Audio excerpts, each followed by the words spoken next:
Hey friends, tonight, let's explore something that rustles through crowded fairs, dances beneath oversized sleeves, and jingles like trouble wrapped in velvet.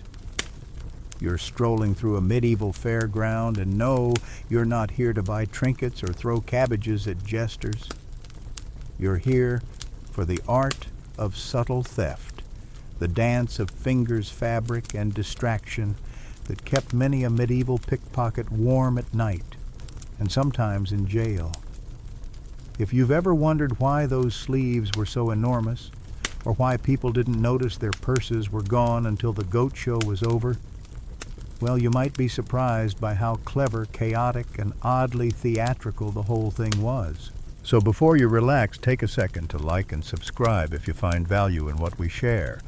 And feel free to comment where you're listening from and what time it is. I'd love to know who else is awake, wandering the alleyways of boring old history. Dim those lights, fire up a fan for that cozy background sound, and let's settle in for the journey ahead.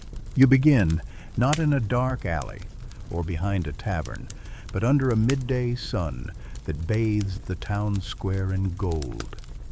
The cobblestones are uneven beneath your boots, and the air smells of roasted onions, animal sweat, and the tart fizz of cider. Children shriek somewhere behind you, not in fear, but in the sugar-dizzy glee of too much honey bread. And ahead, the fair. Medieval fairs weren't just weekend fun. They were economic hubs, social theaters, legal events, and gossip bonanzas all rolled into one. Imagine if your local grocery store, nightclub, courthouse, talent show, and swap meet all happened in the same three muddy streets. That's where you are now, and that's where a skilled pickpocket finds their stage. You don't stand out much? That's good. Your tunic is a little frayed, your shoes are dust-covered, and your hands clean, not in spirit but in proof. No blood, no ink, no guilt, yet. You stroll past a vendor hawking wax-sealed love letters, another waving goose feathers dyed blue, and one rather aggressive man trying to sell invisible cheese, which, spoiler, is just air in a pouch. But you're not here to buy. You're here to watch sleeves. Yes, sleeves. This is not a joke. In medieval Europe, sleeves could be the size of pillowcases. Nobles wore them long, and trailing peasants tied them back, and artisans stitched secret compartments inside them. You, of course, admire all of this not for fashion, but for function.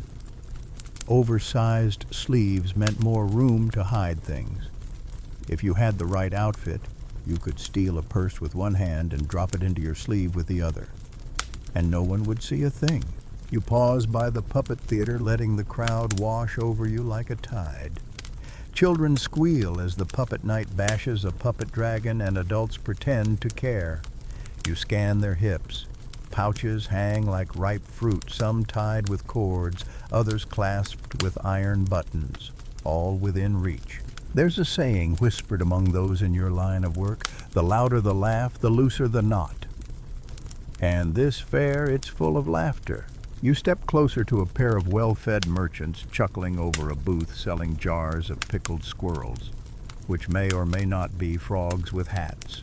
One's wearing a green velvet overcoat, his sleeve embroidered with tiny golden birds. Fancy, distracting, heavy. You bump into him gently. "Oh, pardon me, good sir," you murmur. He grunts without looking. Your right hand presses the fabric of his sleeve just long enough to judge its weight. He's got a purse on the opposite hip. Your left hand, the quiet one, reaches beneath your own sleeve, the opening already loosened with thread you burned just that morning. As he turns to argue with the vendor about whether the pickled squirrel still has its tail, your fingers work. The knot is clumsy. He tied it in a rush, maybe after lunch.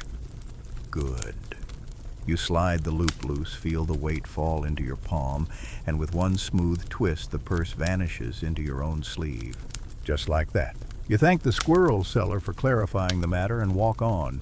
You don't run. Never run. That draws attention. Instead, you join the crowd watching a dog walk on stilts. You nod along as a woman explains loudly that the dog is actually a reincarnated nobleman being punished for tax evasion. You smile politely, adjust your sleeve, and vanish into the mass. Now here's a curious historical detail. Many medieval cities had laws about sleeve length. In places like Florence or London, sumptuary laws sometimes banned extravagantly large garments among lower classes, but enforcement was laughable. In crowded fairs, fashion became camouflage, and you took full advantage. And now let's talk about sound. Medieval fairs weren't quiet. They clanged, squawked, laughed, argued, and belched in a chorus of distraction. For a pickpocket, this was heaven. The sound of coins dropping covered by a lute. The gasp of surprise drowned in jugglers' applause. You move like breath in wind, heard only if someone's listening too hard. You wander past a falconer, a barber shouting about leeches, and a booth where someone is trying to sell magic wool that protects against heartbreak. You nearly buy it. Then you hear it, the clink of metal on wood. A drinking game. Games were perfect. People gestured wildly, leaned in close, shouted numbers. And every time a cup was slammed, a pouch shook loose. You sidle up beside a man playing nine men's Morris with a girl who keeps beating him despite clearly pretending not to. He laughs every time. His purse dangles from his belt just behind his elbow. He doesn't feel you untie it. He will in about an hour when he tries to pay for more mead. You walk away slowly. This time you buy a roasted onion. Always good to buy something. It helps you blend in. You chew thoughtfully, eyes half-lidded. And here's the academic debate for tonight. Some historians argue that medieval pickpockets were part of organized networks, guilds of theft, complete with codes, signs, and apprenticeships. Others believe they were mostly lone operators, opportunists, floating through events like this one. You suspect it was both. You've seen the hand signs, the shared glances. You've also seen betrayal. A network is only as good as its silence. You finish your onion and let the taste sit on your tongue, bitter, slightly sweet, and burnt on one side. The sky is beginning to dim, turning from bright brass to soft bronze. The fair smells different now, less sugar, more smoke. The night shift begins. And so do you. One hand in your sleeve, one ear on the crowd, one eye on a noble's shimmering belt. Let the fair continue. The sun lowers just enough to cast longer shadows over the cobblestones, stretching every stall, every juggler, and every pair of wandering boots into lopsided silhouettes. Evening at the fair doesn't mean quiet, quite the opposite. It's when the crowd thickens, the music grows rowdier, and the odds of someone noticing a missing coin pouch drop faster than a noble's drinking tolerance. You lean against a wooden post wrapped in faded bunting, pretending to watch a fire eater breathe sparks into the dusky air. Really, your eyes are on the people watching him, specifically on their hands. Are they clutching their purses? Are their elbows stiff? Is anyone pressing their hip against a cart for safekeeping? Some are, most aren't. And there's your window. You ease closer to a group of apprentices too young to know better, too proud to hide their wages. One boy's belt hangs heavy with his week's pay, and his attention is fixed entirely on the fire eater. His friend nudges him and makes a joke you don't catch. The boy laughs, lifting both hands to clap. That's when you move. 2 steps, a shift of your shoulder, and one practiced finger. The knot comes free with barely a whisper. And the pouch coins, notes, maybe a carved charm, disappears into the fold of your robe. He never stops clapping. You walk on, slipping back into the crowd like a drop in a puddle. Now, here's your historical fact. Medieval fairs often coincided with feast days, saints' festivals, or royal proclamations. That meant money flowed freely. Travelers came from far-off towns. Traders brought luxury goods, and local lords loosened their purses to show off. For a pickpocket, this was not just opportunity. It was harvest season. But oddly enough, most thieves didn't work alone. Pickpocketing might sound like a solo gig, but in practice it often involved teams. One person called a stall would bump into the target or distract them. Another, the dip, did the actual theft. A third might be the fence, who took the stolen goods and vanished in another direction, clean and untraceable. Tonight you are all three, at least you think you are, until you see someone else move. Just a flicker, a shift in the opposite direction of the crowd. You're trained to spot that kind of thing. It's a language only the light-fingered speak. She's across the square, leaning into a baker's cart, her fingers tracing a line down a customer's apron. Too slow to be innocent, too calm to be accidental. When she moves away, you spot the flicker of a coin purse vanishing beneath her long sea-green sleeve. You raise your eyebrows. Professional. She meets your eye for a half second and gives the smallest nod you've ever seen. Just like that, the invisible network pulses to life. You don't know her name. She doesn't know yours. But now you're not alone. And that means two things: more opportunity and competition. The moment passes. She drifts east toward the booths selling spices and trinkets. You drift west toward the performers and fortune tellers.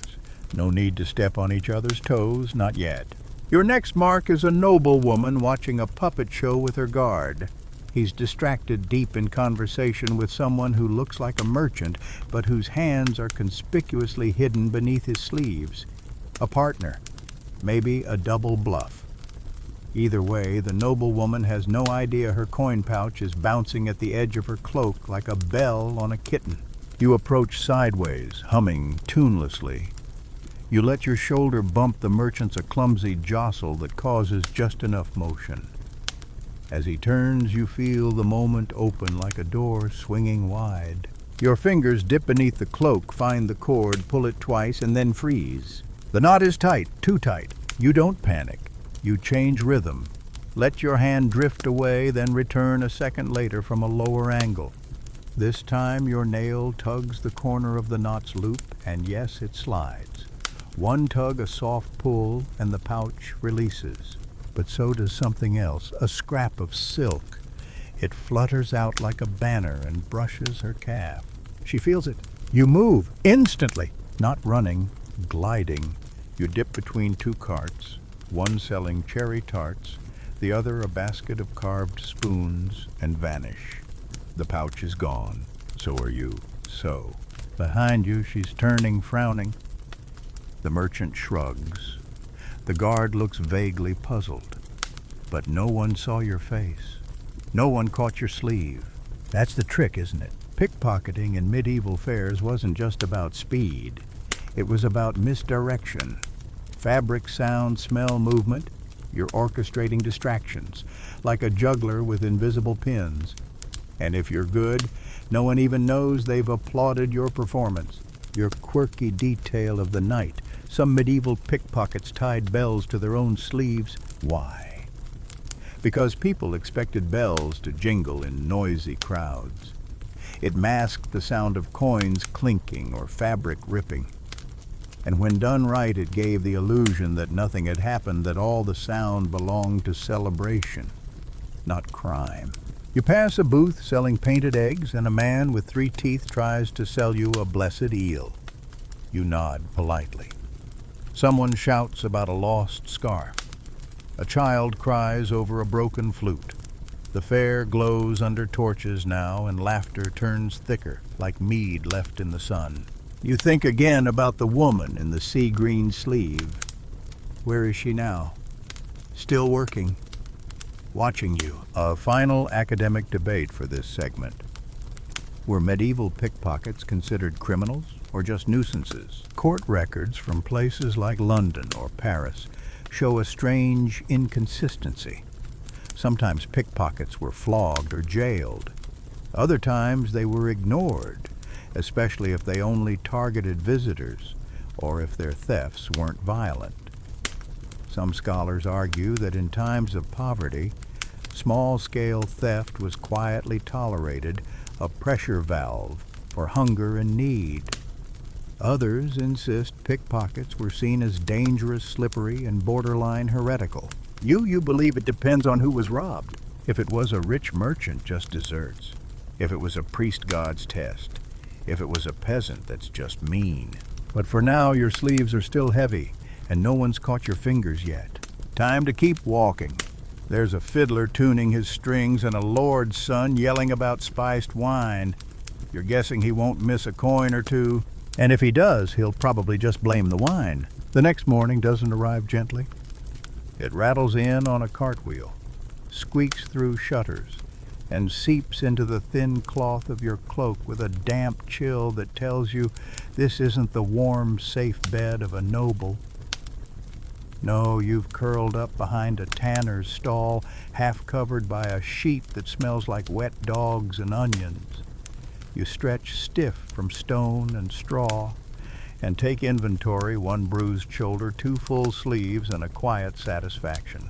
You survived the fair, but more importantly, you profited. Still, survival is only half the story.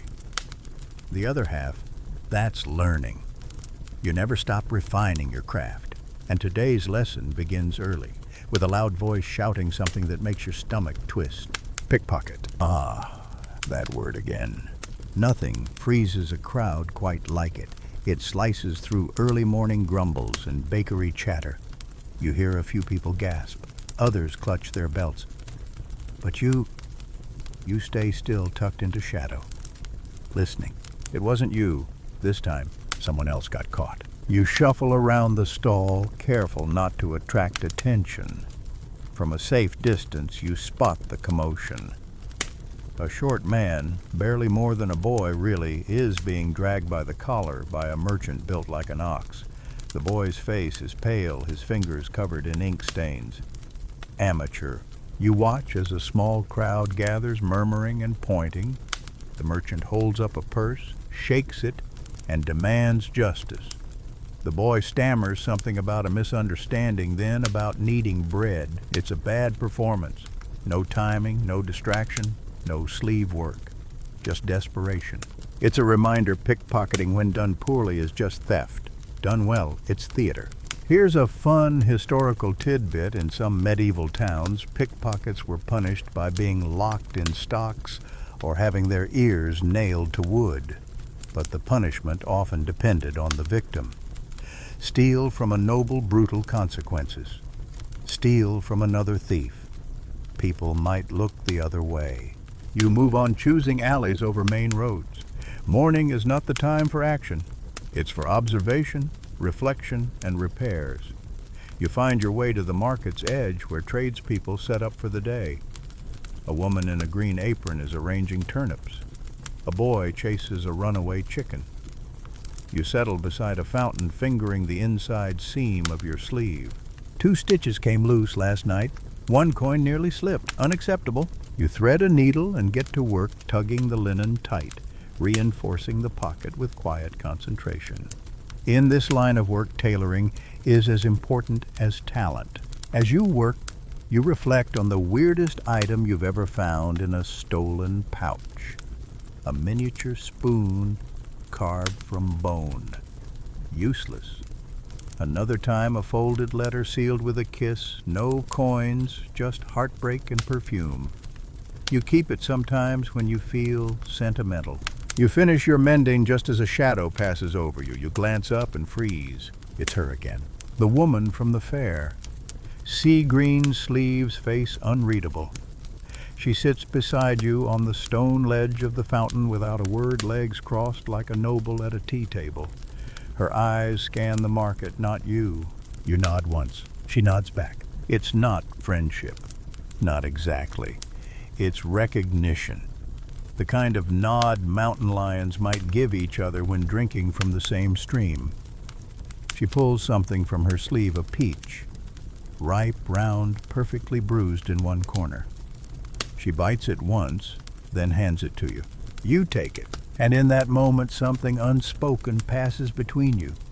An understanding, a truce, maybe even the beginning of a partnership. Later that day, you walk together through the back alleys of the town. You don't talk much, just gestures. She points to a man with too many rings and a poorly tied belt. You lift the pouch. She distracts a washerwoman arguing over wool prices. You slip a brooch from her apron. Each act is silent choreography, no one noticing, no one suspecting. But this town is small, and small towns carry whispers. By evening, a rumor is circulating.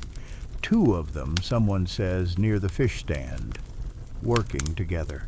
Quick as wind, someone else mutters at the well, like foxes in robes. You know you'll have to move on soon. Fairs rotate. So do pickpockets.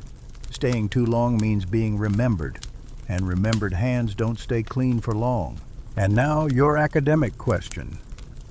Did medieval pickpockets work within guild structures, or were they fringe outcasts from official society? The records are murky. There were guilds for everything: carpenters, masons, weavers.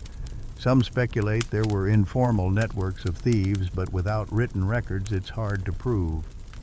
Some say pickpockets were loosely affiliated with vagabond groups. Others that they operated like solo merchants traveling, trading, and making just enough to avoid notice. But you believe in silent guilds? Not written ones, but understood ones. The nod, the peach, the shared fountain. As the sun dips low again, casting honey-colored light across rooftops, you find yourself in a familiar position, at the edge of a crowd, hands relaxed, but alert eyes, watching everything. A juggler tosses flaming pins into the air, drawing cheers. And next to you, she's already moving. You smile and your fingers itch. Time for the next performance. The flame from the juggler's pins reflects off her eyes like candlelight on glass. She doesn't look at you, but you know she's aware of your presence. You don't need to speak. This isn't the kind of partnership that involves long chats or dramatic pacts. It's quiet, temporary, and precise. The man standing in front of you both has his back turned, clapping at the juggler's final toss. His cloak is worn, but tailored, a merchant perhaps, who's done well lately. Hanging from his hip is a purse that has been retied several times. You can tell by the fraying ends. One tug and it would fall like a ripe plum, but it's not your turn. She goes first. She shifts her weight, lifts one sleeve, and fakes a cough just loud enough to make the merchant glance to his left. You slide your hand beneath the edge of his cloak from the right two fingers, feather light barely touching the cord. And just like that, the purse is yours. She catches it before it falls, as if by accident, as if it had been dropped. She nods, turns, and merges with the crowd. You do not follow her. That's the rule. You return to your corner back by the turnip vendor with the terrible temper and count quietly. 12 coins, 3 foreign tokens, and a wax seal stamped with an unfamiliar crest. Interesting. Now here's your fun historical detail of the evening. Medieval fairs sometimes issued temporary currency. Tokens could be used for specific goods or services during festival days and were sometimes redeemable only at select booths. These small metal coins were perfect for short cons and utterly worthless once the fair left town. Smart pickpockets avoided them. Beginners didn't know better. You always checked the weight. You slipped the pouch into the secret fold you stitched just that morning. As you tug the seam closed, a small boy darts past, giggling, chased by an older woman brandishing a wooden spoon. You smile. Chaos, when channeled correctly, is a pickpocket's lullaby. But not all chaos is predictable. There's a new sound now, too sharp, too official. You glance up and see a man in a red and gold surcoat stepping into the square, flanked by 2 guards. Town watch. Not the bumbling kind either. These men look like they know how to spot liars by their shoelaces. They're looking for someone, and you have a sinking suspicion you might be on the list. Not by name, of course. Pickpockets don't get formal introductions, but they've heard the whispers. 2 of them, people said. Sea green sleeve and quiet fingers, that's all it takes. You don't panic, you pivot. The art of disappearing is different from fleeing. Running draws eyes. But blending now, that's a craft. You move toward the baker, compliment his wife's buns, ask the price of a cinnamon twist, and step sideways into a small alley while he argues about raisins with a priest. The alley is tight, smells faintly of vinegar and cabbage. You press your back to the wall and listen. Boots scrape on stone nearby. Voices, one low and irritated, the other trying to sound in charge. They're questioning merchants, asking about cloaks, descriptions, sleeves. You flatten your sleeve and tie a cord around the wrist. Shorter now, less suspicious. You pull your hood up, not low, just relaxed. Suspicious people hide their faces. Smart people let the world see what they expect. You wait a full 5 minutes before emerging, then take the long way around past the old bread ovens, through the garden of statues no one visits anymore. You pass a beggar who eyes you but says nothing. You drop a coin from the stolen purse at her feet. Not charity, misdirection. Someone will remember that you were generous today. By the time you make it to the western edge of the fair, dusk has turned to darkness, and lanterns flicker like floating stars. The woman in the sea green sleeve is waiting by the well. She's sitting on the edge, one boot swinging lazily. You nod once. She tosses you an apple this time. Red, crisp. Close call, she finally asks. You shrug. She smiles, and for a moment there's a flicker of something like real camaraderie. Not friendship, but maybe respect. And here's your academic debate. Were medieval fairs safe spaces or breeding grounds for crime? Some historians argue that fairs were well patrolled and heavily regulated, with guards stationed at key points and severe punishments for lawbreakers. Others claim that the sheer volume of people made order impossible, that fairs were temporary pockets where rules bent, identities shifted, and small crimes thrived under layers of noise and celebration. You've lived it. You know the truth lies in the gray. Yes, there are rules, but rules don't matter if no one is looking. You bite the apple. It's tart sweet, just a little soft. You leaving soon? She asks, not looking at you. Maybe you say. Another fair in 2 days. East Road. You nod. That's all the confirmation either of you needs. You both sit there a while longer, letting the night hum around you. Fiddles in the distance, murmurs of late shoppers, the distant clink of barrels being rolled. Somewhere a man yells about onions again. You smile. Your sleeves are lighter now, your feet sore, but your mind is calm. Tomorrow you'll vanish again. For now you lean back, let the wellstone chill your spine, and breathe deep. No one remembers your name. That's how you stay free. You take the East Road before dawn. Always before dawn. Travel while others sleep, it's the first rule you ever learned. The road is muddy from last night's drizzle, and your boots make soft sucking sounds as you walk. Beside you, the woman in the sea green sleeve you've started calling her Fern, in your mind keeps pace without complaint. She doesn't speak. She doesn't need to. The town you left is behind you now, a blur of torchlight, and near captures a swirl of jingling purses and soft footsteps. The next town, the next fair, lies ahead like a locked chest, and you've always been good with locks. Fern peels a strip of dried apple and chews as you walk. She offers you one. You decline. Your stomach isn't awake yet, but your senses are. You hear birds in the hedges, the creak of someone's cart behind a bend, and the soft clink of coin inside the pouch, tucked into your left sleeve. When you arrive, the new fair is still being built. Tents, half-raised carts, still being unloaded, booths unpainted. This is good. This is perfect. You've learned over time that the best time to scout isn't during peak hours. It's at the beginning, when merchants are distracted by hammering and stringing flags, when guards are busy drinking with each other before the rush, when no one expects trouble because they're still hoping for sales. You and Fern split up silently. No plan, just trust. You'll reconvene later after the morning's work. The first mark comes fast. A woman selling dyed cloth is so busy arranging her vibrant rolls of linen that she doesn't notice the nobleman behind her leave his coin pouch on her table. You don't steal from her, not the merchant, not yet. But you do take the nobleman's pouch and slip it back into his hand with a wink. Why? Because later when you approach her stall again, she'll remember your face as honest. You're not just stealing today, you're planting seeds. Here's tonight's historical fact fairs. Weren't only places of trade, they were places of performance. Jugglers, musicians, puppeteers, actors. Whole troops traveled from one event to the next, living off the applause and spare change of rural crowds.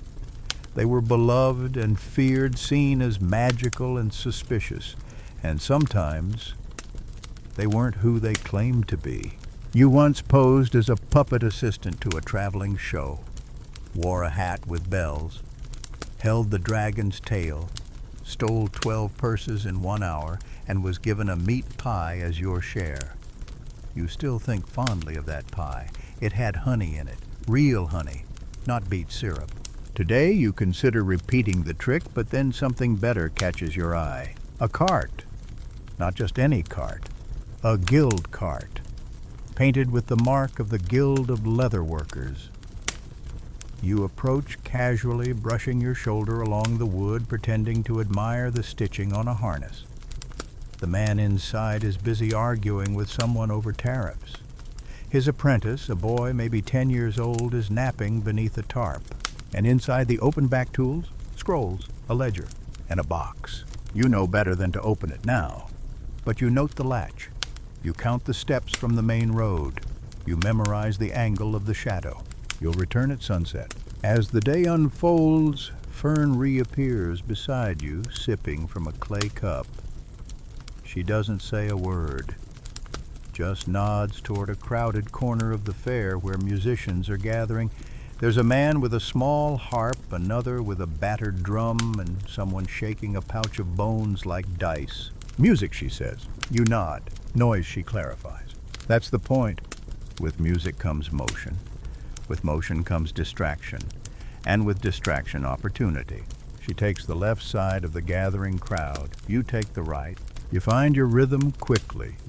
A woman dancing with her arms full of flowers loses her bracelet. A man clapping along to the beat loses a silver thimble from his pocket. A child trying to sneak closer to the drummers gets their snack pouch lifted. Gently. You slip a dried fig into their sleeve in return, just to be kind. Here's your odd detail of the evening. Some pickpockets carried replacement items. Not as decoys, as gifts. Take a handkerchief, leave a token, steal a ribbon, tuck a tiny wooden carving in its place. Was it superstition? Kindness, ego, scholars disagree. You've done it, though. Sometimes leaving something behind makes you feel less like a thief and more like a storyteller. The sun begins to dip. Fern is leaning against the well again when you return, her sleeves empty but her eyes alive. Anything good, you ask? Necklace, she says. Hollow bead. Smelled like cinnamon. You raise an eyebrow. It's weird, she adds, as if that explains it. You tell her about the leather cart. She grins. Sunset. Sunset, you agree. And now for the academic debate. Were pickpockets seen as folk heroes or social threats? Ballads exist, old songs about clever thieves who outwit knights, priests, even the devil himself. Robin Hood is the most famous, sure. But there are dozens of lesser-known tales about tricksters who used wit instead of swords. Some historians argue these stories romanticized crime, made it palatable to peasants who saw justice as a luxury of the rich. Others insist those tales were warnings: behave or the pickpocket will get you too. You think it's both. Sometimes people cheered. Sometimes they called for your hands to be chopped off. Depends on the town, depends on the storyteller. As the sun kisses the edge of the hills, you stretch, adjust your sleeves, and rise to your feet. The cart is waiting. And the box, you're pretty sure it's still unlocked. Dusk has a way of softening everything. Harsh angles melt into gold voices, blur into murmurs, and even the sharp corners of your instincts seem to ease, but only for a moment. Then you remember the cart. You and Fern walk side by side, neither rushing nor dragging your steps. Timing is everything. The fair hasn't closed yet, but it's in that lovely transition where vendors are packing up, guards are less alert, and half the crowd is too tipsy to notice their own shoes, let alone a pair of silent sleeves drifting through the alleys. The leatherworker's cart sits where you left it, between a faded lantern post and a stack of crates that smell faintly of boiled dye. The apprentice is gone now, probably off chasing bread or frogs, and the master is deep in conversation with a cloth merchant. They're counting something, debating loudly. Perfect. You take the left. Fern takes the right. You slip behind the cart like it's your own fingers brushing against the painted mark of the guild, as if for luck. The latch is exactly as you remembered, simple, unfastened, a lazy loop of twine meant more for show than security. You pull it gently and lift the lid.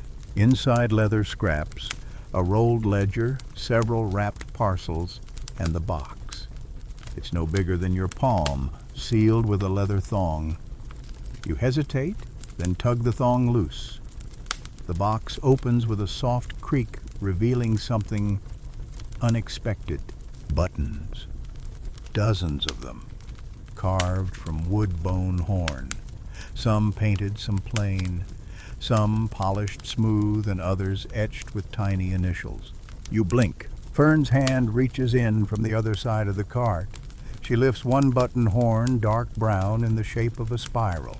What do you think, she asks quietly. Button maker's heirloom, you whisper. She shrugs. Or a memory box. You leave it. Because here's the thing, not everything has to be stolen. And some things, when stolen, stick to your fingers in ways coins never do. You close the box and tuck a small strip of red cloth into it before sealing it again. A mark. A story. Maybe whoever opens it next will wonder who left the gift. And that's your quirky detail of the night. In some towns, thieves left tokens inside the things they didn't take. A reversed signature, a calling card, a way of saying I could have but I didn't. Some say it was ego, some say it was ethics. You're not sure which yours is. You and Fern melt away from the cart as unnoticed as mist. No coins gained, but not all nights are for profit. Some are for presence, for watching, for restraint. You end the evening near the candle sellers, where a fire juggler is performing for a group of children. Fern buys a cheap candle shaped like a duck and hands it to you without comment. Really, you say, holding it up. Reminds me of you, she replies with a smirk. You're not sure if it's a compliment. You'd tuck it into your sleeve anyway. Later you find a spot near a haystack and lie down. Not to sleep yet, but to listen. The sounds of the fair soften behind you, boots crunching gravel, laughter curling like smoke, a dog barking at a jester's hat. You can feel the warmth of Fern's presence nearby, though she's already stretched out cloak over her head like a turtle.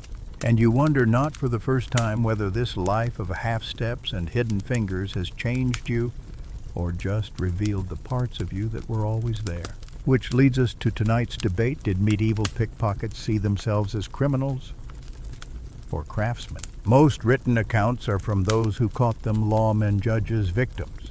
But the pickpockets themselves, their voices are mostly lost. What if they saw themselves as artists, as experts in movement, observation, risk? After all, sword fighters trained for years. So did jesters. Why not thieves? You've trained. Every step you take is calculated, every sleeve stitched with care, every move practiced until it looks like nothing at all. That's skill. That's craft. The stars emerge above you now, scattered and soft, blinking like sleepy guards in the sky. You close your eyes and feel the weight of your sleeves. Not heavy with gold tonight, just duck-shaped wax, a little cloth scrap, and the light ache of hours spent walking, watching, weaving through the edges of society. You smile into the dark. Tomorrow the fair begins again, and so do you. Morning comes not with bells or bird song, but with the soft scrape of broom bristles and the groan of carts rolling across compacted mud. You open your eyes, slowly brushing straw from your cheek, the candle duck still warm in your sleeve from where your body curled around it all night. Fern is already up, crouched by a small fire near a barrel of apples, her hair tied back and her sleeves rolled tight. You join her silently. She passes you a piece of toasted bread charred at the edges, smelling faintly of rosemary. It tastes like ash and comfort, the perfect breakfast for two people who aren't supposed to be noticed. The fair has shifted overnight. Where yesterday was set up, today is spectacle. Flags snap from every post. Minstrels test their instruments. Bakers yell about crusts, while children chase each other with stalks of dried wheat. This is the real show, and for you, the real work. But first you walk. A smart thief never strikes in haste. You spend the first hour drifting through the market like a ghost in soft boots. Fern takes the North End Livestock Pens wool merchants, the sheepdog competition. You loop the Southern Edge glass beads, candles, ink sellers, and one deeply suspicious man offering fortune-threaded socks. He gives you a wink. You give him a wide berth. You stop near the main square, watching the mayor make a brief announcement no one really listens to. Something about grain taxes and keeping pigs off the church steps. He's wearing a chain of office so heavy it's probably leaving marks on his shoulders. Tempting, yes, but far too public. Instead, your eyes catch something better, not wealth, but potential. A young man in a patched green cloak arguing with a fishmonger over the weight of a trout. He gestures wildly, sleeve flapping, pouch jostling. He's got the face of someone who's already spent too much and doesn't want to admit it. He's your first mark. You edge closer, pretending to inspect a basket of stale crabs nearby. The smell is not your favorite, but it draws attention and flies. Perfect cover. As he reaches into his cloak to retrieve a coin, you move with him. When his hand comes out, his purse does not. You slip it into your sleeve, drop a crab back into its basket with a sigh, and move on. 30 steps later, you check the pouch. It's not heavy. A few silver coins, a brass pin shaped like a clover, and a folded piece of paper. You hesitate, then unfold it. It's a letter, not addressed, written in rushed, untrained script. If I win the singing contest, I'll ask her. I will, I swear it. You freeze. You look back toward the fish stand, but he's already gone. You don't keep the letter. You find a clean piece of parchment from your own pack, fold the note inside, and leave it on the edge of the stage near the musicians' area. If he's meant to find it, he will. Not all things taken need to stay stolen. Here's your historical fact for today. Singing contests were more than entertainment. They were political and emotional events. Troubadours and amateur bards competed for favors, fame, and sometimes the hearts of those they admired. Winning could mean more than coin. It could mean marriage, land, a future. You never had much of a singing voice, but you respect the risk. You pass Fern later, near the stalls, selling carved wooden toys. She's holding a slingshot she clearly didn't pay for. She flicks it once toward your knee. You dodge and roll your eyes. She smirks. Found a knight, she says. You steal his lance, you ask. She holds up a ribbon, red and gold frayed at one end. Favor from a lady, now he's panicking. You both laugh, quietly, and then split off again. By mid-afternoon, the fair's pulse reaches its peak. There's music everywhere, smoke from grills curling skyward, and the murmur of hundreds of conversations folding into each other like braided bread. This is when the real artistry begins. You pass a trio of priests arguing over the shape of a pear tart, a group of washerwomen tossing coins to a dancing bear, a noblewoman feeding grapes to a goose in a bonnet. No one sees your hands. No one feels your sleeves, but coins move. Trinkets disappear. A silver comb, a velvet ribbon, 2 small keys with no locks in sight. Here's your quirky detail. In some parts of France, pickpockets carried small bells inside their sleeves, not to mask sound, but to use as a test. If the bell jingled while they moved, their touch was too clumsy. If it stayed silent, they were ready. A test of silence inside the noise. You've never needed the bell. You listen to your breath instead. And now, tonight's academic debate. Was thievery a form of protest? Some historians argue that in times of famine and feudal greed, petty theft became a way to push back not just against individuals, but against systems. Stealing from the rich wasn't just survival, it was defiance. Others disagree, saying that theft was personal, not political. A desperate act, not a noble one. You don't claim to know. All you know is that some nights when the wind is right and your steps are soft, it feels like a rebellion made of ribbon and thread. As evening falls, you find Fern seated near the edge of the fairground sleeves, resting like quiet flags in her lap. She holds up a wooden horse she didn't have this morning.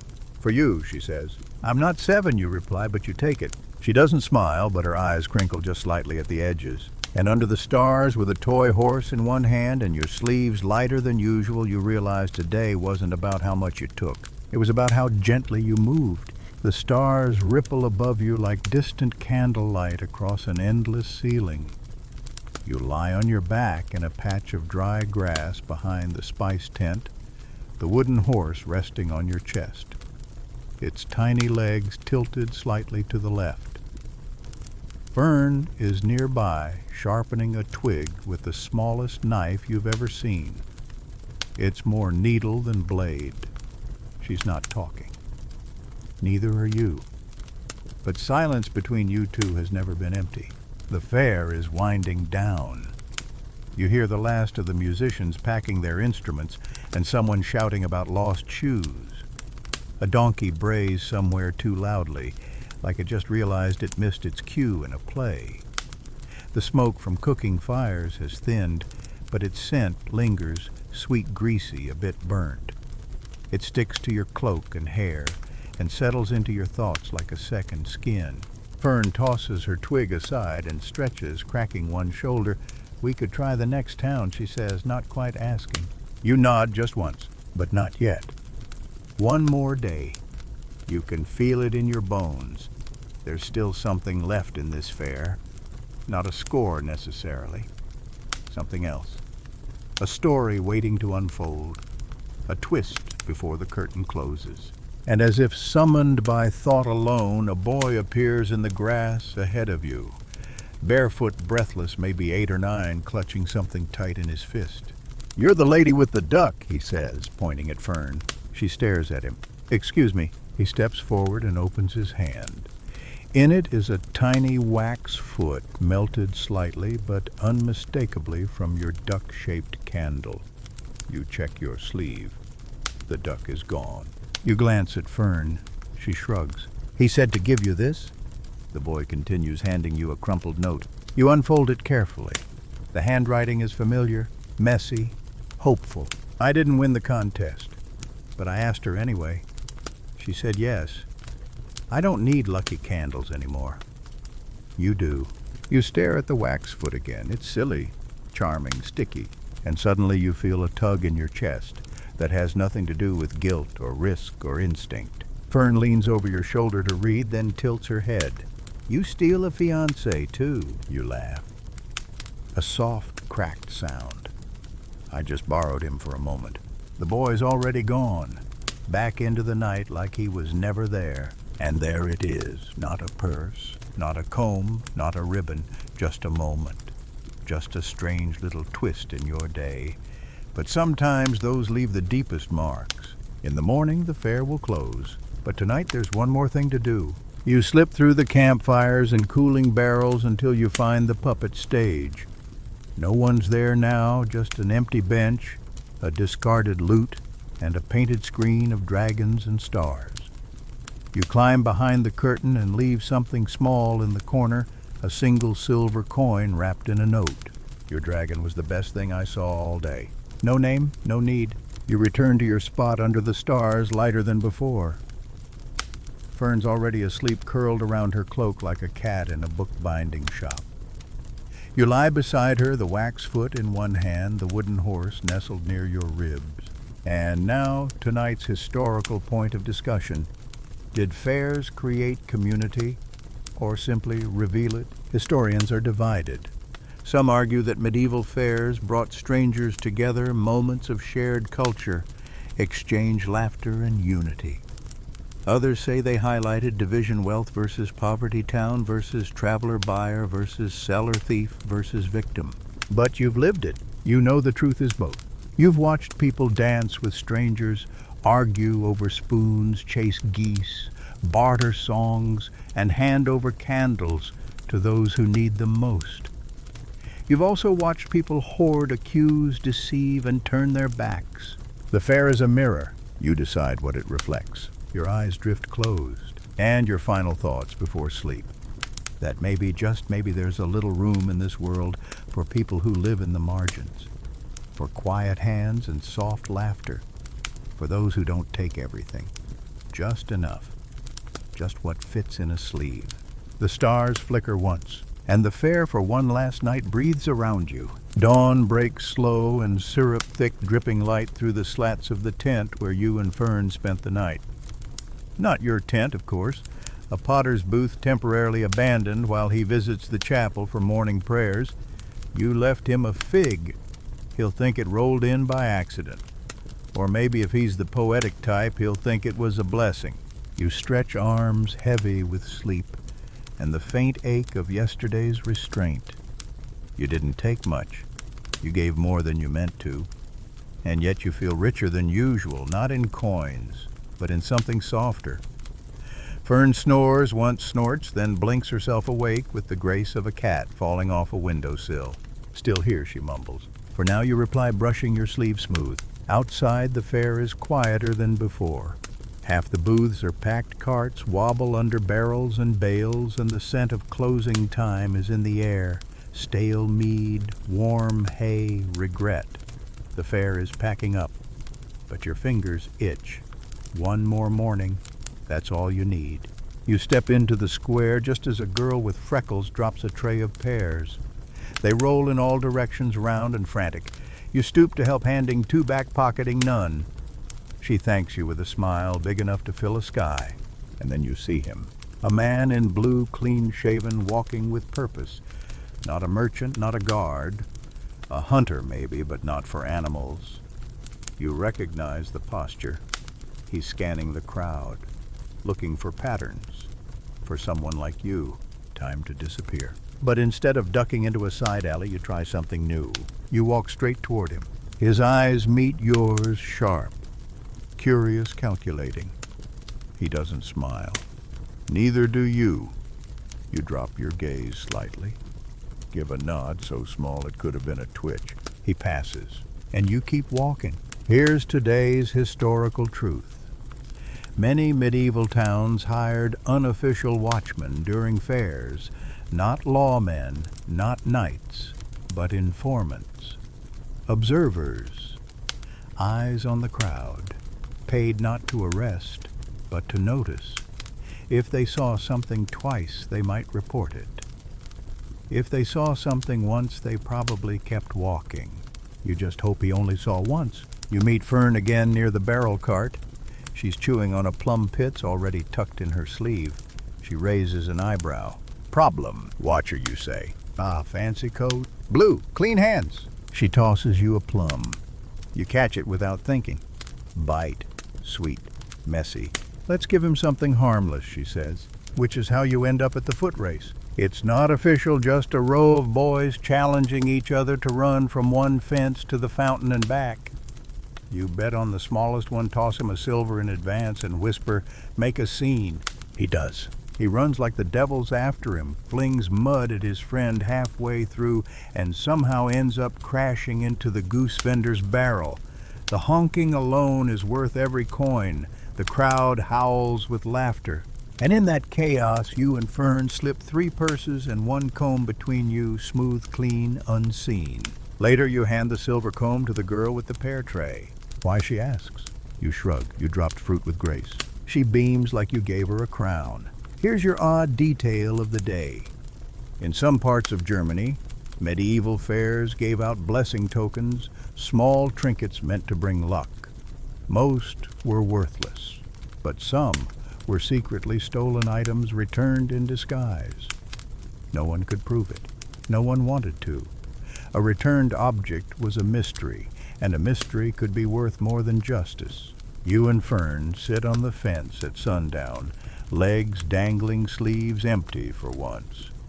The fair is nearly gone now, tents, folded carts, groaning dogs chasing scraps. Someone plays a flute off-key and someone else sings too loudly. "We leaving tomorrow?" she asks. "Yeah." "Together?" You pause. That's never been part of the deal. But the thought of walking the next road alone, of sleeping without someone nearby, breathing slow and steady, of laughing, without someone who understands the punchline, it feels wrong. "Yeah," you say. She smiles, and that's all. Tonight's academic question: were pickpockets solitary by nature, or did they form bonds? Most records suggest they worked alone. Arrest reports list one name. Punishments fall on one back. But the truth might be softer alliances formed not in oaths, but in shared glances, in plums and wooden horses and duck-shaped candles. Not family, not even friends maybe, but something close. A partnership made of silence and timing. The stars blink awake above you. Your sleeves are light, your heart may be less so. But that's the risk you take. One more fair, one more step, and the road ahead, full of pockets full of stories, waits. You don't sleep in the fair that night.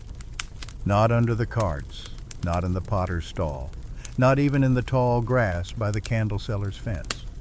Instead, you and Fern leave before midnight, walking out under a sky so thick with stars, it feels like the heavens are trying to sell you something: warmth, maybe, or silence, or time. Neither of you says much. The road ahead is quiet, crunching with the occasional pebble or the scurry of a hedgehog in the underbrush. You carry what you always carry: 2 stitched sleeves, 3 good instincts, and a mind full of people who never knew your name. Fern walks close, occasionally tossing pebbles at fence posts, trying to hit them from 10 paces. She misses on purpose, you think. An hour outside town, you find the spot. It's nothing official, not a rest stop or a shrine. Just a clearing near a broken wall where the earth dips into a soft, grassy hollow. Someone's camped here before. You can tell from the half-burned wood and the faint smell of old ash. You settle in without a word. Fern arranges her blanket like it's a puzzle. You just drop yours and collapse. Above you, the stars shift, and your thoughts drift. It's not a sound that wakes you, it's a feeling, a weightless kind of stillness. You sit up slowly, eyes adjusting. Fern is already awake, sitting on the broken wall, hugging her knees. Her hair is down, and for the first time you see her without her sleeves. They're folded beside her. "What are you doing?" you ask softly. She glances over, then back at the horizon. "Just thinking." You wait. "I almost got caught last year," she says. "Not at a fair. In a monastery." You blink. She continues. "They let me in because I said I wanted to be a nun. They fed me, gave me shoes. I stayed 2 weeks. Didn't take a thing." Then she pauses, as if she's still debating whether or not to finish the story. "But when I left," she says finally, "I took a spoon. Silver. Engraved. I don't know why. I just wanted something shiny." You nod. "Did they chase you?" "No," she says. "I went back, returned it, swapped it for a note." "What did the note say?" She looks down, smiles. "Thank you for not taking more." You both sit in the hush that follows 2 people who live in the margins, staring at the world like it might just blink back. Here's today's historical fact. Some monastic communities offered sanctuary not only to travelers, but to thieves. If you entered a church and claimed sanctuary, you could not be arrested, at least for a time. It was a loophole in the law, a moment to reflect, or repent, or vanish. Some used it to escape justice. Others used it to find something better. You wonder what you would have done if the walls were taller and the bells louder. If someone had looked at you with kindness before you learned to steal. But that's not your story. You lie back down, one arm beneath your head, the other curled near your pouch. Fern returns to her blanket sleeves, still folded neatly, as if they too deserve rest. Sleep comes slowly, as it always does when the road is uncertain. But morning comes just the same. The sun greets you with warmth on your face, and the sharp caw of a crow perched on a nearby fence. Fern is gone, but her footprints remain looping once around the camp and back, as if she'd walked a circle before deciding not to leave you behind. You smile at that. You pack, stretch, shake out your cloak. Then you spotted a plum placed carefully on your pack, still cool from the night. A message. She's waiting. You follow the road until you find her near the stone bridge that crosses the stream. She's throwing stones again, skipping them across the water like they owe her money. You left me a plum, you say. You're welcome, she replies without turning. You sit beside her, and for the first time in a long while you feel still, not hidden, not hunted, not halfway to leaving, just still. Tonight's quirky historical detail. Some traveling performers mark their paths with fruit apples and the grass plums under rocks, so others in their troupe could follow. No names, no maps, just trails of sweetness left behind by those who never stayed long. You like that, because in a life full of things taken, maybe the things you leave behind are what truly matter. And now, for the academic debate. Were people like you ever remembered? Officially, no. The records of history list kings, bishops, inventors, traitors. They don't remember the quiet hand that lifted the ring, or the voice that warned someone before they fell into a con. But the people you touched, they remember. A returned letter, a plum left on a pack, a wooden horse pressed into a palm. Memory isn't always in the books. Sometimes it's in the stories whispered beside fires, in the warnings shared between merchants, in the odd kind gesture that makes someone think twice before locking their pouch. You rise. Fern rises too. The road ahead is long, and you walk it side by side. You don't speak because you don't need to. Your sleeves are clean, your heart's just a little heavier, and the sun is warm on your backs. It's not about how much you take. It's about how quietly you move through the world, and how sweet the fruit you leave behind. You arrive in the next town by mid-morning, just as the dew begins to lift and the bread carts are wheeled into place near the square. This fair is smaller, cozier somehow. The kind of place where people know each other's dogs and grumble over the price of onions with theatrical regularity. You and Fern walk through like smoke slow and aimless sleeves, loose eyes soft. Nobody suspects you yet. That's the best kind of fair. The smell of yeast and early apples lingers in the air, mingling with wood smoke and the sharp tang of sheep. A troupe of musicians tunes their instruments near the well. One of them breaks into song and immediately gets shushed by a baker trying to take inventory. The musician bows in apology, overdoing it. Everyone chuckles. It's a friendly town, which means it's also vulnerable. You drift through the alleys of stalls, trailing your fingers over wooden carts, burlap sacks, and barrels of spices. Fern peels off toward the booth selling dyed ribbon and combs made from polished horn. You stop near a potter's display, watching a woman in a patched blue dress examine a pitcher with one hand while clutching her coin purse with the other. She's alert. You move on. Here's your historical fact for today. In many medieval fairs, women were often seen as primary buyers. They managed household budgets, handled market negotiations, and were particularly cautious with their money.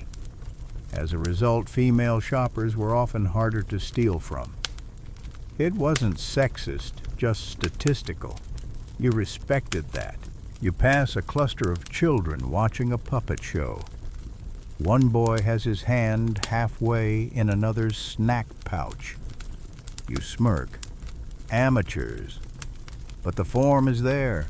The distraction, the timing, the mischief. You wonder who'll catch him first, the boy or the puppet. You don't intervene. Instead, you find Fern again near the cloth merchant's tent. She's holding a green ribbon up to the light. Not stealing, just admiring. For now. She hands it to the merchant and walks away. You join her. Nothing you ask. Too friendly, she mutters. Hard to steal from people who smile at you like your family. Guilt you tease? She shrugs. Nostalgia. The next mark comes when you least expect it. You're watching a juggler toss apples when someone bumps into you hard. A tall man in a traveling cloak muttering apologies, you wave him off. But the moment he walks away, you check your sleeve. It's lighter. You blink. Look again. One of your pouches is gone. You look at Fern. She looks at you. Then she grins. Oh no, we've been dipped. You glance back toward the man. He's walking fast now, heading toward the far edge of the fair. You and Fern break into motion, not running. Not yet. Just two people casually headed in the same direction. Bold, you murmur. He hit a thief. Technically, Fern says he hit two. The man rounds a corner behind the bread stall. You follow footsteps, silent, sleeves tucked. But he's already gone. You scan the alley. Nothing but crates, laundry, and a pile of straw that may or may not be alive. Fern crouches, checks the dust. Fast, she says. You nod. Better than we thought. And now for tonight's quirky detail. Some pickpockets carried small pins shaped like thorns. If they were caught, they'd jab themselves hard enough to cry out, cause a scene, distract the crowd, or even draw fake blood. It was a way to flip the story. From thief to victim, from predator to prey. You always thought it was clever, if a little dramatic. You spend the next hour walking the perimeter of the fair. No sign of the man. The pouch is gone. Not valuable, just sentimental. 2 coins a button Fern gave you, and a note you meant to throw away but never did. You feel the loss more than you expected. Back near the juggler, you sit in the shadow of a barrel and eat a warm crust of bread you definitely didn't pay for. Fern joins you, pulling a splinter from her sleeve. He was good, she says finally. Too good, you reply. Maybe we got lazy. Maybe we got comfortable. And here comes your academic debate. Can a thief be out-thieved? Most historians say yes, criminal circles have always included hierarchy, rivalry, even revenge. One thief's method becomes another's downfall. In some places, pickpockets stole from each other almost as often as from townsfolk, not for profit, for pride, for practice. You feel it now, not anger, not really, but something close to embarrassment. You were played gently, quietly, the way you've done to others 100 times. There's no insult like imitation. Fern tosses her crust to the ground and lies back, arms behind her head. You think he'll be at the next fair, she asks. Maybe, you say. Maybe we'll find him. Maybe we'll learn something. And then you both go quiet, watching the sky turn from gold to lavender. Your sleeves are still full, but your thoughts are heavier than before. You didn't expect to be reminded of your own vulnerability, not here, not like this. But even thieves get robbed. And sometimes the best lesson is the one that stings. You don't sleep that night. Not well, anyway. The stars blur, the wind shifts, and your thoughts keep circling the same hollow point someone took from you. Not a lord, not a guard, not a merchant too fat on wine to feel your fingers, but someone who knew exactly what he was doing, knew the rhythm, knew the silence, knew you. Fern snores gently beside you, one hand curled around the edge of her cloak. She sleeps like she's got nothing to prove. You envy her that. You watch the sky for a long time, wondering if that man is doing the same thing, somewhere nearby, smiling to himself with your button in his pocket and your note in his sleeve. Maybe he's writing his own stories now. You wake before dawn, boots laced, sleeves straight. You don't wait for Fern to rise. She'll catch up. You've already traced the layout of the fair in your head. The alleys, the carts, the crates. The man who stole from you left no trace, no footprints, no ripple of alarm. That means he's not just a traveler. He's practiced. And that means he has a route. You find the bread vendor first, the same one from the day before. You buy a roll, actually buy, just this once. He tells you about a stranger. Tall blue cloak, clean face, asked too many questions, and didn't smell like flour. Headed north. You thank him and walk away chewing. Fern catches up 3 streets later, hair tied back, mood unreadable. You're tracking him, she says, not asking. He took something, you say. He left you something too, she adds. You stop. What? Fern tilts her head, then reaches into her sleeve and pulls out a folded piece of parchment. This was tucked into my ribbon stash, she says. Didn't notice it till this morning. You open it slowly, one word close. You stare at the ink until it stops moving. Your chest doesn't tighten, not exactly, but something in you shifts just a little. He's playing, Fern says, reading over your shoulder. Not taunting, not threatening. Playing. You fold the paper and slide it into your sleeve. Then we play back. Here's your historical detail of the morning in some medieval markets. Rival thieves would leave coded symbols carved into wood beams or drawn in chalk behind stalls. Messages for those who knew how to read them: safe spots, dangerous corners, targets worth watching. A secret language under the feet of every honest shopper. You start looking for those signs. One appears near the tanner's booth, a crude fish carved into the bench leg. Another near the cloth stall, 2 circles crossed with a diagonal slash. You and Fern exchange glances. This fair has a second layer. By mid-morning, your search becomes a rhythm.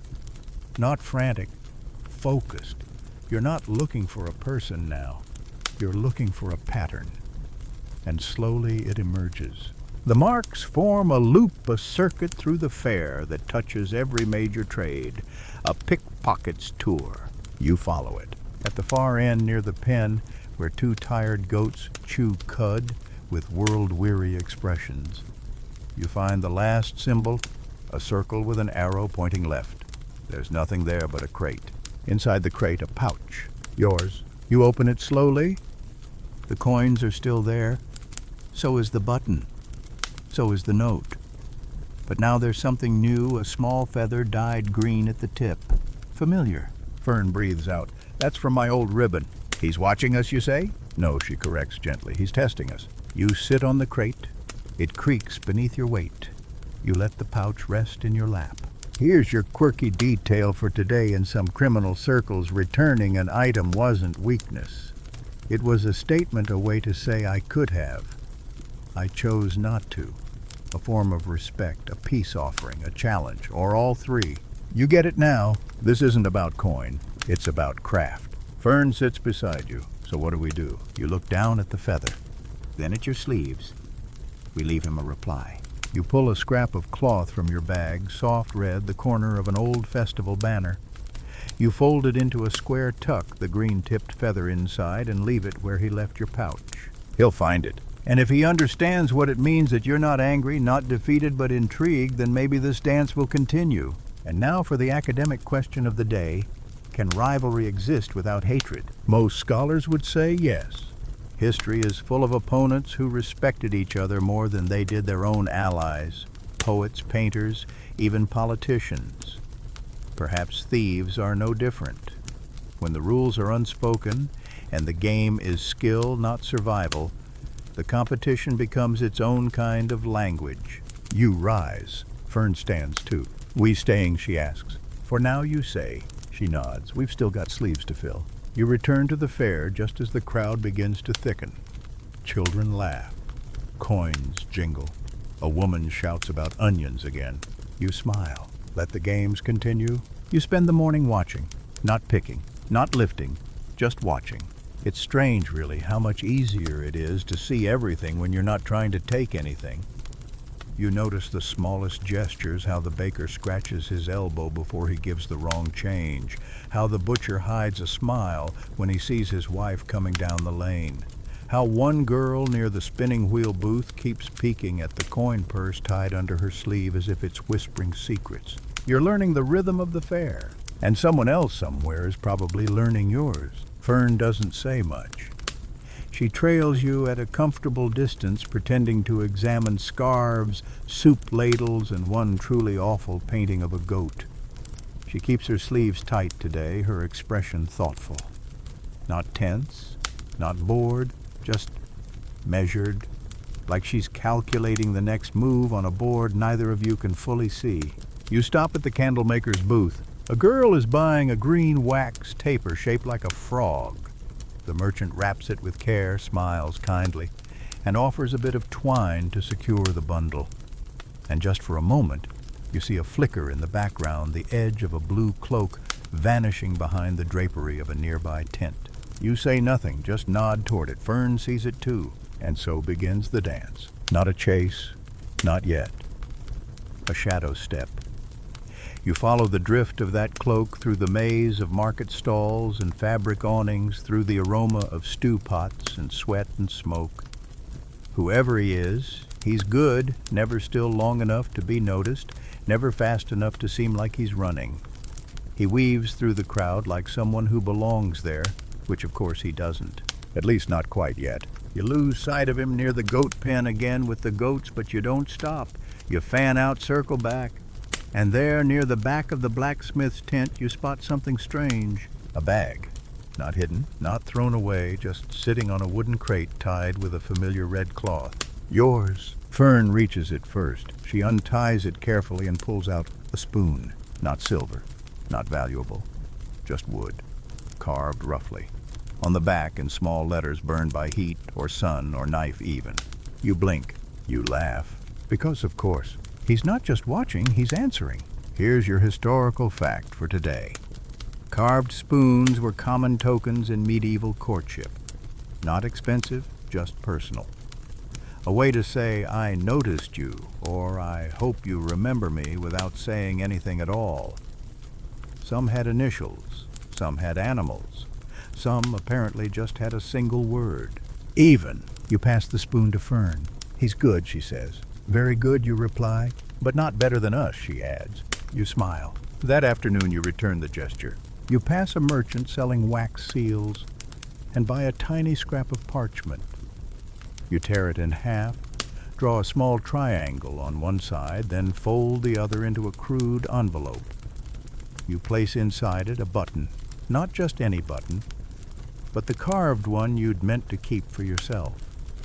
Horn, polished, shaped like a spiral, a kind of goodbye or maybe a hello. You leave it near the bread stand. If he finds it, he'll know. If not, no harm done. You don't steal anything else that day. You don't need to. Tonight's quirky detail, some medieval thieves kept journals. Not detailed accounts that would be madness, but codes, marks. Tally, scratches on bits of leather lines sewn into collars, knots tied with meaning only they understood. Memory was dangerous. But memory was also art. You wonder if he journals. You wonder if you should. Fern steals 2 apples at sunset just for fun. She gives you one. You sit on the wall near the chapel legs, dangling apple half-eaten, sleeves empty. The fair is quiet now. No watchers, no shadows, just fading music and the hush of early evening. So Fern says, chewing. He's fast. He's clever. He returns what he takes. Mostly, you say. She nods. Sounds familiar. You chuckle softly. And now the academic question of the night. When does rivalry become respect? There's no clear line. Some historians point to games, to duels, to debates and tournaments, competitions where both sides want to win but not destroy. Others say it depends on the story told afterward. Was the rival remembered as a villain or as a worthy match? You suspect you know the answer. It's in the word he left behind. Even. Not above, not below. Equal. You tilt your head toward the stars. Still so many roads ahead, still so many sleeves to fill. The fair ends quietly the next day. No big finale. No trumpet call or dance line or nobleman tossing coins from a balcony. Just the gradual closing of shutters, the folding of canvas, the packing of wares into creaking carts bound for somewhere else. And you simply walk through it, not as a thief, not even as a visitor, just a watcher. It's strange how fast the magic fades. Yesterday the air smelled like cinnamon and opportunity. Today it smells like mud and tired donkeys. But there's still beauty here. You see it in the way a child waves goodbye to a juggler, in the way the ribbon seller tucks one extra spool into a little girl's satchel, no charge, in the way Fern lifts an abandoned apple, wipes it on her sleeve, and hands it to you without a word. You bite into it, still sweet. You walk side by side to the edge of the fairground where the grass turns to gravel, and the gravel leads to the world. You'll leave soon, you both know it, but not just yet. Do you think he's still here? Fern asks. You shrug. If he is, he's not watching us anymore. But you're wrong, because tucked beneath a stone not far from the road is a folded square of parchment. Fern sees it first. You unfold it together. No name, just a single sentence. Duh. Different town, same rules, North Road, 5 days. You both stare at it. No signature, no symbol, just the words. Fern whistles low. He's calling the next move. He wants us to follow, or challenge him. You slide the note into your sleeve. I vote we do both, you say. Here's your historical fact of the day. Traveling between towns in medieval Europe wasn't just a matter of direction, it was a decision. Roads were treacherous, full of bandits, wild dogs, and worse, toll collectors. Many fairs were timed to match the safest seasons for travel. But even then, moving meant risk. And risk, well, that's something you've never shied away from. You find an old wooden post at the edge of the road, splintered and sun-bleached. On it, someone once carved the word trust in crooked, childlike letters. It's been half worn away by time, but it's still visible. You trace it with one finger. You think it's a trap? Fern asks. Maybe. You going anyway? Definitely. She grins. And here's your quirky detail and some legends. Medieval thieves left riddles behind instead of clues. Not maps, not trails, just strange sayings, poems, or gestures. They weren't meant to confuse. They were meant to test. Only those who thought like a thief could follow the thread. This note, no riddle, but the same spirit. He's daring you to try. So you spend the afternoon preparing. Not just packing, preparing. You restitch the left sleeve of your cloak where the seam is loosening. You trim your bootlaces, you polish a pin. You even count your buttons. Because now the game has changed. It's no longer about the fair. It's about the road. Fern barters for dried bread and hard cheese with a merchant who clearly owes her a favor. She returns with a bundle wrapped in cloth and a grin on her face. Got enough for 3 days, she says. We'll stretch it to 5. She nods. If we get hungry, we'll steal plums. You smile, remembering the one she left for you 2 fairs ago now. The sweet kind of memory. That night you camped near a mossy tree stump overlooking the hills. Fern hangs her cloak on a low branch and lies back in the grass. You lie beside her, arms crossed behind your head. The stars are out again. You wonder if he's looking at them too. And now for your academic debate of the evening. Can thieves have honor? Some chroniclers said no, that a thief was a thief, and the only good one was one caught. Others, especially poets and storytellers, painted a more complicated picture. They spoke of thieves who only stole from the cruel, who followed their own codes, who played a game with rules even when no one was watching. You know which version you believe. Honor isn't about laws. It's about the choices you make when no one's keeping score. You close your eyes. Fern hums softly beside you, tuneless but gentle. You dream of a town with bright banners, a crowd that never notices your steps, and a man in a blue cloak leaving clues behind like breadcrumbs, not to hide but to invite. When you wake, the sun is warm on your face.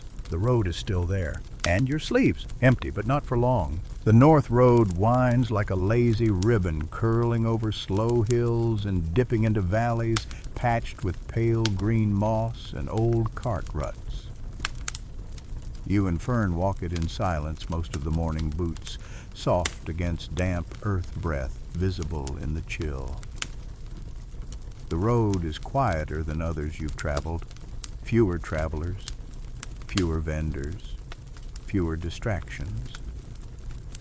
Just the wind and the occasional call of a distant bird. Somewhere behind you, a cart creaks slowly along. You don't look back. You're not afraid of being followed. Not really.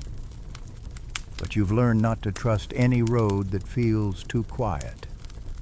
especially when someone has invited you onto it. You chew on a crust of bread from 2 towns back. It's hard enough to chip a tooth, but the flavor is decent.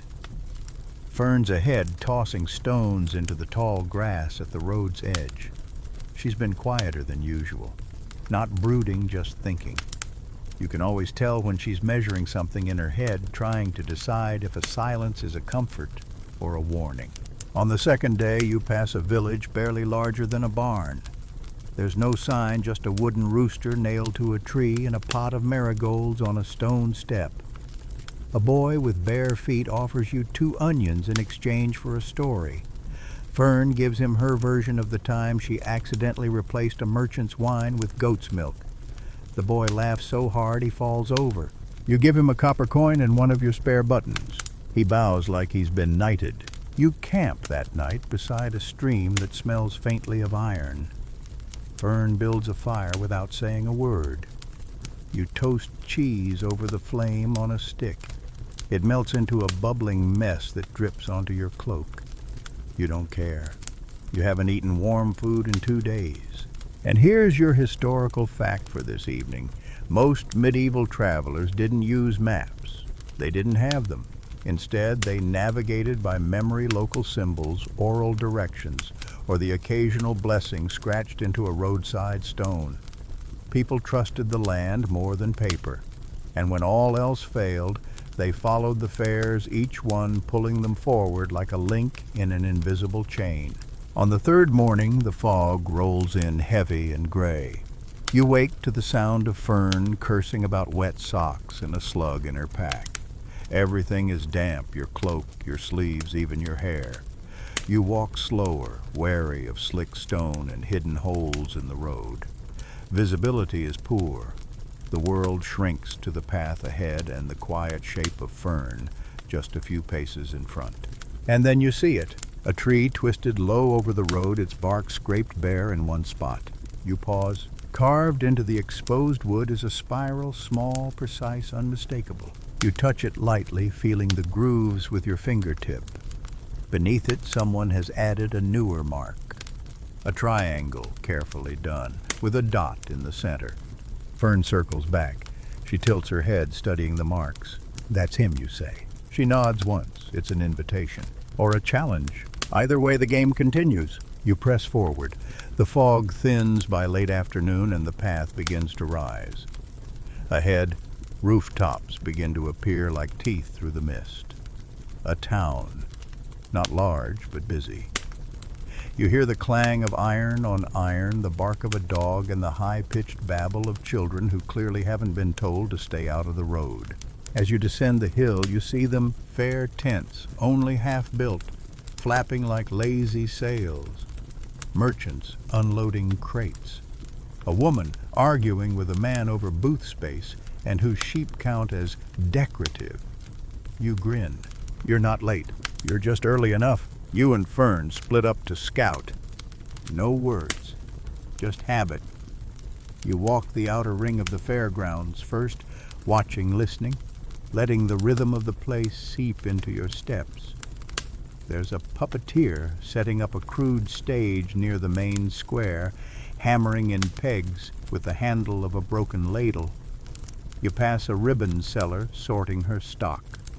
A boy carrying a cage of doves nearly drops them when someone startles him. You nod politely. Then you see it, a flicker of blue. Behind the puppet stage, half in shadow, is a seated figure, hooded, still. Not drawing attention, not giving any either. You catch only the edge of his cloak, but it's enough. Blue, clean, unwrinkled, and familiar. You drift closer, casually. Not hunting approaching, he doesn't move. Then just as the puppets rise and the crowd leans in, he lifts his head. For 1 second, his eyes meet yours. A nod, small, intentional, and then he turns away. You don't follow, not yet. Fern appears beside you. She's eating a green apple she probably didn't pay for. You saw him, she says. You nod. Was he smiling? Just his eyes. Still playing, still waiting. Here's your quirky detail for today. In some medieval fairs, performers would embed secret gestures into their acts, tapping twice on a barrel or saying a particular word in song as signals to others in the crowd. It might mean all clear, or now, or even I've spotted you. Codes hidden in plain sight. Theater, but sharper. You wonder if the puppet show is part of it. You wonder if everything is. You stand with Fern at the edge of the crowd, sleeves hanging, empty hearts, suddenly full of quiet purpose. He's here. You're here. The stage is set. Let the next act begin. The puppet show ends in laughter. A makeshift dragon made of patchwork cloth and broom handles collapses dramatically, and the children squeal with delight. A puppet knight missing one arm and most of his mustache bows with theatrical flair before being yanked backstage. The crowd claps more out of kindness than awe and then begins to scatter off to chase bread carts and gossip. You remain still. So does he. Behind the curtain, the man in the blue cloak doesn't rise.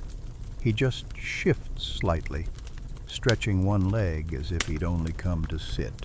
No coins in hand, no applause, no motion to join the milling crowd, just presence. Fern leans close. He saw us, knew we were watching. He wanted us to see you reply. You wait another moment, pretending to be fascinated by a cracked marionette face lying near the puppet stage. Then, without looking back, you walk away. Walk.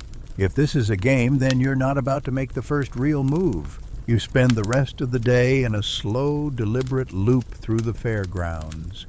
You mark every cart, every alley, every booth. You test the seams of the town's layout, where the exits are, which walls are climbable, which rooftops have line of sight. Fern does the same, though you never say it aloud. It's how you both operate, like painters laying out the canvas before ever dipping a brush. You pass the spoon seller. Again, still no sign of the returned spoon, just the usual wares. Utilitarian, polished some with carved handles shaped like flowers or dancing animals. Then tucked near the back, you see it. Not your spoon. Not exactly, but a nearly identical one. Carved from the same wood, spiral on the end. Except now, there's a notch across the bowl. A mark. Intentional. You raise an eyebrow. Fern appears beside you with perfect timing. You see it too. He left it. You think he paid? No. You buy it anyway? 3 coppers. The merchant doesn't question it. As you walk away, Fern studies the notch on the spoon. A message, or a map, or just showing off. You don't answer. You're already thinking ahead. Here's your historical fact for the evening. Medieval craftsmen often included maker's marks on their goods. These small carvings, not unlike a blacksmith's brand or a painter's signature, were meant to authenticate the object's origin. But thieves, too, adopted marks, not for credit, for communication.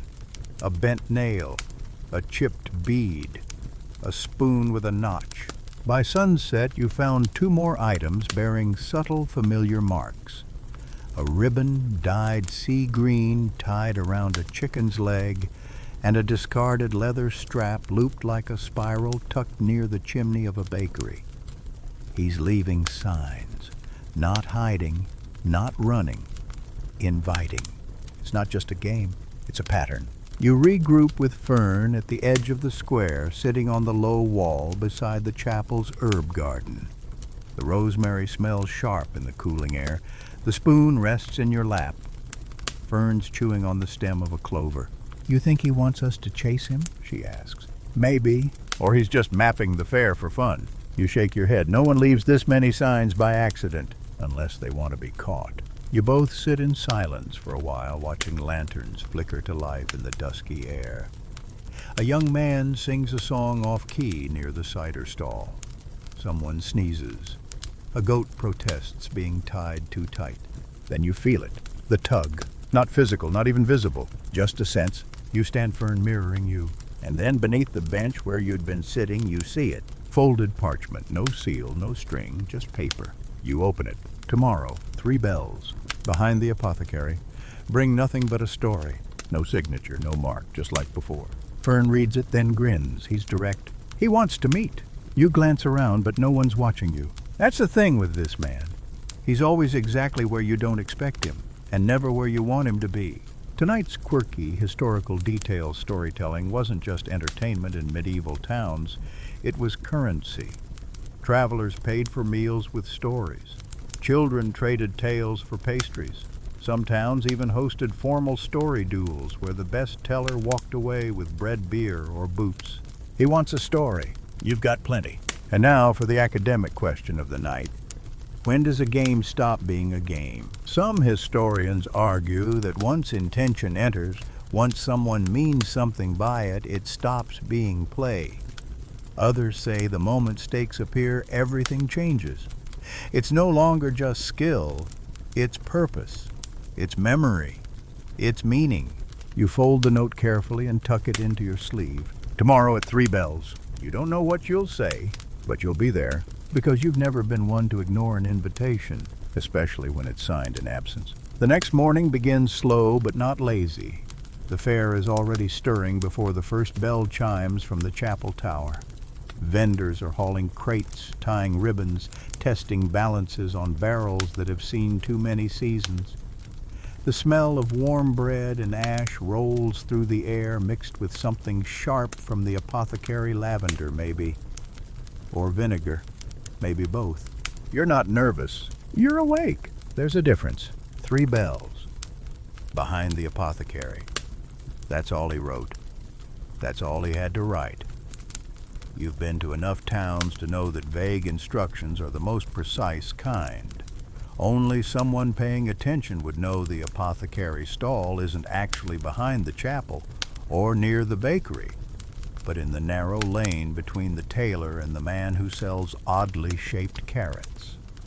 The back alley runs cold, shaded, paved with stones flat enough to whisper across. You check your sleeves. Nothing inside. Just like the note said, bring nothing but a story. Fern meets you by the bread stand at second bell. She's eating a hot roll, the steam curling into the morning air. She doesn't speak until she's chewed half of it. You going? You nod. Want backup? You pause. She raises an eyebrow.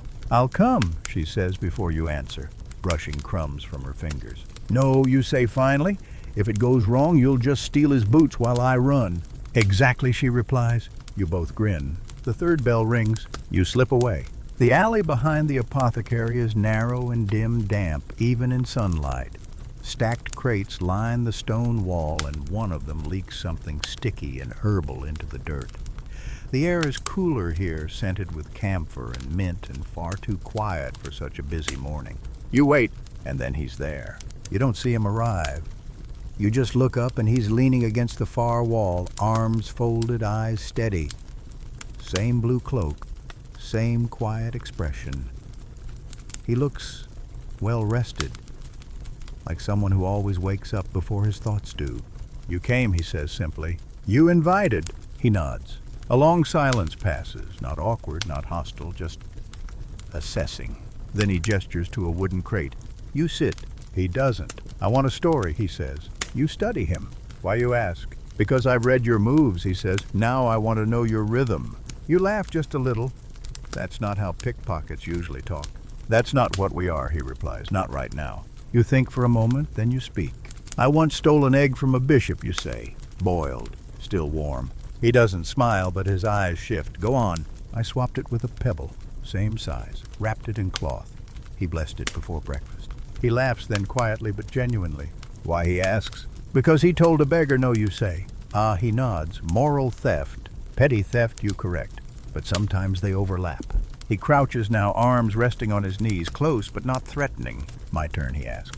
You nod. He taps the stone between you. I once returned a stolen ring before the man noticed it was gone. That's not theft, you say. It is, he replies. I kept it long enough to change the way I saw him. What did you learn? He looks away for a second. He touches it when he lies. Another silence, this one different. You shift on the crate. So what now? He shrugs. You're good. I'm better. But only because I've played longer. You narrow your eyes. Is this about winning? No, he says. It's about pattern. Memory. Finding people who know how to move like wind without being seen. You blink. You're building something. Maybe. Fern was right. He's not just showing off. He's watching, recruiting, maybe challenging, maybe inviting. And here comes your quirky historical fact. In certain guilds, thieves' guilds, if you believe the legends, there were initiation rituals based on performance, not on theft, but on storytelling. You had to convince the others you belonged by spinning a tale so clever they forgot to check your hands. Some even say a lie well told was worth more than a coin well lifted. This feels like one of those moments. He stands now, smooth, quiet, no rush. You'll see more signs, he says. If you're meant to follow them, you will. Is that a threat? It's a thread, he replies. Pull it if you want. Then he vanishes. Not dramatically, not with smoke or a flourish, just a simple step behind a crate, and when you look again, he's gone. You stay on the crate for a moment, breathing, thinking. Then you check beneath it. Of course, another spoon. But this one's different. Split down the middle, one half painted green, the other blue. A line between. No note, just implication. You leave the alley quietly rejoining Fern in the square. She's now eating an apple she definitely didn't buy. Well, she asks. You show her the spoon. She whistles low, so that's where we are. You nod. On the line. She looks around. You think we cross it? You're not sure. But you feel the pull of it, thread not rope. Light, but strong. And now the academic question. At what point does a rival become a teacher? Historians argue it depends on perspective. To the student, a rival can be a mirror, a motivator, a shadow. But to the teacher, sometimes rivalry is just the echo of a path already walked. You think of the spoons, the spiral, the rhythm. You think of your own story, boiled eggs and all. Maybe it's your turn to teach something too. The fair doesn't feel the same after that. Not because anything has changed. The same jugglers still toss pins near the ribbon stalls. The same children still chase each other between carts, and the same overworked goat still refuses to walk in a straight line, but because you have changed. Something has shifted. The game isn't just about pouches anymore. It's not about buttons or apples or even the chase. It's become something else. You feel like you're inside a story that's still being written, and someone else is holding the quill. Fern doesn't press for more details. She never does. But she watches you differently now. She starts asking questions with her eyes instead of her mouth, and you answer with silences, shrugs, and the occasional raised brow. You keep the painted spoon tucked into your sleeve all day. By midday, you've both returned to the rhythm, not fully, but enough to function. A comb here, a ribbon there. Fern lifts a handkerchief that smells like roses and regret. You swap a silver pin for a wooden token shaped like a crow, just to see if anyone notices. They don't, but you feel noticed anyway. Behind the cloth stall, you find another sign, 2 overlapping circles carved into the side of a crate. A symbol for mirror, if you remember correctly. From an old code book you skimmed once, years ago, borrowed from a man who claimed to have been in 6 guilds and outsmarted 5 of them. You didn't believe him, but the mark stayed with you. You pointed out to Fern. He's leaving a trail, she says, or making one up. You find another sign 2 hours later. A small wooden button nailed to the inside of a barrel lid. Spiral. Familiar, deliberate.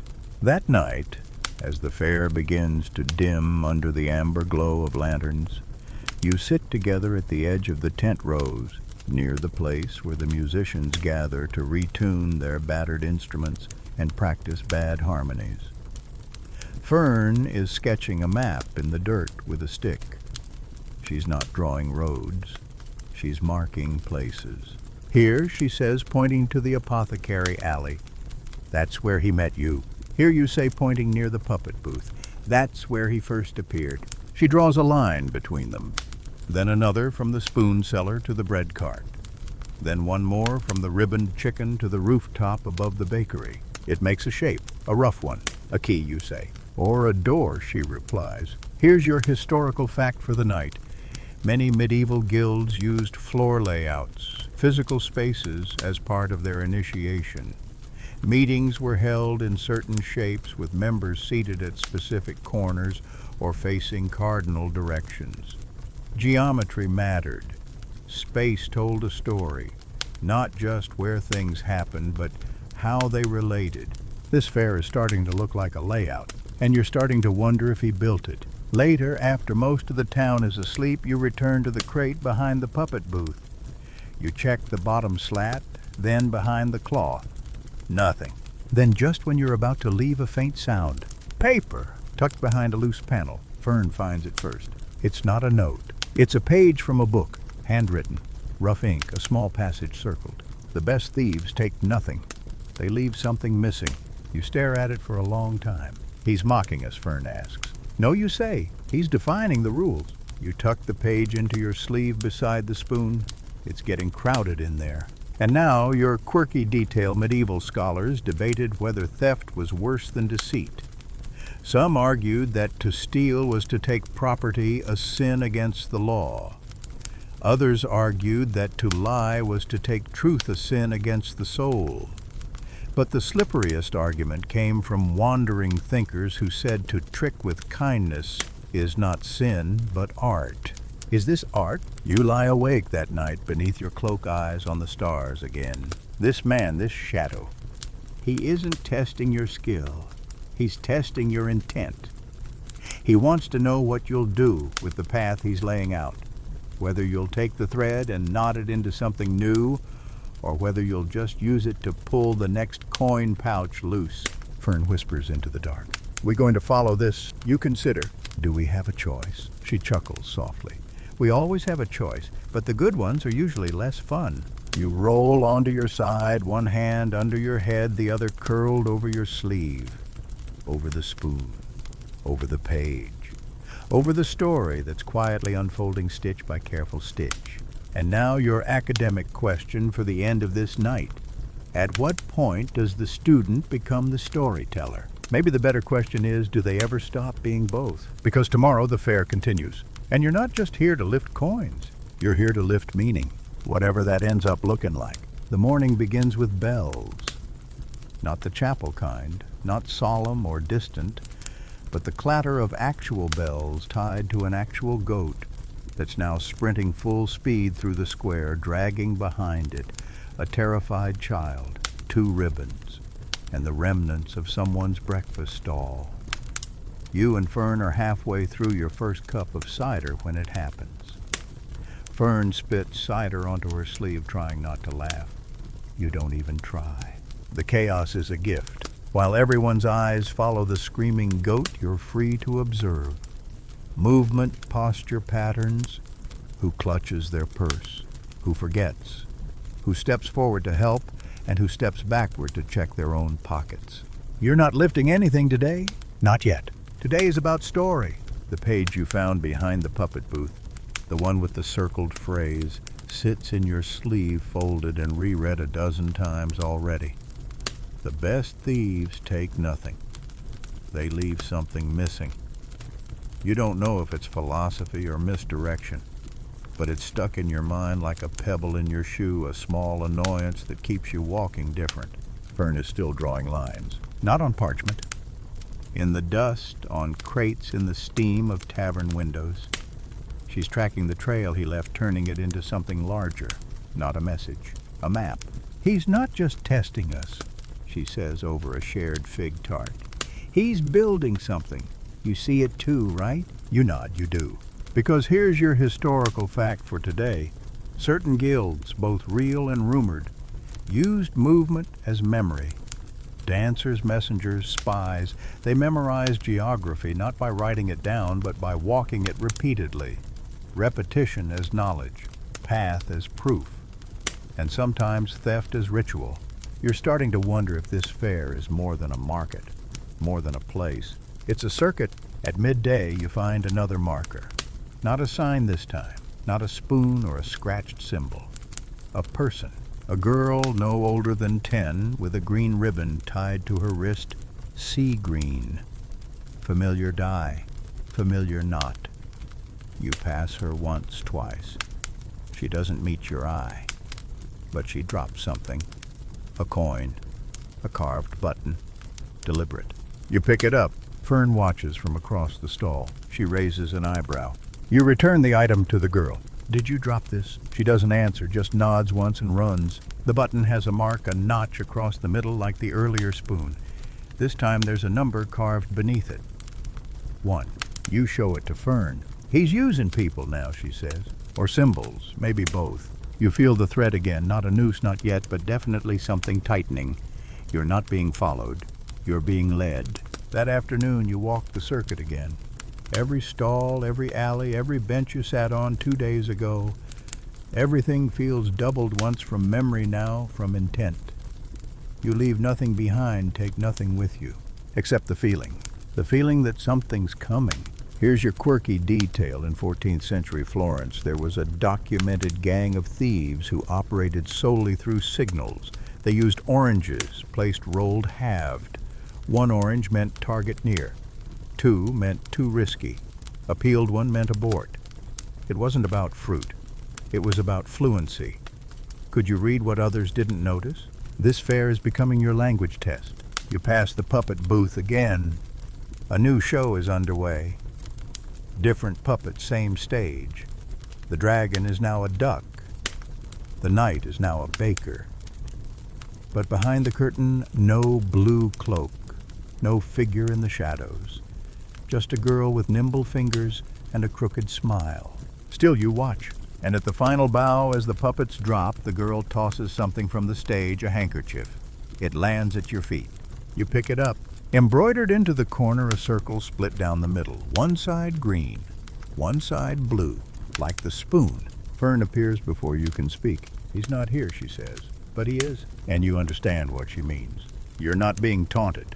You're being trained. And now your academic debate. Were medieval fairs truly public spaces? Legally, yes. In practice, not always. Fairs were often ruled by merchant guilds, traveling performers, or the wealthiest families in town. They claimed the space shaped its flow, controlled its rhythm. Outsiders weren't always welcome unless they understood how to blend in, to listen, to contribute without disturbing. You're no longer just pickpockets here. You're apprentices, or maybe you always were. The sun dips lower. The fair quiets slightly, and you feel it again, that strange sense of momentum. You didn't steal anything today, but something's missing all the same. You stay until the lanterns burn low, until the shadows stretch and blur and melt into one another across the flagstones. The fair never truly sleeps, but it does slow, a gentle exhale after a long day of bargaining, shouting, juggling, and mild goat-related chaos. You and Fern walk the perimeter just once more, side by side. Quiet. The kind of quiet that doesn't press for answers, only keeps company. Keeps. She holds the embroidered handkerchief. You hold the carved button marked with the number 1. It's not much, and yet it feels like a key. You sit beneath the outer edge of the tavern awning, where the breeze brings the scent of old ale and fresher stew. You sip something warm and overcooked while Fern traces the edges of the embroidery again and again, her fingertips gentle, thoughtful. Do you think this is a countdown? She asks finally. You glance over to what? She shrugs. Something. You lean your head back against the wall and stare up into the wooden beams overhead. Someone's carved initials there long ago. TG plus ML in a crooked heart. Maybe it's a test, you say. Maybe it's an invitation, she says. Or both. Here's your historical fact for the evening. Some medieval games, the non-violent kind played at fairs and feast days, included multi-day riddles. You'd receive part of a puzzle from one merchant, a whispered clue from another, and a hidden object in a third. The game wasn't about winning a prize. It was about proving you were clever enough to follow the thread. Sometimes the only reward was to be known by those who mattered. You're beginning to suspect that's what this is. The thread he's spun isn't just for fun. It's for recognition. It's for story. Later that night, you return to the puppet stage. It's empty now. The curtain tied back the crates, stacked the props resting in a small cart. But something draws you forward, not a hunch exactly. A rhythm, a repetition. You check beneath the boards. There wedged behind a slat is another button, marked 2. You don't smile. Not yet. You slip it into your sleeve. The next morning, Fern finds 3 before breakfast, tucked inside a loaf of bread she was definitely not planning to pay for until she discovered the crust was too soft. She pulls the button from the loaf, shrugs, and takes a bite anyway. "This is getting eerie," she says through crumbs. "This is getting interesting," you reply. You spend the next few hours walking, not to find something but to be found, and it works. Near the blacksmith's tent, behind a barrel of discarded horseshoes, you find 4. Then in a child's shoe left behind at the fountain, you find 5. Each button is slightly different. A different curve, a different notch, all hand-carved, all intentional. This isn't some mass-produced trick.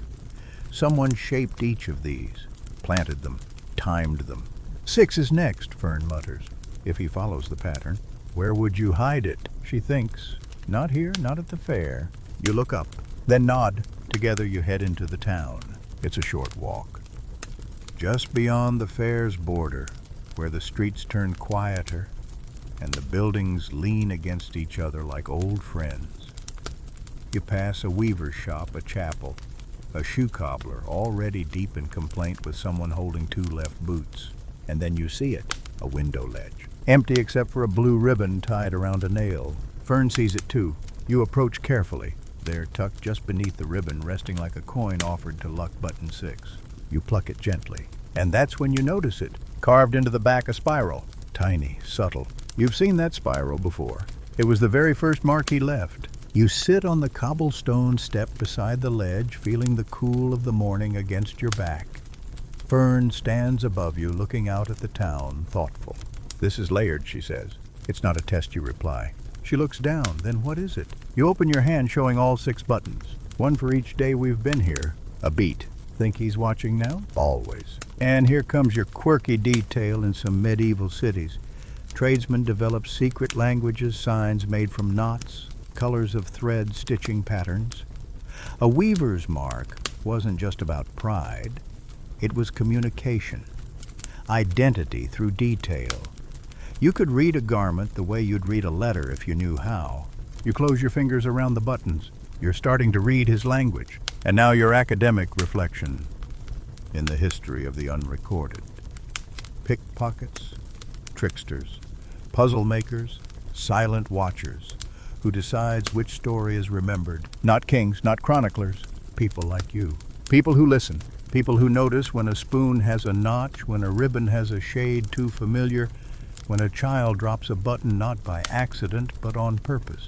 People who know that the best stories are told without being spoken. Fern sits beside you finally. Her knee bumps yours. "What do you think happens when we find 7? You pause. Either the thread ends or the story begins. You wake with the number 7 on your mind. Not because it's your favorite, though Fern insists it's the most mischievous number, but because 7 feels like a turning point. 6 was a path, a puzzle, a breadcrumb trail carved in buttons and symbols and sly grins beneath blue cloaks. But 7 feels final. Like a door you walk through that won't swing open again behind you. The fair hums to life around you. Same songs, same smells, same stalls. But everything feels expectant, like a performance waiting on its final cue. You and Fern don't speak much over breakfast, just gestures and glances. You share a crusty roll and a half-sour apple. You check sleeves. She checks rooftops. The whole town has become a board game. Every crate curtain and pigeon perch could hide the next move. You find it near the well. Button 7, tied to the handle of a bucket with a strand of wax thread knotted in a loop only someone trained would notice. Fern sees it first but lets you untie it. You turn it over. Same spiral. No number this time, but in the wood grain lightly etched a circle with a tail, a question mark curled like smoke. "Well," Fern asks, "was that it?" You look around. Nothing obvious changes. No bells ring. No hidden staircases slide open. No mysterious stranger appears clapping slowly from the shadows. Just the town. Just the fair. Just the ordinary, quiet thrill of noticing something no one else seems to. You pocket the button. Then something does change. You smell it first. Bread. Real bread. The kind you'd steal even if your stomach were full. You follow it, and you find him. Not standing, not performing, just sitting on a low bench near the baker's stall, half a loaf in hand, watching the pigeons hop near his boots. Blue cloak. Quiet eyes, the man from before. He glances up as you approach. Doesn't speak. Just tears the loaf in half and holds one piece out. You sit. Fern stays back watching from across the square. She's close enough to interfere far enough to let you make your own mistake. You take the bread. It's warm, dense, full of seeds and steam. You kept the buttons, he says finally. I kept the story, you answer. That makes him smile. I thought about testing you, he says. Leaving traps. Making you prove you could survive them. Why didn't you? Because you were already doing it. And you were already watching. That's rarer. You chew, swallow. Let silence stretch between you, soft and comfortable. What is this, you ask finally? A rehearsal. For what? For something older than both of us. He leans back, tossing a crumb toward the birds. There's a rhythm to this place, he continues. A loop. Every fair, every town, every crowd. They think it's new. We know it's not. We see the gaps. We know how to move between them. You study him. Is that what you do? Move between. I watch, he says. And I wait. Until I see someone else who can see. You nod slowly. Then what? Then I teach them how to leave something behind. Here's your historical fact for today. In some medieval towns, there were secret schools, informal, hidden, where knowledge was passed, not through books, but through acts. You'd learn by doing, by following, by noticing what others missed. It wasn't just for thieves, herbalists, poets, glassmakers, anyone whose craft required precision and patience. These weren't institutions, they were inheritances. And you're starting to think you've inherited something too. He reaches into his cloak, pulls out something small, another spoon. But this one isn't split. It's solid, painted red. He places it gently in your hand. This isn't a symbol, he says, it's a mark. You carry it, you carry the thread. You weigh the spoon.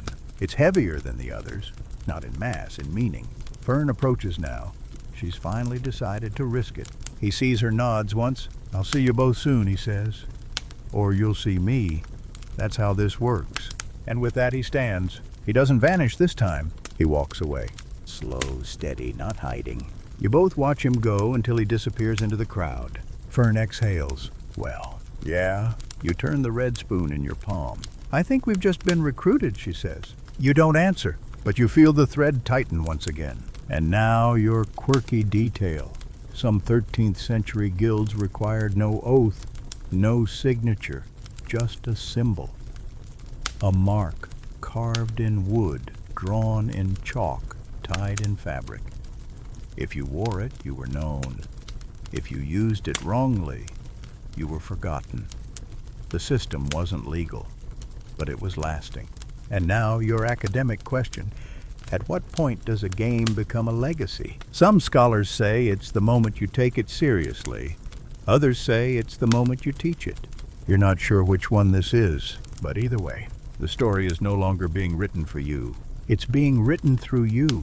You don't return to the fair right away. Instead, you and Fern wander the quieter streets, the ones tourists and traders don't bother with.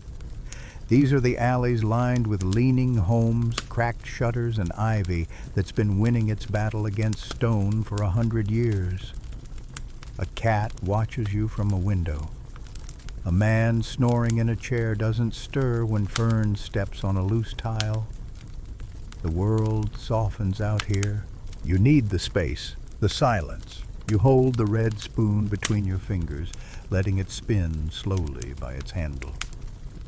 Fern watches it, like it might whisper something if you rotate it enough times. So now what she finally asks. You don't answer immediately, because you're not sure. The rules have changed. Or maybe they haven't. Maybe you've just caught up to where they've always been. Maybe we don't wait, you say. For what? For the next clue, the next symbol, the next clever little riddle. Fern kicks a pebble. So what do? We make the next move. And just like that, something shifts. You find a quiet corner, a boarded-up stall that hasn't opened in days. You pull out the buttons, all 7. Lay them out in a line on the stone step. Fern crouches beside you, rubbing her hands together for warmth. You start to arrange them, not in order, in shape. Spiral, line, triangle, then finally a curve that loops back. Fern traces it with her finger. A question mark, she says, like on the last one. You nod. It's not a sequence you say, it's a prompt. She stares at you, then blinks. You think he wants us to respond? I think he wants to know if we can. So you do. You start small, a ribbon tied between 2 stalls, nothing flashy. But the knot you use is deliberate. The exact pattern he left on the bucket's handle. Then you find a bit of chalk broken and pale. You draw a mark behind the bread cart, 2 circles touching like the mirrored sigil from before. Then a button. Button number 3. You place it where the spoon seller always stands, tucked just beneath the edge of her table. And then you walk away. You don't wait to see who finds it. That night the fair feels different again. But not because of the people, because of you. You're not walking the fair anymore. You're shaping it. Here's your historical fact for the evening.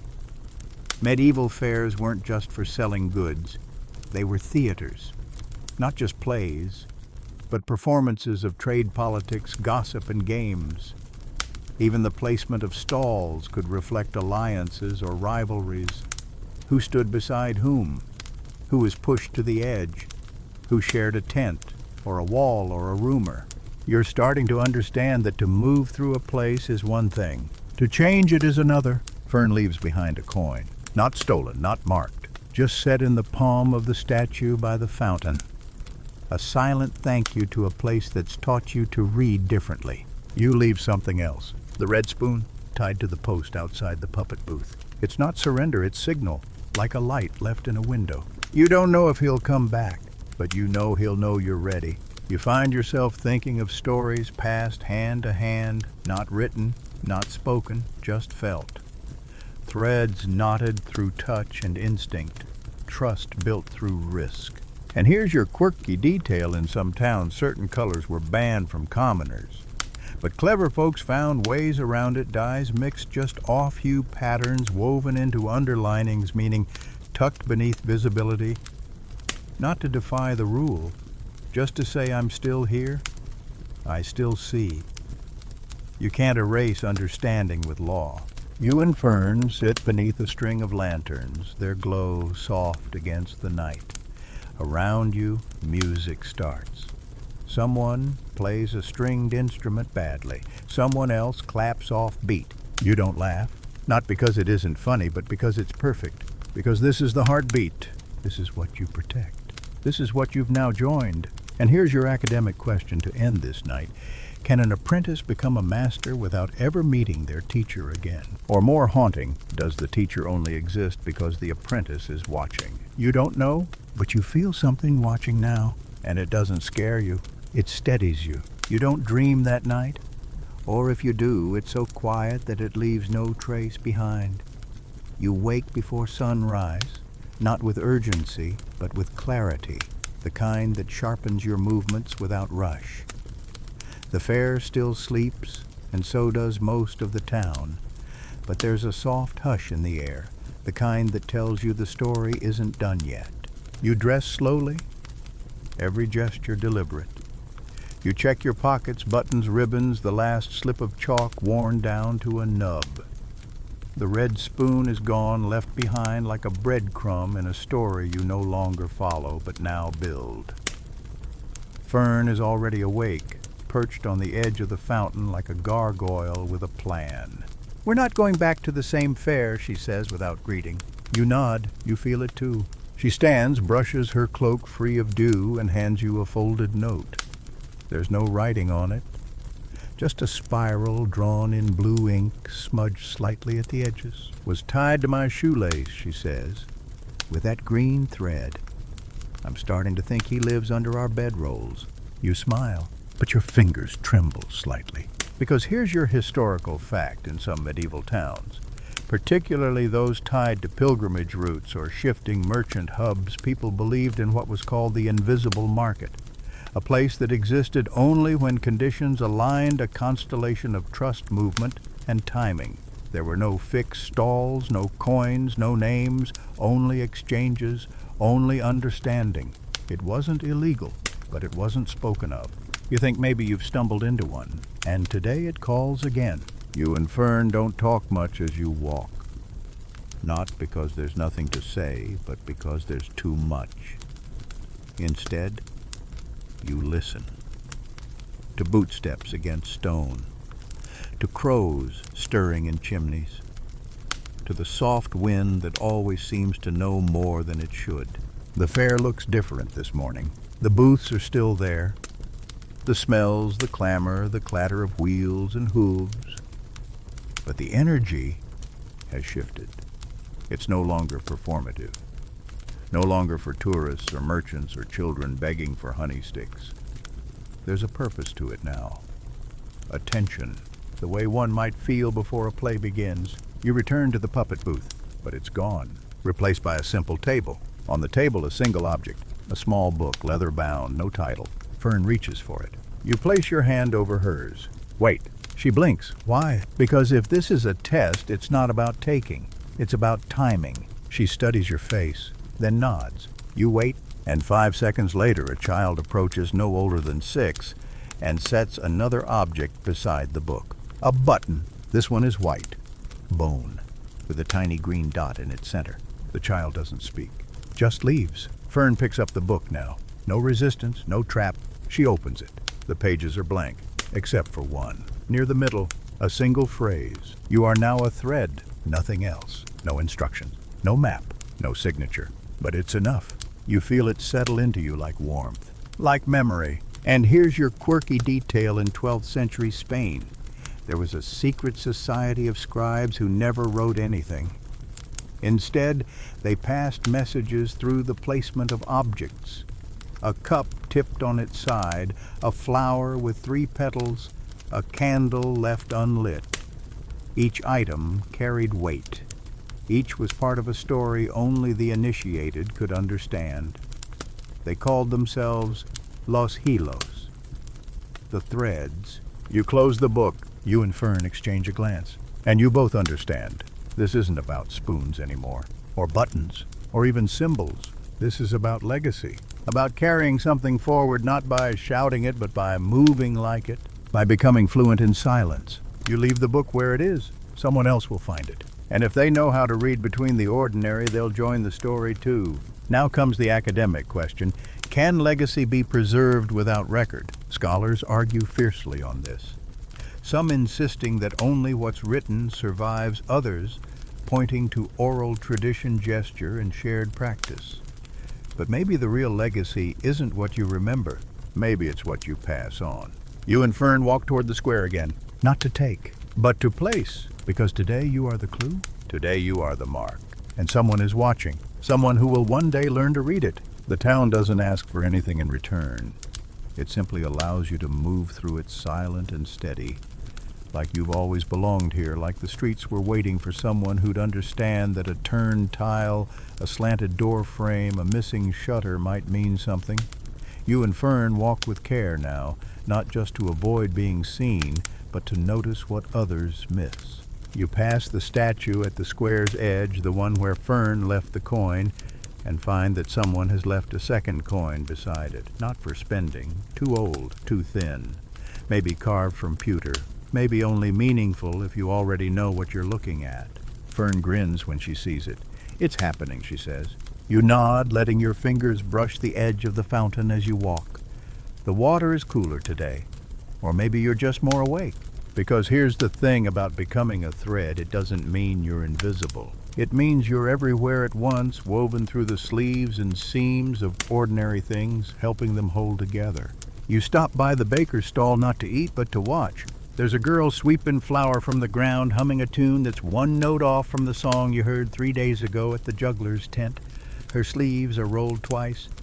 Her apron bears the faint mark of a spiral drawn in ash.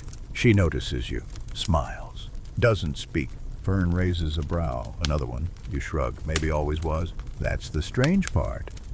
Once you see it, you realize how many were already playing the game, or rather living the story long before you caught up. It's not about joining a group. It's about tuning your senses. like learning to hear the second rhythm beneath the beat of a drum. There's a booth that wasn't there yesterday. No banner, no goods, just a single sheet of parchment nailed to the wall. You approach slowly. The parchment is blank, until the light shifts and you see what's written, barely a whisper of ink, as though someone had etched the message with a single drop. The fair ends at dusk. The thread does not. You stand quietly, letting the words settle. You turn to Fern. She's already tying a knot. One loop, two twists pull tight around the base of the nearest stall post. Her fingers don't tremble. They move like they've done this 1,000 times. Maybe they have. You spend the rest of the day placing things. Not grand objects, nothing dramatic. A ribbon tucked in a boot sole. A pebble dyed red placed beside a chalk circle.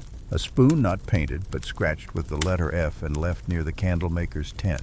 Here's your historical fact for today. In 14th century Bohemia, apprentices often trained without books. They learned by assembling patterns from pieces, buttons, thread lengths, knots. Entire histories of a workshop were passed on through tactile sequences. If you could memorize the order, the texture, the placement, you knew how to recreate not just a product, but a practice. And that's what you and Fern are doing now. Not stealing, not hiding, stitching. The fair continues. Louder now, like it knows it's almost over. Laughter rings sharp. Horses whinny. A man walks through the crowd selling candied pears and nearly knocks over a tent pole with his elbows. But you don't walk the fair anymore. You walk through it, toward its edge, where the road begins. You and Fern reach the hill just as the sun begins to lower soft gold, slipping into a muddy copper. The kind of light that makes even shadows look honest. You turn, look back, and the fair glows. But more than that, it responds. You see a girl pick up the ribbon you left and twist it into her braid. A boy draw a new circle beside your chalked one. An old man tie the same knot Fern used onto the strap of his bag. You don't wave goodbye. You've already said enough. Here's your quirky detail. In some parts of medieval France, itinerant performers would leave objects behind in towns they liked: a stone with 3 holes, a spoon balanced on a ledge. The locals believed this brought good luck. Others thought it was a silent promise. I'll return. And now your academic question. Does transformation require recognition? Or is it enough to feel changed even if no one names it? You walk away from the fair still carrying no title, no coin, no map, only the quiet certainty that you were here, that you mattered, that someone will follow the thread you've left behind and begin weaving their own. You follow the road out of town as twilight stretches across the sky, brushing everything in a dusty violet hue. The fair fades behind you, a hum instead of a roar, like a memory deciding whether to stay sharp or gently blur at the edges. Fern doesn't say much. You don't either.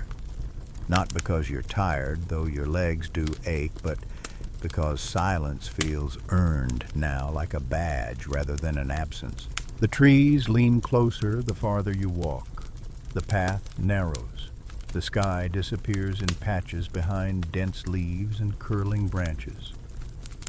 You wonder if you've left the world of fairs and coins and baked pears altogether. This feels like a corridor carved through time, and it's oddly familiar. Then you see it. Not a person, not a building, but a mark. Painted faintly on the bark of an ash tree, a spoon, red-tipped, curved sideways into a crescent. Below it, 3 dots in a triangle. Fern touches it, then glances at you. Another chapter. You nod, because this doesn't feel like the end of something. It feels like an interlude, a moment between stanzas in a song you didn't know had verses. Here's your historical fact. In late medieval Europe, especially in the Alps and dense forest regions, messengers often left signs in the wild carvings, stacked stones, or soot marks on trees to guide others. It was a quiet system of wayfinding that had no formal rules but carried immense power for those who could read it. And right now you're reading fluently. The forest hums around you. Crickets tune up. A bird calls from a hollow one note, only then stops. You pass a bent fern that seems tied at the base with twine. Another sign. Fern kneels beside it and pulls a piece of folded parchment from beneath a rock. You didn't see it until she moved. She unfolds it carefully. It's not a message. It's a map, hand-drawn, scratched with something blunt and dark. A clearing marked with an X. 2 loops to the left. A strange square that might be a building or a trap. You turn it in your hands. No title, no legend, but it feels like an invitation. Fern grins. I vote we follow it. And of course you do. The map leads you off the path through brambles and mud-slick slopes across a small creek that stains your shoes. But you don't care. You're not walking for comfort. You're walking because someone asked you to without words, but with the kind of intention you now understand. It takes an hour, maybe more. The clearing is smaller than you expected. There's no tent, no camp, just a circle of stones and in the center a mirror. Not large. About the size of a dinner plate. Framed in worn iron set into the earth like a relic. You approach it slowly. Your reflection stares back smudged by twilight edges softened by dusk. But there's more. Around the rim etched letters Nihil perditur, omnia mutantur. Fern reads it aloud slowly. Nothing is lost. Everything changes. You crouch beside her. Neither of you speaks for a long time, because something about that sentence sinks into you deeper than the story of buttons and cloaks and spoons. This feels older, like a truth you've always known but never said aloud. You set the map beside the mirror? You don't need it anymore. The clearing is quiet, but not empty. It holds echoes not of voices, but of decisions, of footsteps that made it here before you, of people who stood just like this wondering what came next. And here's your quirky detail. Some traveling monks in the 13th century used mirrors not for vanity, but for meditation. They believed a reflection in silence helped reveal not the self, but the layers around it, the dust, the habit, the false names. Looking not to see yourself, but to see what surrounds you that you normally overlook. You wonder what you're overlooking right now. And here's your academic question. Is legacy created by doing or by being witnessed? You don't have the answer. But as you look into that mirror with Fern's shoulder resting against yours, you realize you no longer need to know everything. You just need to keep walking. You sleep in the clearing that night without fire, without fear. The stars blink through the canopy above, peeking in like curious spectators. You and Fern lie back on the flattened moss arms behind your heads, staring upward at constellations that have probably watched 1,000 pickpockets dream beneath them.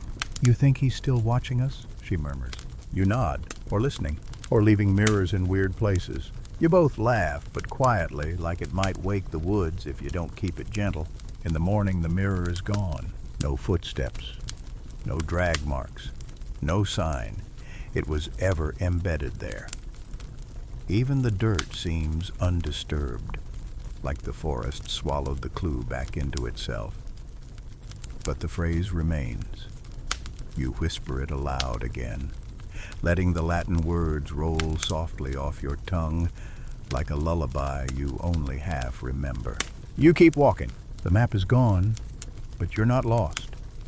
You follow the patterns now, the angle of branches, the way moss hugs one side of a stone, the birds that don't sing in certain places. Navigation not by compass, but by sensation. Eventually the trees thin out and the village appears. Not a big one. 10 houses, maybe 12 clustered like old friends. A crooked church bell, a wheelbarrow tipped on its side. 2 chickens bicker beside a fence with more holes than wood. Fern tilts her head. This doesn't look like a clue, but that's the trick now, isn't it? The most ordinary things have become the most suspect. You step into the village slowly. No one rushes to greet you. No dogs bark. A curtain shifts. A shadow passes behind a window. You're being seen but not welcomed. Not yet. Until an old woman opens a door and nods once. And that's enough. She doesn't ask your names, just beckons with one wrinkled hand. You follow her into a narrow room that smells of thyme and ink and something sweet. A candle burns low beside a plate of toast. She gestures to the table. You and Fern sit. She places something between you. Not food, not a warning. A box, small, carved, locked with no visible keyhole. On the top, another red spoon etched deep. But this one is different. Its handle curls around itself, forming the shape of a snail. You look at Fern. She looks back. The old woman finally speaks. "You take it," she says. Her voice is wind through linen, soft but edged. "It's not mine," you say. She raises an eyebrow. Didn't say it was. You place your palm on the box. It's warm. It hums. Not literally, but there's a vibration like your bones recognize it before your brain does. Fern whispers. "What if it's the end?" You shake your head. It's a middle. You don't open it. Not yet. Because here's your historical fact. In the 15th century, some travelers carried puzzle boxes not to secure treasures, but to hold instructions. A box might contain scraps of coded writing tokens, pressed herbs, even a marked button. They weren't secrets. They were maps of understanding, ways to teach those who couldn't read but knew how to feel patterns. You think this is one of those? The old woman doesn't explain. She only places a ribbon on top. Green frayed, smells faintly of smoke, then walks into the next room and closes the door. You and Fern sit in silence. Then slowly you lift the box and tuck it under your cloak. You step outside. The village is brighter now, or maybe your eyes have adjusted. A child runs past with a stick. A man mends a net. A woman hums the same off-key tune you heard 3 towns ago while hanging clothespins in an order that probably means something. You walk on, because this doesn't feel like a place you stay. It feels like a place you're supposed to pass through, like a bridge between ideas. Fern says we're carrying something now. You nod. We always were. Here's your quirky detail. In some medieval theaters, actors didn't memorize scripts. Instead, they memorized movements, positions on a stage, the location of props. Dialogue came later, sometimes improvised, sometimes handed to them in gestures behind curtains. The belief was that if your body knew the story, the words would follow. And maybe that's what you're doing, letting your steps write something. Here's your academic question to ponder as the road bends again. Is a path still a path if no one else ever walks it? Or are you creating something brand new? Something that only exists because you dared to take that next step. You don't have the answer, but you're still walking. And that's enough for now. You walk until the trees return this time, taller, straighter, like cathedral pillars, guiding you toward a destination that hasn't yet revealed itself. Fern whistles occasionally off tune on purpose, as if daring the forest to whistle back. The box rests in your satchel, heavier than it should be, not from weight, but from meaning. It doesn't rattle, doesn't creak, just hums, silently, not to your ears, but to your thoughts. You wonder if it's one of those objects that changes when you're not looking. The road tilts upward, not steep but steady, like it's leading to a place the air knows how to respect. You follow it until moss starts covering the path, softening each footfall. The air cools. Light slants through branches at that late afternoon angle where everything glows just a little too perfectly. Then you see it, a house, not broken down, not freshly built, just timeless. It leans slightly to the left, like it got bored of standing straight centuries ago. Ivy drapes the windows, one shutter hanging loose. There's a bell tied to a branch above the front step. No rope, no clapper. Just a bell waiting. You and Fern stop. She tilts her head. Do we knock? You shake yours. It's not that kind of house. Instead, you sit down on a nearby log. Wait, because that's something you've learned in the last few days. Not every place asks you to act. Some ask you to listen. Nothing happens for a long while. Then the door opens. A man steps out. Not young, not old. His face is the kind that refuses to age properly. Too many smiles, maybe, or too many secrets. He wears a blue cloak fastened with a spoon-shaped clasp. His boots are scuffed but polished. His eyes don't settle in one place for long, always tracking like a cat scanning a room for the joke it hasn't heard yet. "You got it, don't you?" he says, not unkindly. You nod. He doesn't ask to see it. "Thought you might," he says. "She said you would." "She who Fern asks?" He just grins. The thread that's stitched before you. You think about the red-sleeved woman, about the child with the button, about the parchment with invisible ink. Maybe none of them were random. Maybe all of them were points in a web you didn't realize you were building until now. "You'll need to open it soon," he says, gesturing vaguely toward your satchel. "Not here, but soon." "Why, you ask?" "Because nothing sealed stays sealed forever, and because someone else is waiting." "Where?" He doesn't answer. Instead, he pulls a stick from his pocket no longer than your thumb. It looks ordinary until he snaps it in half and places both pieces at your feet. The center of the break is blackened, not burnt, just empty. "Which half is heavier?" he asks. You pick them up, turn them, they're equal. They weigh the same, you say. He smiles again. "Exactly." And then he goes back inside. The door closes. You and Fern sit in silence for a moment, then she says, "Did we just get riddled at?" "Completely. You pocket the stick halves anyway." "Not because they'll be useful. Because you've learned that sometimes the useless things are the ones that tell the best truths later. Here's your historical fact. In 14th century Wales, messengers sometimes carried tokens of parity objects split in two that would later be rejoined to prove identity. Not rings or coins, but wood, stone, even woven cloth. It wasn't about value, it was about match. If you had the other half, you belonged. You tuck the box tighter into your bag, not because you fear losing it, but because you want to keep it close until the moment it decides it's ready. Fern stands first. "Where to now?" You follow her gaze. "Past the house." A faint path, barely a trail, snakes into the trees. No signposts, no markers, just an invitation carved by time and trodden leaves. "Forward," you say, because what else is there? Here's your quirky detail. Some medieval guilds believed that silence was a form of speech. New members had to go a full day without speaking, not as punishment, but as a right. The idea was if you could make yourself understood without words, you were ready to understand the deeper patterns behind tasks, trade, and trust. You and Fern don't talk for the next hour. You walk, letting the path speak instead. And here's your academic question.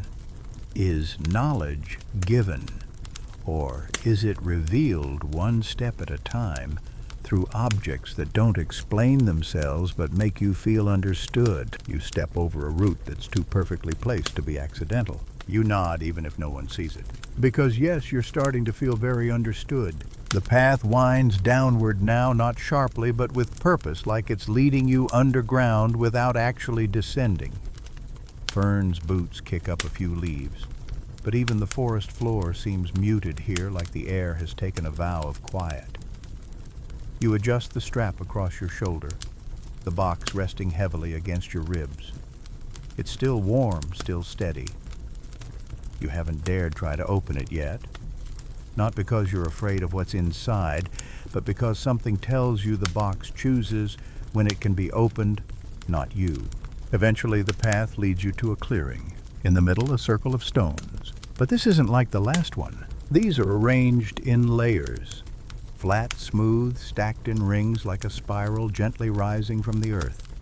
At the center, instead of a fire pit or mirror, there's a low platform made of polished wood cedar, you think, with nothing on it. No carvings, no symbols, just bare, silent wood. Fern steps forward first, walking the spiral slowly, reverently, like it's an unwritten ritual. You follow. The silence deepens as you circle inward, step by step, until finally both of you reach the center. You look at each other, then at the platform. "Is this where we open it?" Fern asks softly. You don't answer right away, but your hands are already moving. You set the box on the wood. It doesn't glow, doesn't shake, just sits there. You press your fingers to the top right over the spoon and snail engraving, and something clicks, not audibly, but somewhere inside you. The lid lifts without resistance. Inside, a single sleeve, oversized, deep burgundy, silk-lined, embroidered with a barely visible pattern of tiny buttons. Not actual buttons, just thread mimicking their shapes. Fern exhales. That's it. But you know better. You reach in, lift the sleeve, and beneath it lies more. A coin, but not a real one. It's made of fabric stuffed, sewn shut. A coin that cannot be spent. There's a small X stitched into the center, the thread darker than nightshade. You set it beside the sleeve, then find a scrap of parchment tightly folded. You unfold it. A single word. Proof. That's all. Fern squints. Proof of what? You don't know. But here's your historical fact. In 15th century merchant trials, defendants often carried tokens to court, small crafted items that could vouch for their innocence, origin, or honesty. These proofs were rarely admissible as evidence under law, but were treated with symbolic weight. The more mysterious the token, the more seriously it was taken. You lift the coin again. It doesn't make sense, but it feels serious. You place everything back inside. Close the lid. The box doesn't click this time. It simply rests shut as if content with being seen. Fern sits on the platform. So what now? Do we deliver this? Maybe you say, maybe we become it. She blinks. That's annoyingly vague. You grin. Blame the box. The clearing remains quiet, but not empty. You can feel something watching, not a creature, not a person. Just awareness. Like the forest is waiting to see what you'll do with what you've just found. Fern says it's weird. I thought the journey would get simpler the more clues we collected. You nod. But it's getting deeper instead, like a pocket or a sleeve. She groans. Oh no, that's too perfect. But she's smiling. You take the box again. Hold it to your chest. And here's your quirky detail. Some late medieval fairs featured a game where blindfolded players had to identify items hidden in enormous fabric sleeves, not with sight, but with touch alone. The goal wasn't just to name the object, but to explain what story it told. A thimble might mean a lost grandmother. A spoon could be a love letter. A pebble might stand for betrayal. And that's what you're holding now. Not items, stories. The forest eventually leads you to a road. Not wide, not straight, but it stretches forward. And that's all you need. Here's your academic question. Does meaning arise from objects themselves, or from the journey taken to retrieve them? You don't answer it out loud. You just walk, with Fern beside you, and the box quiet, warm, and filled with something more important than gold, resting near your heart. You leave the spiral of stones behind, stepping once more onto the uneven road that doesn't promise arrival, only continuation. The forest gives way to hills, soft green knuckles, rolling under a sky the color of warm milk. Fern hums again, and this time you hum with her. Not a song either of you know, but something easy and repeating, like a melody that's been tucked inside you both since before this story began. The path turns dusty. Wind sweeps across the hills carrying scents of hay lavender and distant firewood. And then there ahead a sign. Not painted, not nailed to a post. Just a square of linen tied between two fence stakes. On it a red sleeve. Not drawn, real, sewn to the fabric like a flag. Fern jogs up to it. This can't be a coincidence. You shake your head. It's never a coincidence anymore. Beneath the sleeve, someone has stitched two words. We gather. You look around. The road splits just ahead, one path down into a small valley, another curving up toward a low ridge with smoke rising beyond it. Fern shades her eyes. Which way? You don't hesitate. Up. The path is narrow, bordered by wildflowers and old knotted bushes.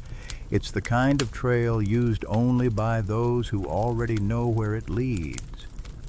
But that includes you now, or at least the version of you that's learning how to read between branches and beneath footsteps. Halfway up the ridge, a voice calls, "Travelers." You stop. From behind a boulder steps a boy, perhaps 12. He wears a patched shirt too big for him, a belt of looped spoons, and around his neck, a button tied on red string. He grins at you like he already knows your name. "You've got it," he says, eyes on your bag. "They said you would." Fern says nothing, just tilts her head. The boy points past you. Go on. They're waiting. So you crest the ridge. And there they are. 10, maybe 15 people sitting in a circle around a shallow fire pit, no flames yet. Some wear cloaks, some sleeves too large for their arms. A few have pouches, boxes, or bundles wrapped in cloth beside them. They all look up when you arrive. One of them, a tall woman with hair like braided string, gestures to an empty spot in the circle. You and Fern sit. No one says your name. No one asks your purpose. You're simply allowed to be. The fire is lit, a small flame.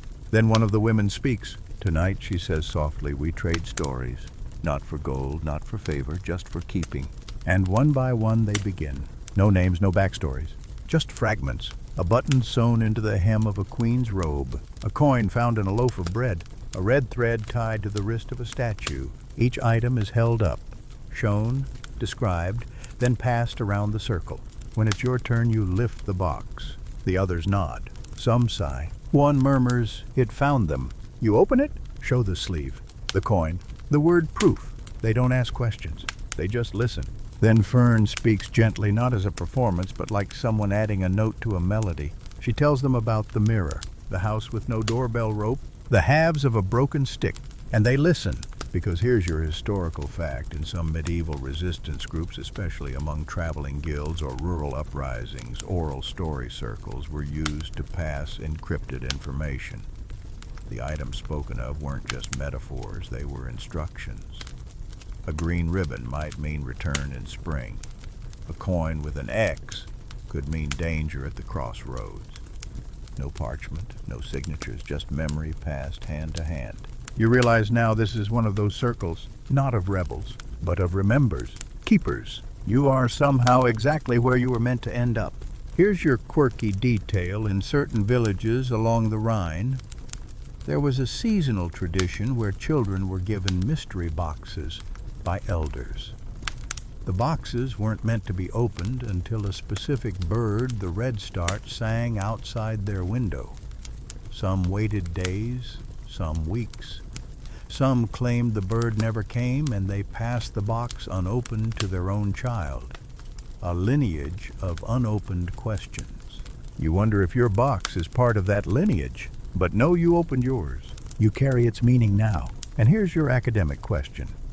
Are stories more powerful when shared or when preserved in secrecy? You look around the fire. You don't need to answer, because these people are doing both. And now so are you. The fire burns lower, shifting from orange to gold to deepening embers. Around you, the circle leans in just a little, as if the act of listening requires physical closeness. It's not about warmth. It's about presence.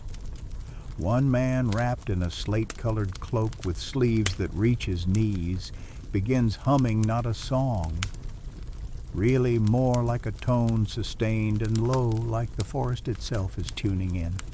You feel the box pressing lightly against your side. It doesn't hum, but it echoes something. Fern leans her head against your shoulder, silent but alert. Her breath is slow, but you can feel it quicken just slightly when the next woman across the fire unwraps her cloth bundle. Inside is a spoon, not metal, wood, not new, worn. Its surface is etched with concentric circles, not unlike the spiraled stone pattern you stood in earlier that day.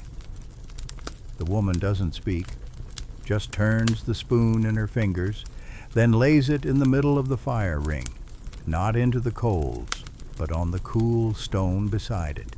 Everyone nods, and that's all, because this isn't a meeting about explanation.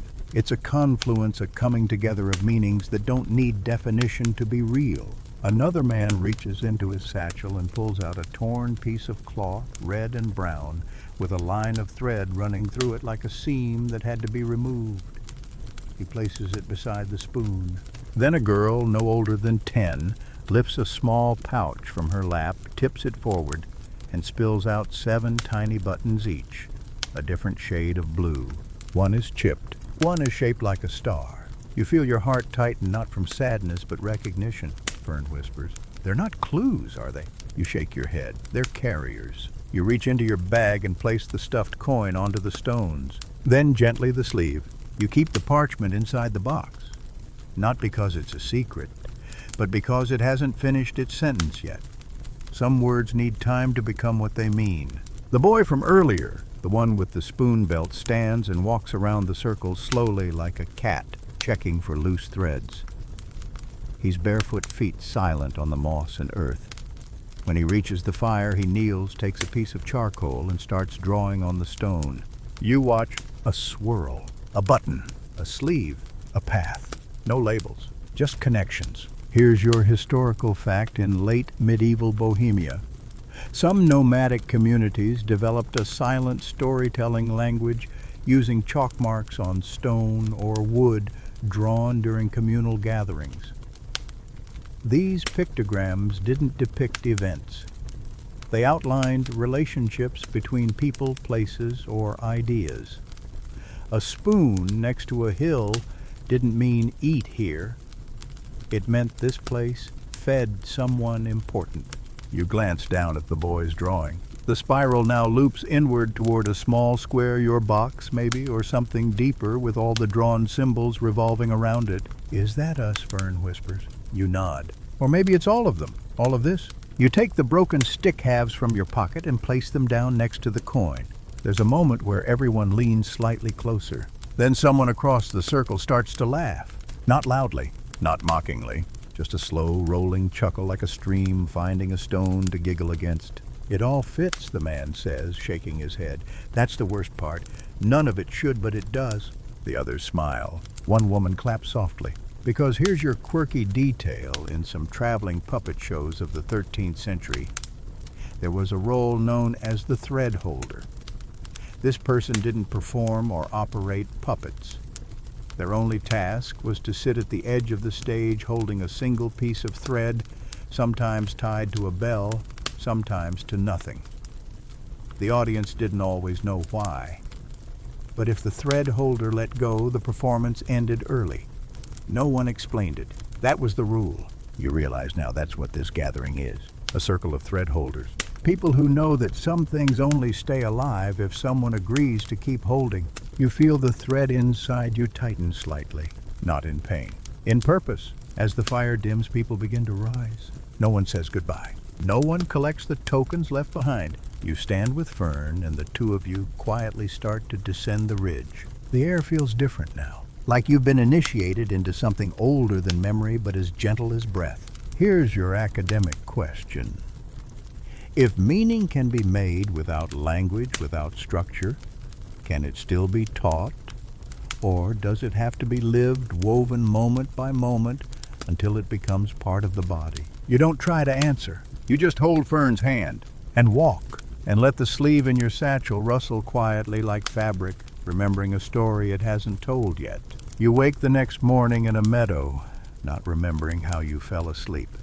The grass is flattened beneath your back, and there's the faint smell of rosemary, like someone brushed the air with an herb bundle before you opened your eyes.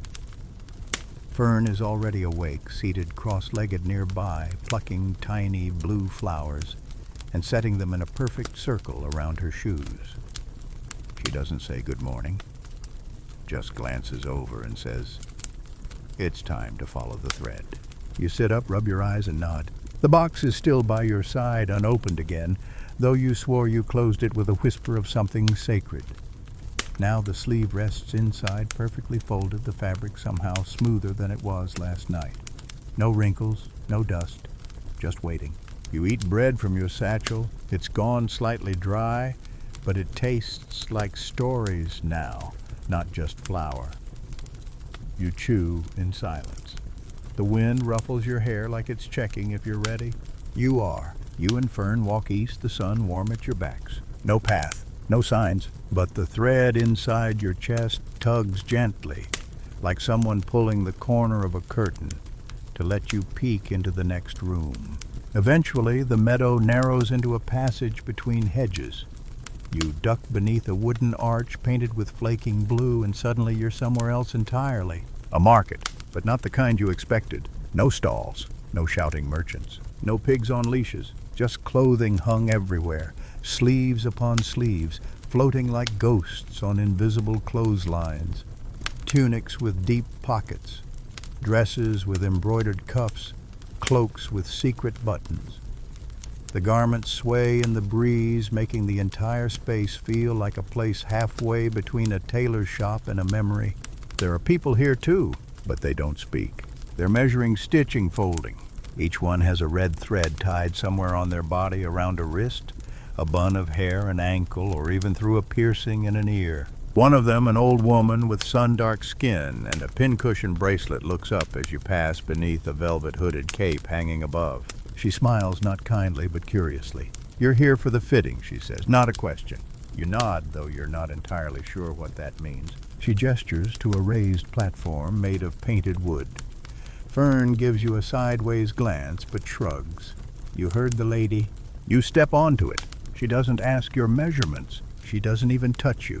Instead, she circles once, twice, humming under her breath. Then she says, 'Yours was hard to match.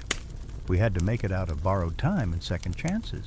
You don't know how to respond, so you don't." She returns with a coat, not flashy, not new, but unmistakably yours. The inside is lined with old map fragments sewn together from towns you haven't visited but somehow recognize. The sleeves are wide, ridiculously wide. You slip it on, and it fits. Not perfectly, correctly. Here's your historical fact. In some late medieval fairs, thieves and pickpockets used tailors' stalls as temporary headquarters.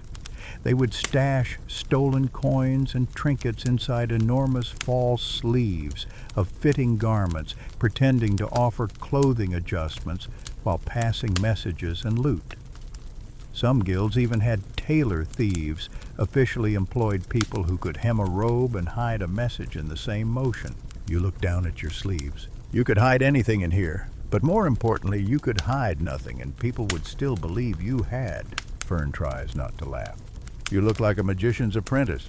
You grin. "Maybe I'm becoming one." The woman ties a thread to one of your buttons. It's barely visible. You feel nothing change, but everything shift. She says your next thread's waiting in the town with no windows. You open your mouth to ask what that means, but she's already turned away. Sewing again. And here's your quirky detail. Some medieval dancers wore sleeves so long they could wrap them around their partners during certain performances. The gesture wasn't just romantic, it was symbolic of trust, of shared movement, of entanglement. If someone allowed your sleeve to encircle them, they were agreeing to finish the dance no matter how many steps remained. You adjust your coat. Fern links her arm through yours. And together you walk through the fabric forest under capes and between vests, letting the breeze fill your sleeves like promises. And here's your academic question. Is disguise always deception, or can it be a kind of protection?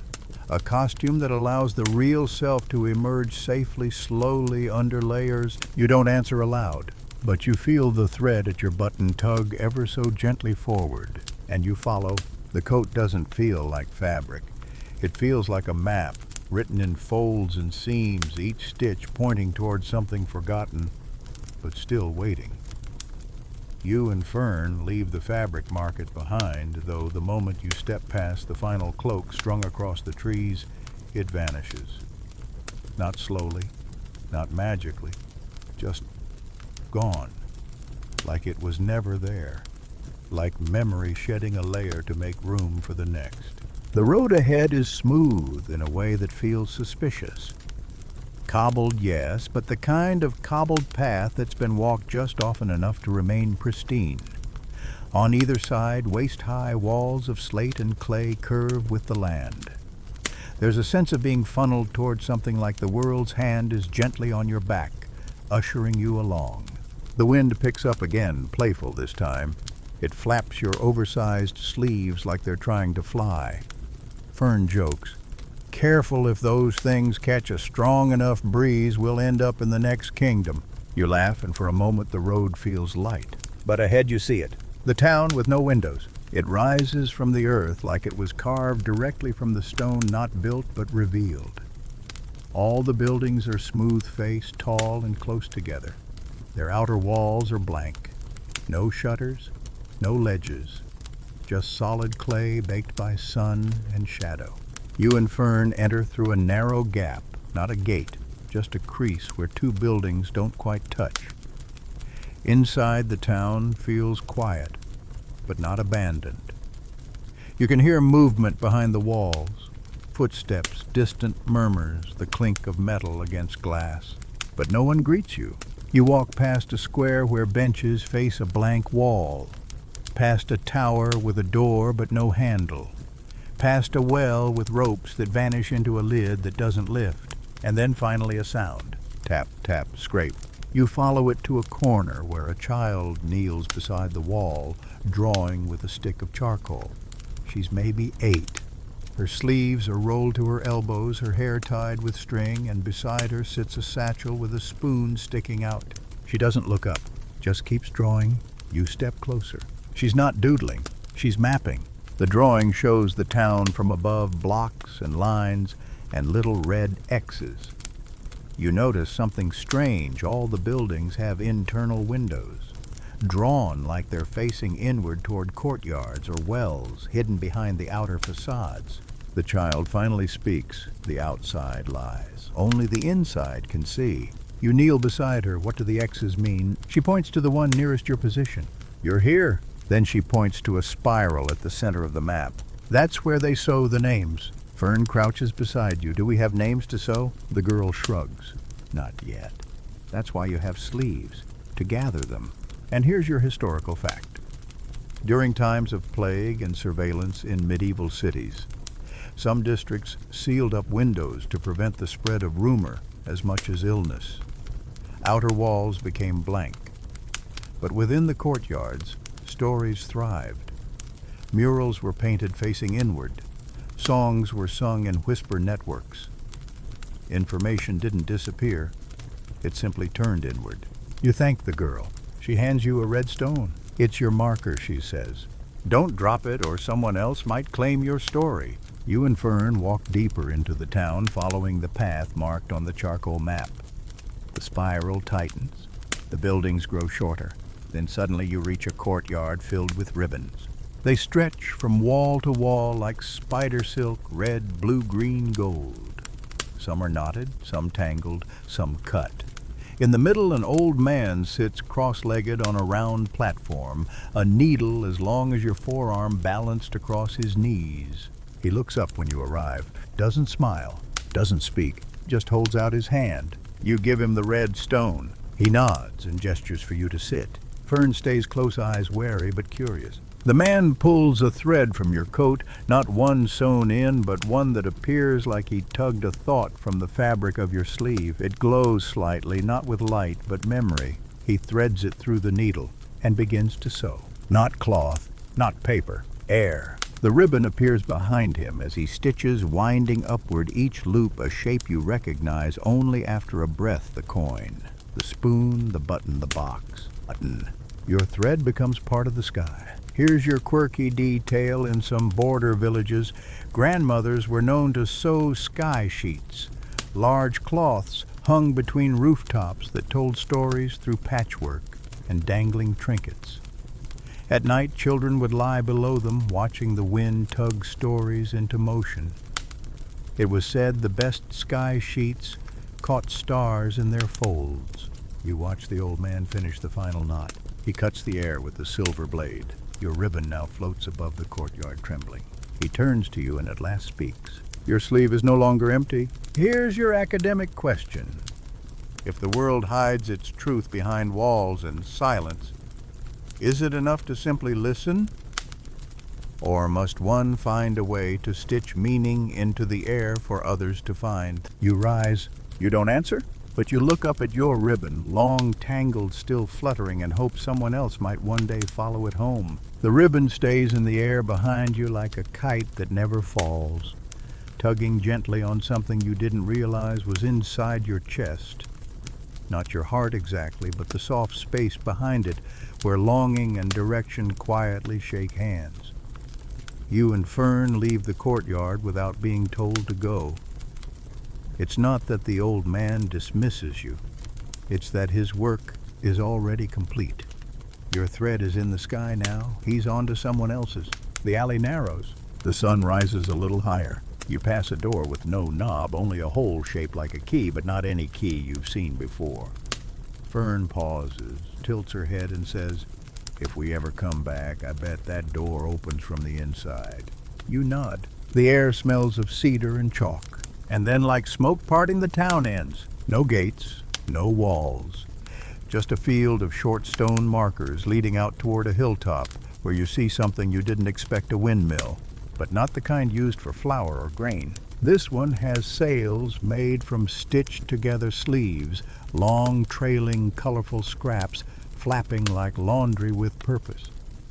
As you climb the hill, you see that each sail is patchworked from discarded garments, not trash, remnants.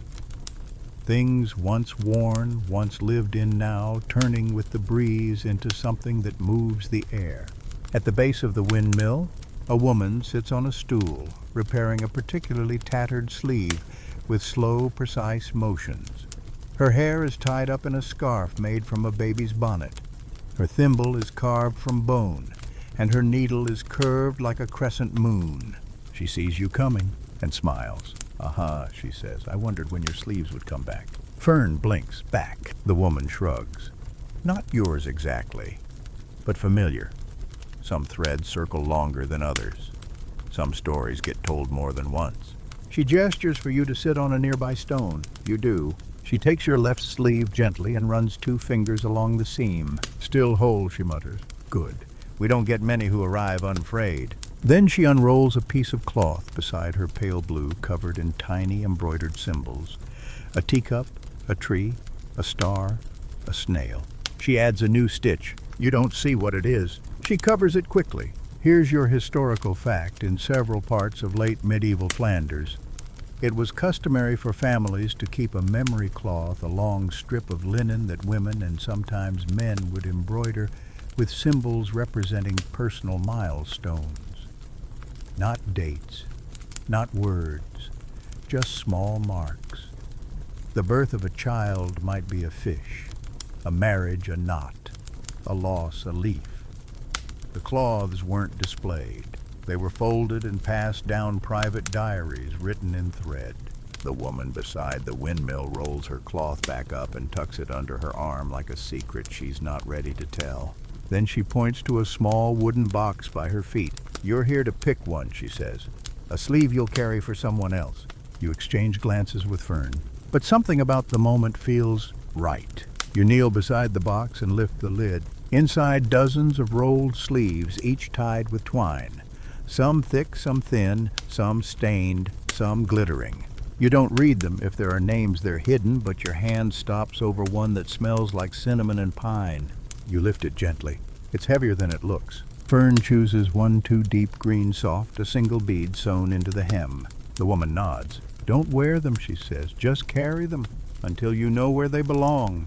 You tuck the sleeve into your satchel and feel its weight settle beside the box. Fern asks, "What happens if we never find the person it's meant for?" The woman doesn't blink. "Then you've carried something sacred. That's never wasted." Here's your quirky detail in some traveling monk traditions. Cloaks were lined with patches collected from strangers along the road, scraps traded for prayers, blessings, or small riddles. The cloaks became maps of human connection. It was said the more patches a monk carried, the more likely heaven would recognize them at the gate. You wonder now, are you building your own kind of cloak? Not from fabric, but from fragments, stories, coins, threads. And here's your academic question. If memory can be stitched, carried past, and even worn, is forgetting a form of unraveling? Or is it simply a space made for someone else's story to be sewn? You rise, and the sails of the windmill turn again, catching a new gust, casting shadows that look like dancing arms across the ground. You and Fern descend the hill with the windmill behind you, the sleeve you've been entrusted with resting in your satchel, like a sleeping idea. Heavy, quiet, undeniable. The sun filters through a thin line of clouds ahead, casting shadows on the road that look eerily like hands reaching not for you, but for each other. It's strange how the world feels softer after you've agreed to carry something for someone you may never meet. The path curls through orchards where the trees are spaced with precision but left untamed. Branches twist like dancers, holding each other mid-spin. Apples fall not with thuds, but with sighs, landing gently into grass, as if they too have stories to tell, but are waiting for the right listener. Ahead, you spot a series of wooden signs, each with a single painted symbol, a spool of thread, a closed eye, a cup of ink, and finally a sleeve. They point you toward a low building with moss along the shingles and a door painted the color of old plums. The door swings open before you knock. A girl with calloused hands and ink-stained sleeves beckons you inside. Welcome to the archive. You exchange glances with Fern, then step into a room where silence hums like music. Shelves rise up on every wall, but not filled with books. Instead, there are folded garments, sleeves mostly, hung on hooks, laid in boxes, wrapped in translucent linen and labeled in chalk. The smell here is linen, old wood-dried petals, and a hint of copper. The girl gestures for you to follow. This is where unspoken histories are kept. Not the kind you write, the kind you wear. She leads you to a table where a woman is delicately unfurling a sleeve with gloved hands. It's blue velvet stitched with stars along the cuff. She came through here last summer, the girl says. Her story's still unclaimed. The woman at the table nods. Some stories wait years, Fern whispers. What happens to the ones that never get picked up? The girl replies, they become part of the archive's lining. We sew them into the walls. You glance at the stone behind the shelves and realize faintly there is stitching. Along the seams of the mortar, sleeves flattened into memory pressed into the architecture. Here's your historical fact.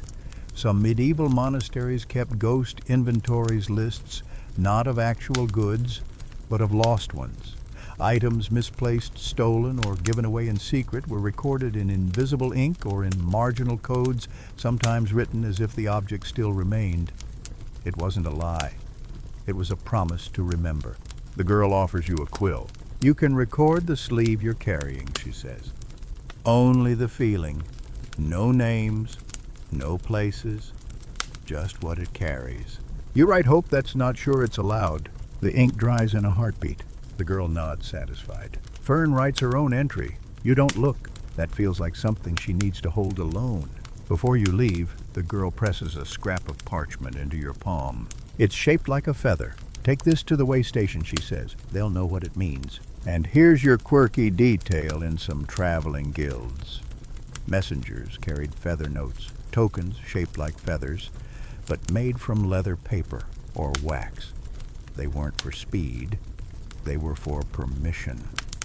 Only those with feather notes could stay at hidden inns, receive stories from silent archivists, or enter places not yet declared. The notes had no writing. Their shape was enough. You thank the girl, you thank the archive. And as you and Fern step outside, the plum-colored door closes behind you like a sigh. Here's your academic question. If we build archives not from documents, but from emotions, gestures, and fragments of cloth, are we still historians? Or something older? Closer to ancestral cartographers mapping the soul instead of the soil? You don't know, but the sleeve in your satchel feels a little warmer now, and the thread at your wrist tugs you gently onward. The path to the way station is unmarked. No signposts, no ruts from carts or hooves. Just a narrow clearing through tall golden grass that parts slightly as you walk, like the world itself is nudging you in the right direction. Fern walks beside you, not speaking, just listening. The kind of listening that feels like holding something with both hands. The sleeve you carry doesn't shift in your satchel.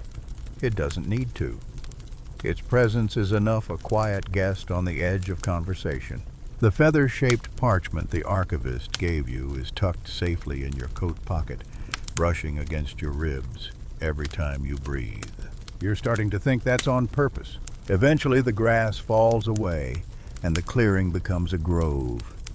The trees here are straight and tall, their bark pale and smooth like paper that's been touched too many times.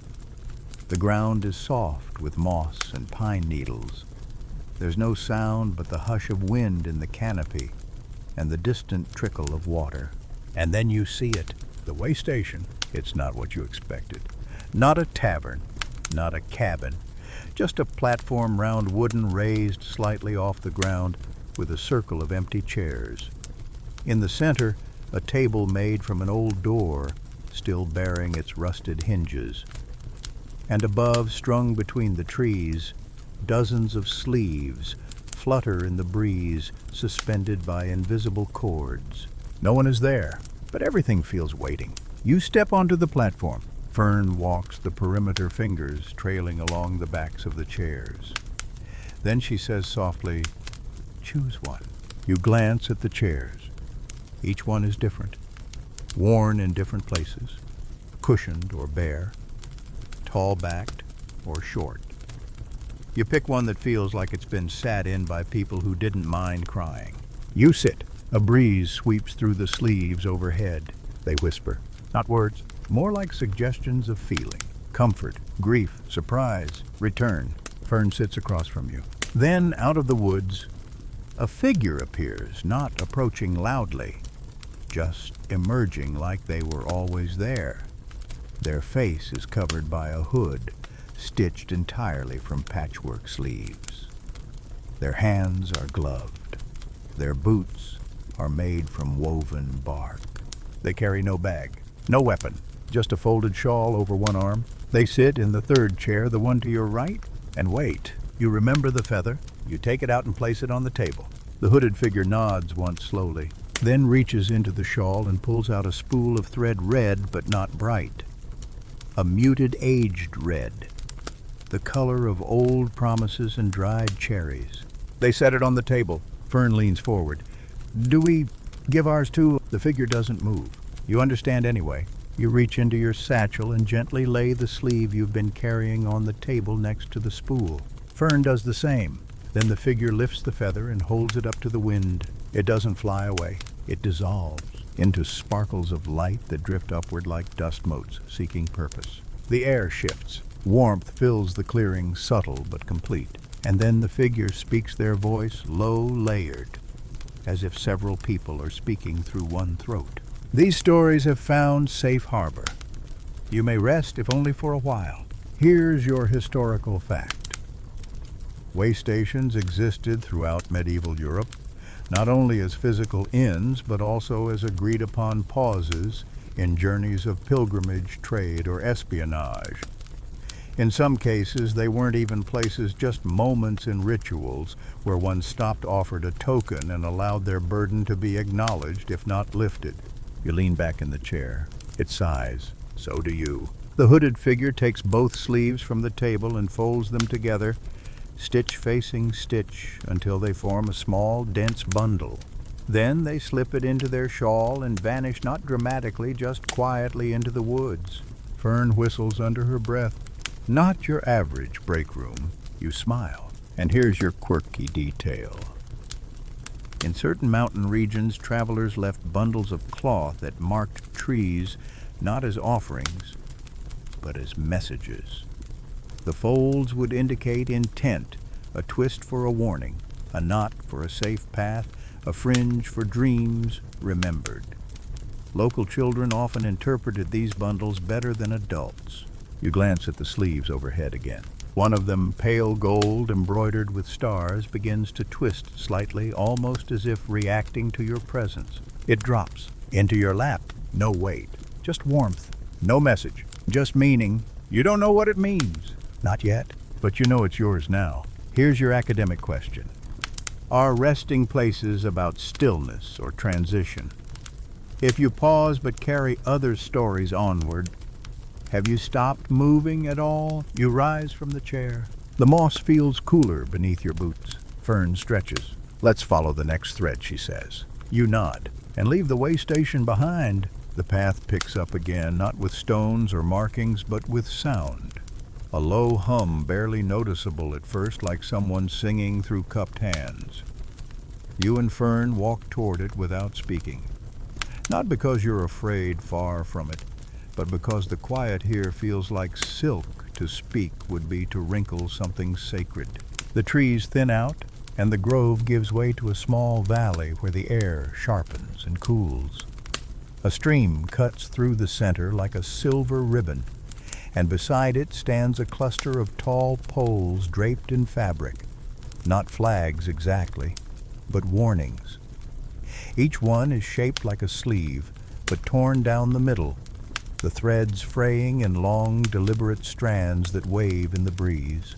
Fern stops and says, "I think we've crossed into the next chapter." You smirk. No chapters, just scenes with excellent costume design. She laughs, and the hum you'd been hearing shifts. It's closer now, and no longer a hum. It's voices, not words, not a choir, but a rhythmic repetition of syllables too old for translation. A chant made of thread and timing. You follow it until the poles end, and a wide circular stone appears etched with looping designs and tiny notches. A woman stands in the center. She holds a needle the size of a paintbrush. She's stitching into air, and the air obeys. With every movement of her hand, a strand appears, shimmering, semi-transparent, not tied to anything, just hovering in space like a memory made visible.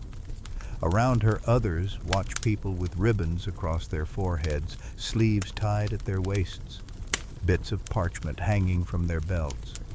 Not spectators, weavers. The woman finishes her thread, then steps back. The air holds her work for 3 full seconds. Then it disappears. One of the watchers turns to you and Fern. No one stitches here unless they've unspooled something first. You glance at the golden sleeve in your hand, the one that fell into your lap back at the way station. The watcher sees it and nods. "Come," he says, "we'll help you unspool." You follow him through a side path into a small, roofless hut made of willow branches. Inside, sunlight filters through the twigs like lace. A mat is placed in the center with a shallow bowl of water beside it. Place your sleeve beside the bowl, he instructs, and close your eyes. You do. He begins to speak in that same chant-like rhythm, only now you realize it's not random. It's listing textures: wool, silk, cord, ash, burnt linen, oil, sap. With each word you feel your body lighten, not in the physical sense, in the burden sense. You're unspooling, letting go, but also finding where the thread begins. When you open your eyes, the sleeve is gone. In its place is a new ribbon, thin, coppery, slightly crimped. It smells like clove and ink. "Now you may stitch," the watcher says. You and Fern return to the circle where a new space has opened among the weavers. You step forward, hold your thread, and begin. You don't know what you're sewing, not fully, but the motion is easy, as if your fingers remember something your mind does not. Fern watches, arms crossed, smiling in that way she does when pretending not to be moved. When you're done, your ribbon floats. No applause, just breath, recognition. Here's your historical fact. In some textile guilds during the late medieval period, apprentices were required to complete a thread rite before becoming journeymen. This involved producing a single length of fabric that told a personal story without using symbols or images. Only knots, tension, weave, and dye. The fabric would be reviewed not for beauty, but for truth. Your ribbon disappears like the others, not erased, just stored somewhere unseen. You step back. A young boy places a bundle of sleeves into your hands. "Carry these to the marker stones," he says. "Only those who've stitched may guide the rest." You accept them without question. Fern leans in. "You're officially in the thread mafia now." You whisper back, "I think I got promoted to sleeve lieutenant." Here's your quirky detail. In one particular Flemish town, it was customary for wedding guests to present not money or gifts, but sleeves, often their own freshly removed, to the newlywed couple. These were sewn into a giant quilt, believed to protect against forgetting. And here's your academic question. If we measure worth in thread stitched in fabric, passed down in sleeves worn thin from carrying others, have we truly moved beyond barter, or have we simply found a softer currency? You and Fern follow the boy toward the marker stones. The valley behind you stays quiet, but not silent. Every thread you leave behind seems to hum not to say goodbye, but to remind you memory, when handled with care, always lingers. The path narrows before you reach the stones, shrinking from a trail into something more like a suggestion. Grass fades into packed earth, and packed earth gives way to smooth stone, the kind shaped not by tools, but by time. The wind begins to speak again, not loudly, not urgently, just a steady murmur, as if the hills are offering commentary you can't quite translate. Fern slows beside you, not out of fatigue, but reverence. Ahead, the marker stones begin to emerge. They rise in uneven clusters from the earth, some leaning toward one another, like old friends in quiet conversation, others standing straight and solitary, casting long shadows despite the midday sun. Moss coats their bases in dark green softness, and narrow ivy vines have crept over many of their surfaces like embroidery without pattern. Each one is different size, shape, posture. And though they bear no names, you feel certain they remember every name ever spoken in their presence. You take a breath as you step between them. It feels like entering a cathedral without a roof. No one tells you to be quiet, but you are. Fern shifts the bundle of sleeves in her arms, tightening her grip. And then the boy, the same boy, who led you from the weaver's circle, gestures silently toward the largest stone in the center. Its top is flat, and in its center is a shallow carved bowl, weather-worn but intact. Around it, 3 smaller stones form a half circle, as if inviting witnesses to whatever story is about to unfold. "This one's ready," the boy says. His voice is almost lost in the wind. It remembers. You place the first sleeve in the bowl. It's a soft red, lightly faded with a line of silver buttons near the cuff. There's a slight rip at the elbow. Not damage, you think, but an accident long forgiven. You touch it briefly and then step back. Now the boy says, "Tell it what you know." "I don't know anything." You start a little helplessly. "I wasn't there." But you carried it. You glance at Fern. She just nods, trusting you in that quiet, heavy way she does.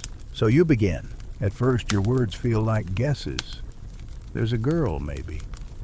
Maybe she's laughing. Maybe she's running.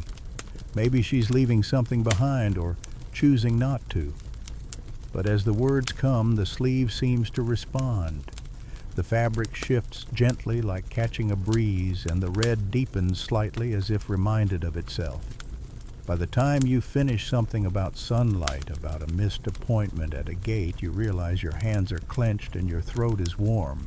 The sleeve vanishes, not in a flash, but in a kind of slow sinking, like water being drawn into thirsty soil. Fern steps forward, placing the next sleeve in the bowl. She doesn't hesitate. She talks about a boy and his uncle who argued over ink, about a cat who ruined the dye, about a sleeve sewn 3 times because someone refused to give up on it.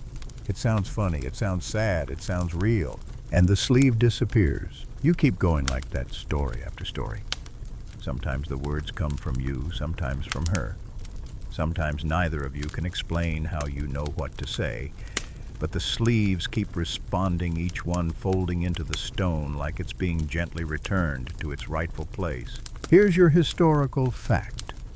In medieval Bohemia, it was common to create památníky, or memory stones, at village boundaries. Travelers would stop, leave behind cloth, or whisper into cracks in the rock. These were not memorials for the dead, but markers of passage, a way to say, "I was here," and let the stone hold that moment forever. After the last sleeve, the boy returns. He doesn't speak right away, just watches the stone, now empty, now still. Then he reaches into his coat and offers you something, a flat, perfectly round stone about the size of your palm. It's etched with a spiral, one continuous line that never ends, and it feels warm. You don't know how it got warm. You don't ask. You accept it like you would accept a memory someone entrusts to you without needing to explain it. Fern tilts her head. Does it do anything? The boy smiles eventually. Here's your quirky detail. In certain parts of medieval Wales, families kept a listening stone, a smooth, flat pebble, placed under the hearth. When someone in the household had a dream, they couldn't explain, they'd whisper it into the stone. If the stone warmed the next night, it meant the dream had truth in it. If not, it was simply a dream. You slip the stone into your pouch, and as you do, the wind shifts again, this time carrying the scent of charcoal rosemary and wet leather. You and Fern look up at the same time. There's something new on the horizon. Not a threat, not a guide, a signal. Something waiting. Here's your academic question. If you can give shape to a memory with only your voice, with no proof, no witness, is that still history? Or is it something gentler, something older, passed down, not to prove, but to soothe? You and Fern step away from the stones, walking into a silence that now feels full, not empty. And for the first time in a long while, you don't feel like you're looking for something. You feel like you're part of something that knows exactly where it's going. You follow the scent first. That's how it always starts. Not a signpost, not a landmark, but a feeling carried on the wind. Rosemary smoke, something earthy and clean. Like someone just scrubbed a hearth and then left something to burn gently for remembrance. Fern sniffs the air and says, "We're not far from a firekeeper's camp." You don't ask how she knows that. She just does. Some people can tell time by the position of shadows. Fern reads smoke. The landscape flattens out again, stretching into a long, low field dotted with stone bowls half buried in the grass. They're arranged in a wide arc, each with a single wick and a pile of dried herbs placed neatly beside it. Not burning, waiting. At the center of the arc is a tent, round cloth stretched tight, painted with swirling shapes that echo the spiral on the stone you were given. You grip that stone in your pouch now, feeling its subtle warmth against your palm. Still no explanation, but it hums faintly, like a memory you're about to remember. The firekeeper is waiting. She wears no robes, no crest or emblem, just linen garments the color of faded parchment, and hands stained deep brown from ash and bark.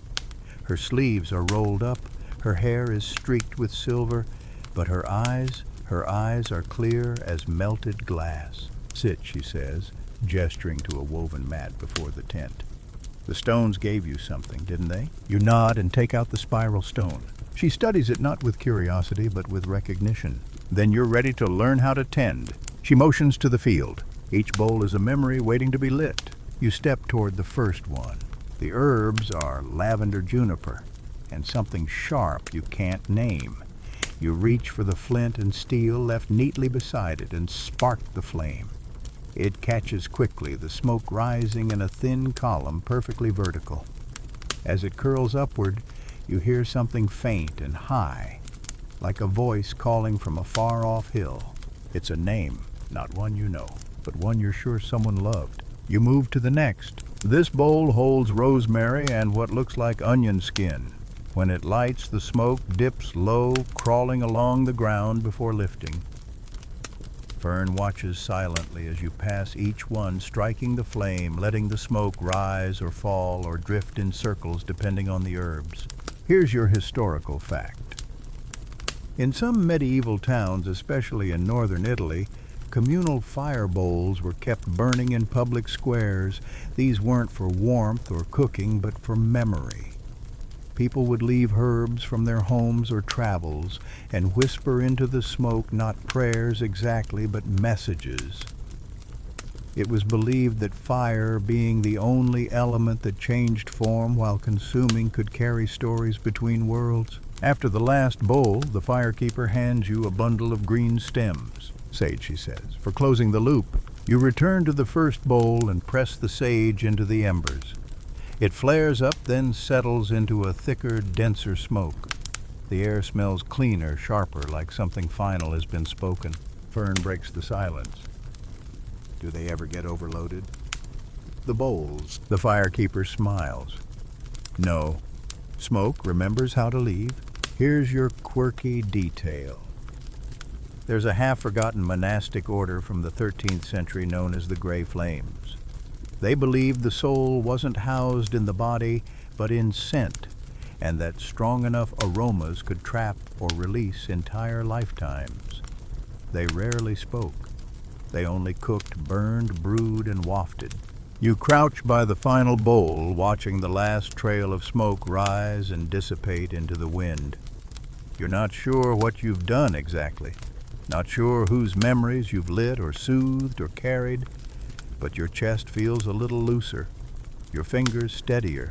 The firekeeper presses the spiral stone back into your hand. Smoke carries what voices can't, she says, but someone still has to light the flame. Here's your academic question. Is preservation about keeping things from changing, or about letting them change in ways that still honor the original shape? If you alter a memory with fire, is it burned or freed? You and Fern walk away from the field together, passing the final bowl just as the sun begins to dip. Its light catches the smoke and turns it gold. You breathe in. It smells like nothing and everything at once. The sun hasn't fully set, but the sky has begun its soft unraveling. The gold is draining, slowly traded for a quiet indigo that wraps the hills like a shawl. You and Fern walk without speaking your steps, cushioned by thick grass and the faintest layer of mist curling at your ankles. The firekeeper's field grows smaller behind you, the smoke thinner, but your thoughts feel warmer now, like they've been sitting by a hearth for hours, finally understanding that not all memory needs to hurt to be real. Ahead, a shape appears. At first, it's just a blur in the haze, but then you realize it's a wagon. Abandoned but not broken. Tilted slightly on one wheel, its sides painted with faded swirls of blue and crimson. Its canopy is made from stitched-together sleeves, hundreds of them overlapping like fish scales, all different colors and fabrics, bound together with fine twine. Each one holds a story, and the wind flaps them gently so they whisper secrets into the dusk.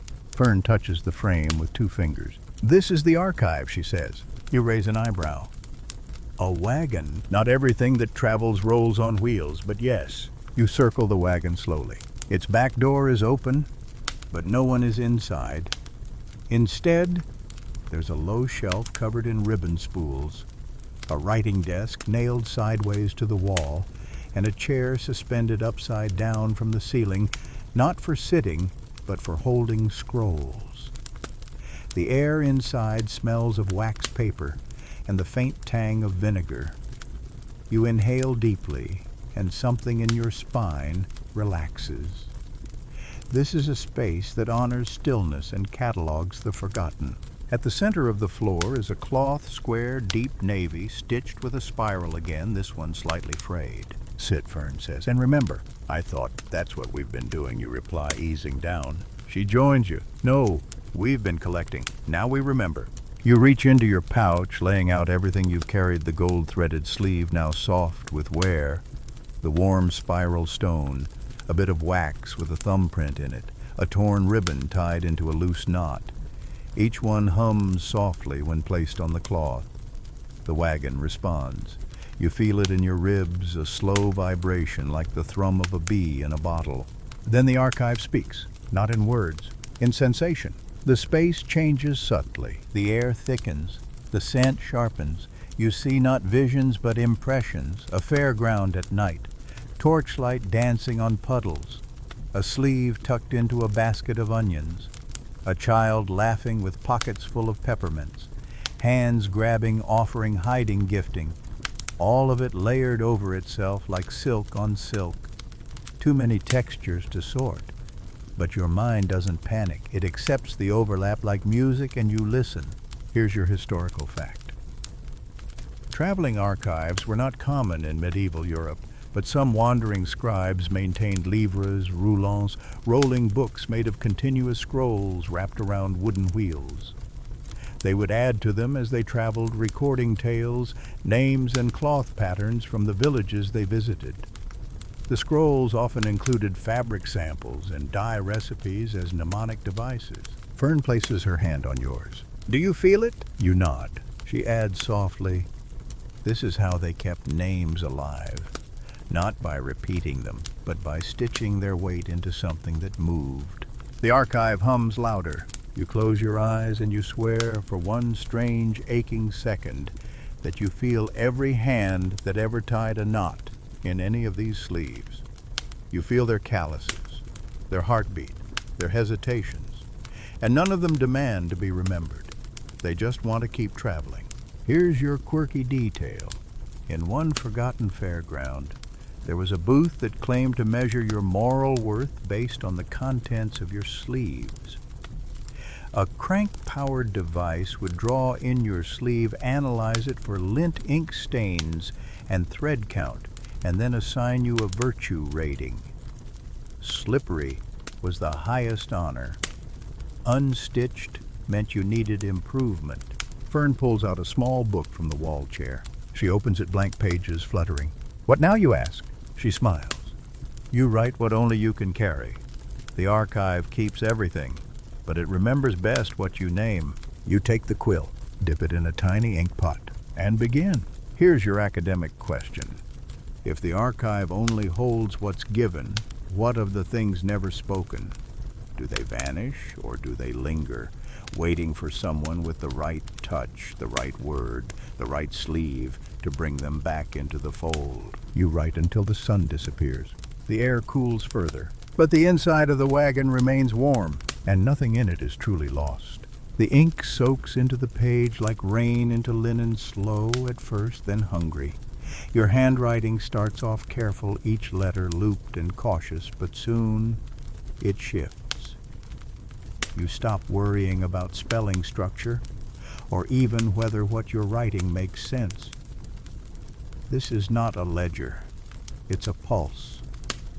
The words come faster, and your hand moves like it remembers more than you do. Fern doesn't interrupt. She just sits beside you, quiet and still, her presence steady like the weight of a stone on a roof in wind. You write about the sleeve from the dye shop and how it fluttered when you whispered to it. You write about the boy who spoke to stones and the scent of juniper in the fire bowls.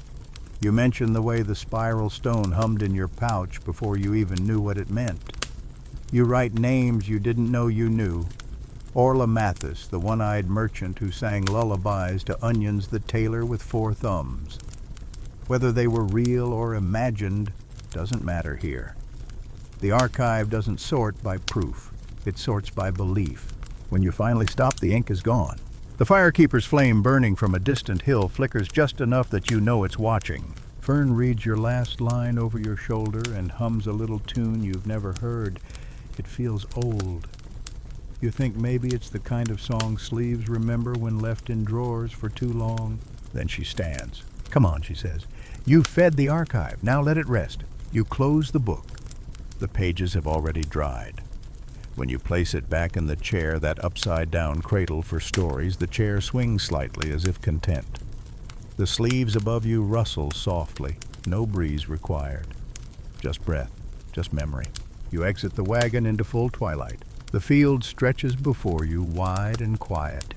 And on the far end you see a row of candles not lit yet, but ready. Dozens of them. Each sitting in a waxy dish, each with a wick bent slightly sideways like a listening ear. A young woman kneels by the closest row. Her apron is covered in wax smudges and thumbprints. Candle tender Fern explains. "You blink, that's a job. Of course, memories are fire, they need tending." The tender looks up and smiles, but says nothing. She gestures to a long table beside her. On it are scraps of parchment, each blank, except for a ribbon sewn through its top edge. Some are gold, some green, some red. You know what this is before you ask. The sleeves you carried. These are their counterparts. Fern says choose one. The color doesn't matter. What matters is what you say to it. You reach for a red ribboned square. The parchment is soft and slightly warm, like it's been in someone's pocket for hours. There's no pen, just a thin stylus and a bowl of what looks like soot mixed with honey. You write not with ink, but with a mixture meant to smear and glisten, not dry. As you mark the parchment, the candle tender walks down the line, lighting each wick with a coal pressed from a box at her hip. Your candle lights as your final word dries. The paper curls at the edges but does not burn. It simply glows. Here's your historical fact. In some medieval convents, an apothecary's records were kept not on scrolls or vellum, but on wax-coated boards. Once a memory was no longer needed or was too painful, it could be gently warmed and wiped clean. These weren't erasures. They were kind forgettings. The idea was simple. Some things once said didn't need to be held forever, just long enough to ease the heart. Fern presses her palm against your shoulder. You've left something behind, she says. That doesn't mean you've lost it. It just means you're not the only one carrying it anymore. You look back at the wagon. The spiral painted across its roof now pulses faintly in the moonlight. And you understand this part of the journey is done. You don't have to archive everything yourself. You just have to make sure it's found. Here's your quirky detail. In one traveling troupe of medieval pickpockets turned poets. Yes, that was a real thing. Briefly, chaotically, and gloriously, they would take turns hiding scraps of poems inside sleeves, hoping one day someone would find them and finish the rhyme. Their most famous unfinished line, "Where the candle meets the storm, no one ever solved it, or maybe everyone did." Here's your academic question. If memory needs a container to survive, a sleeve, a scroll, a flame, what does that make us? Vessels, translators, or simply travelers, briefly entrusted with what others can no longer hold. You step away from the candle just as it flickers, and this time you don't feel the need to watch it burn out, because somewhere behind you the archive is already making space for what's next. You sleep beside the archive, not inside it. That space feels like a chest. Someone forgot to close, still warm from breath and memory. But outside, beneath its dangling sleeves, their edges fluttering like gentle moths. Fern curls up a short distance away with her back to a stump, one arm over her satchel. The night sky stretches above, unbroken. No moon tonight. Only stars, sharp and deliberate, like someone punched tiny holes in a parchment sky and let all the secrets leak out. You dream without dreaming. No faces, no voices. Just a texture. The weight of wool soaked with rain. The hush of footsteps on moss. The way your own sleeve feels when you pull it over your knuckles and whisper something you're not ready to say out loud. You don't know what time it is when you wake. Only that something is already watching you. Not a person, a structure. It wasn't there last night. Or maybe it was, but it hadn't noticed you yet. It's a tower. Short, circular, squat, like a candle stub made of stacked red bricks that shine like beetle shells. The top has no roof, just a rim of wrought iron hooks from which dangle dozens of belts, scarves, twisted ribbons, and cloth strips of all lengths and patterns. They sway softly despite the windless morning. Fern sees it too. Signal tower, she says, standing and brushing off sleep. It's not for messages you send. It's for ones you didn't realize you'd already left. You walk toward it together. There's no door, only an opening shaped like a keyhole at the base large enough to crawl through. You hesitate. "I hate crawling through things I can't crawl back out of," you mutter. Fern smiles. That's how you know it's working. So you duck inside. The interior is surprisingly warm. Not fire warm, but breath warm.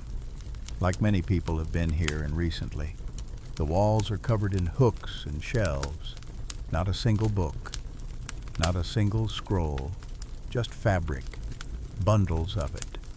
Sleeves again, yes, but also sashes, hoods, pant cuffs, glove linings, all cut with surgical care, all catalogued with tiny brass tags engraved with spiral symbols and thumbprint shapes. And hanging in the very center, a cloak. It's nothing remarkable. Rough wool, the color of steeped nettle tea, with a hood slightly askew and one sleeve sewn back on at an odd angle. But the moment you step beneath it, the air changes. You feel taller. Not physically, just remembered taller. Like someone once wore this and stood up straighter than they'd ever dared before. You reach up and touch the hem. The world sways slightly. Don't try to name it, Fern says. Just feel what it remembers. You close your eyes. You're on a rooftop. There's a fair below, all colors and smoke and roasted pears. Someone beside you is laughing, not kindly, not cruelly, just free. You hear a yell, a clatter, a bell, and then that rush of wind that means you're running. Not for escape, for joy, for motion. Then it's gone. You open your eyes. The cloak doesn't move. Neither do you. Here's your historical fact. In several guilds across medieval France and parts of the Low Countries, pickpockets who reached a certain level of skill were awarded ceremonial garments, not robes of honor, but humble patched cloaks, called capes of smoke. Wearing one signaled you were no longer just a thief, but a handler of stories. Your job wasn't to steal, it was to transfer memory. Fern runs her fingers along a sleeve marked with 2 tiny spirals. This one's overloaded, she whispers. We'll need to clear it. How do you clear a sleeve? You wear it. You blink. What? Just for a while, until it forgets the part that hurt too much. She hands it to you. It's small, pale blue with a stitched cuff, a child's sleeve. You slip your arm through it over your own clothing. The fabric tightens slightly like it recognizes you. Your vision blurs. The scent of sugared almonds, the taste of soot, a spinning wheel, a slipper dropped too soon, a candle blown out before the story was finished. And then stillness. The sleeve loosens. You remove it and place it on a brass hook labeled relieved. Here's your quirky detail. One monastery believed sleeves could store regret. They trained birds, specifically jackdaws, to peck at sleeves in search of old sorrow. If the bird refused to land, the wearer was considered forgiven. If it nested in your sleeve, however, you had to spend a day in silent work washing stairs with pine ash. Fern wipes a tear from her cheek. You don't mention it. She picks up another sleeve. You keep going, one regret at a time. Here's your academic question. If you wear someone else's sorrow just long enough to understand it, is it still theirs? Or do you become part of their memory, stitched forever into a sleeve you never sewed? You exit the tower hours later, lighter, not empty, never empty, but more translated, and the scarves on the roof sway as if waving goodbye. Outside the tower, the world feels changed, not in shape, not in light, but in weight. Like someone swept the air or rang a quiet bell only the stones could hear. You and Fern don't speak for a while. There's a kind of reverence that settles after you've borrowed someone else's sadness and walked it gently back to stillness. You've never thought of pickpocketing as a form of empathy before. But now, with every breeze that brushes your shoulder, you wonder what it's carrying and what might be waiting for you to notice. You travel west again. The hills rise slowly like tired thoughts, trying to recall a dream. Fern leads without needing to ask where. You follow without needing to ask why. Around midday, you come across a curious sight, a fence that doesn't enclose anything. It stretches across the ridge in a lazy zigzag, maybe 30 feet long, made from posts of different woods, some pine, some birch, one clearly carved from a ship's mast. But it isn't the structure that draws you in. It's what's tied to it. Ribbons, thousands of them, different fabrics, different knots. Some flutter loose in the wind. Others are bound so tightly they've thinned into cord. Some have messages inked into them, names, symbols, spirals, while others are plain as if the act of tying was the whole point. Fern crouches near a green one stitched with gold thread. "The forgetting fence," she murmurs.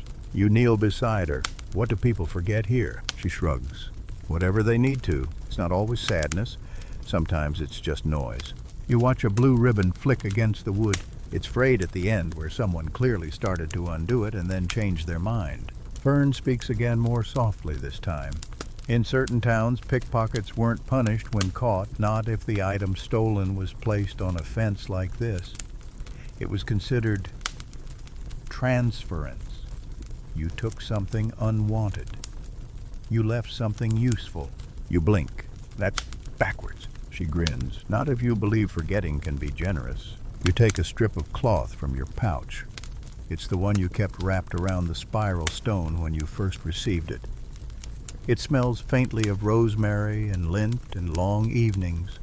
You thread it through a nail, then pause. What exactly are you forgetting? Not a name, not a place, but maybe the part of yourself that thought you had to hold everything alone. You tie it tight. The ribbon doesn't fight you. It simply joins the others, flapping its soft syllables into the wind. Here's your historical fact. In certain medieval Slavic traditions, cloth was used as both a medium of remembrance and forgetting. Villagers would tie ribbons to sacred trees, not just to ask for blessings, but to release burdens, to let go of quarrels, grudges, or even embarrassing moments. The trees were considered neutral beings capable of holding what humans no longer could. You sit down by the fence. No rush. Fern picks up a small bundle. Someone left a handkerchief tied with 3 knots each marked with a thumbprint. She doesn't open it. She just holds it a moment, then tucks it gently into a hollow in the fence post where the sun won't touch it. She looks at you. It's okay to carry joy, too. You realize you've been gripping your knees a little too tightly. "I don't know what that means," you say. "Sure you do," she replies. "You just haven't practiced yet." You think of the cloaks, the sleeves, the archive, the candle tender, the wagon, the tower of woven regret, the knot you just tied. And something inside you lets out a breath it didn't realize it was holding. Here's your quirky detail.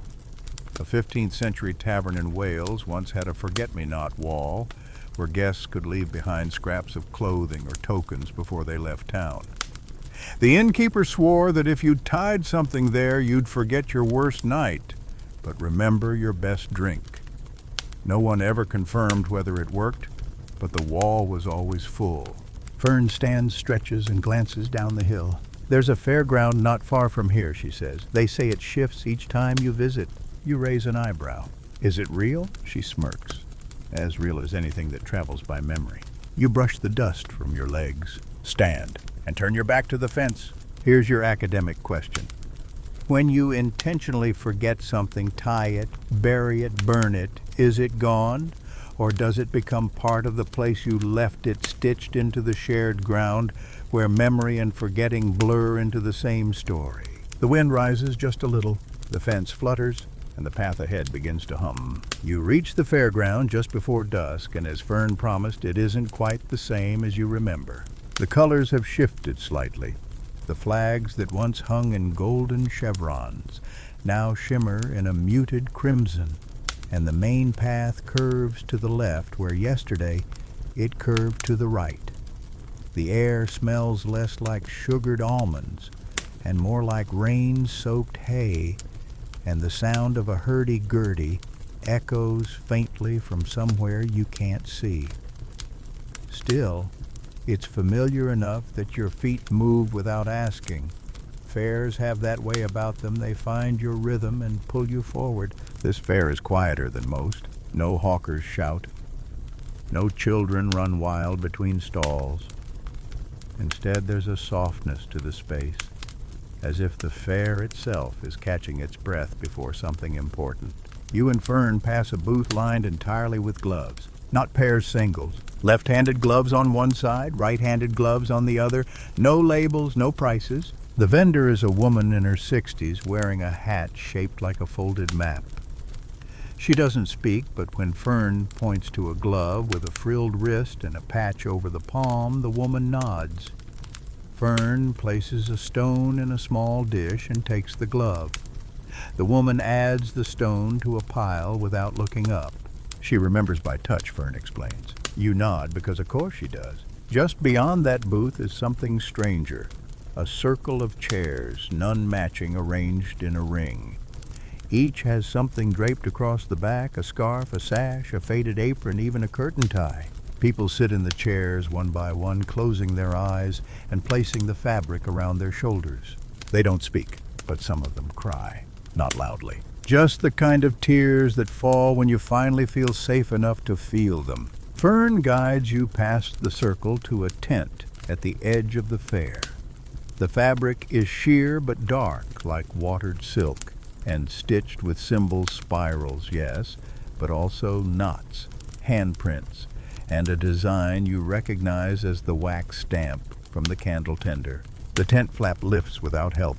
Inside there's a table. It's covered with sleeves. So many sleeves. More than you've ever seen in one place. They're stacked like scrolls, sorted by texture, by weight, by color. Some are folded into careful squares. Others spill from baskets in soft ribbons. And seated at the table is a figure in robes dyed the color of storm clouds. They wear a mask, not a scary one. It's soft, made of linen, painted with a sleeping face. They don't look up when you enter. They simply gesture to the two chairs opposite. You and Fern sit. The masked figure finally speaks, voice like wind through paper. Do you remember why you came? You pause. Because that question always means more than it sounds. Fern answers first. We've carried what was lost. We've worn what others couldn't. We've archived what had no language. The figure nods slowly. And you, they ask, turning to you. You hesitate. Then I came to understand what it means to steal something. Gently. Silence. Then the figure leans forward and reaches under the table. They place a small box in front of you, carved wood, sealed with a ribbon that looks eerily like one of your own sleeves. You undo the knot. The lid lifts with a sigh.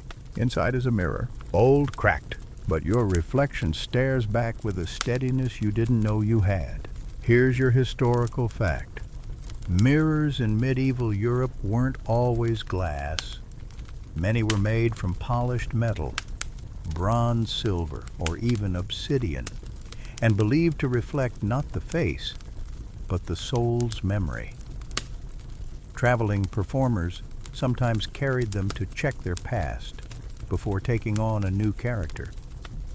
It was believed a good reflection could remind you who you were before the performance changed you. The masked figure gestures to the mirror. Say what you've learned. You look into the cracked silver and say simply that pickpocketing isn't always about taking. Sometimes it's about noticing what no one else is willing to hold. The reflection doesn't change, but your face feels lighter, as if your features now sit exactly where they were always meant to be. Here's your quirky detail. One group of medieval performers believed that sleeves carried laughter. They stitched little bells into their cuffs so that when they stole a moment of joy from a crowd, the sleeves would ring softly, collecting chuckles the way rain collects on a rooftop. The masked figure stands. They place one hand on your shoulder. Fern takes your hand in hers. You don't say goodbye. You simply leave the tent as it was before you entered, quiet, waiting, eternal. Here's your academic question. If you carry memories that don't belong to you, not because you took them, but because they had nowhere else to go, do they eventually become part of you? Or are you just a vessel meant to pass them on until someone else is ready to feel them? The fairground hums around you, and the mirror in your pocket stays warm. The fair begins to fold itself away as twilight deepens. Not in a hurried, chaotic scramble, more like a quiet dance. Booths vanish not with noise, but with a rustle of cloth. Ribbons untie themselves and flutter upward, drifting like birds toward unseen nests. Music lingers in corners, but no musicians remain. You and Fern walk the winding path through the closing fairground, like two threads being drawn back through the hem of something once grand, now gently unraveling. As you pass a stall made entirely of hanging satchels, a whisper reaches your ear. Left sleeve 4 stitches from the cuff. You pause. Fern hears it too. You turn to the satchels, and there, behind a flap of orange wool, hangs a sleeve you recognize. Not from this life exactly, but from a dream. The fabric is coarse forest green with 4 stitches of pale yellow just above the hem. You reach for it. It's lighter than it looks. Inside, tucked deep into the lining, is a note. Unfolded, it reads, "You've returned more than you've taken. That's enough for the next door." Fern glances over your shoulder. "I think it's time." You both follow the edge of the fair toward the dark woods beyond the clearing. Unlike the woods you've walked before, whispery, cautious, full of curled leaves and soft roots, this forest hums with a different kind of life. Not wilder, just older. Every tree has a kind of lean, like it's listening. And just ahead, beyond a natural arch of bent branches, there's a doorway. Not a metaphorical one. A real wooden frame door standing alone in the path. It isn't attached to anything, just hinges threshold and handle. Painted on its surface are dozens of sleeve fragments stitched and layered in a spiral pattern that draws your eyes inward and inward again until you feel the pressure of memory, not yet remembered, pressing against your rib cage like a held breath. Fern places her hand on the frame. She doesn't open it. Instead, she turns to you. This one only opens when something is left behind. You nod, because you already know. You reach into your coat and pull out the last ribbon you never used.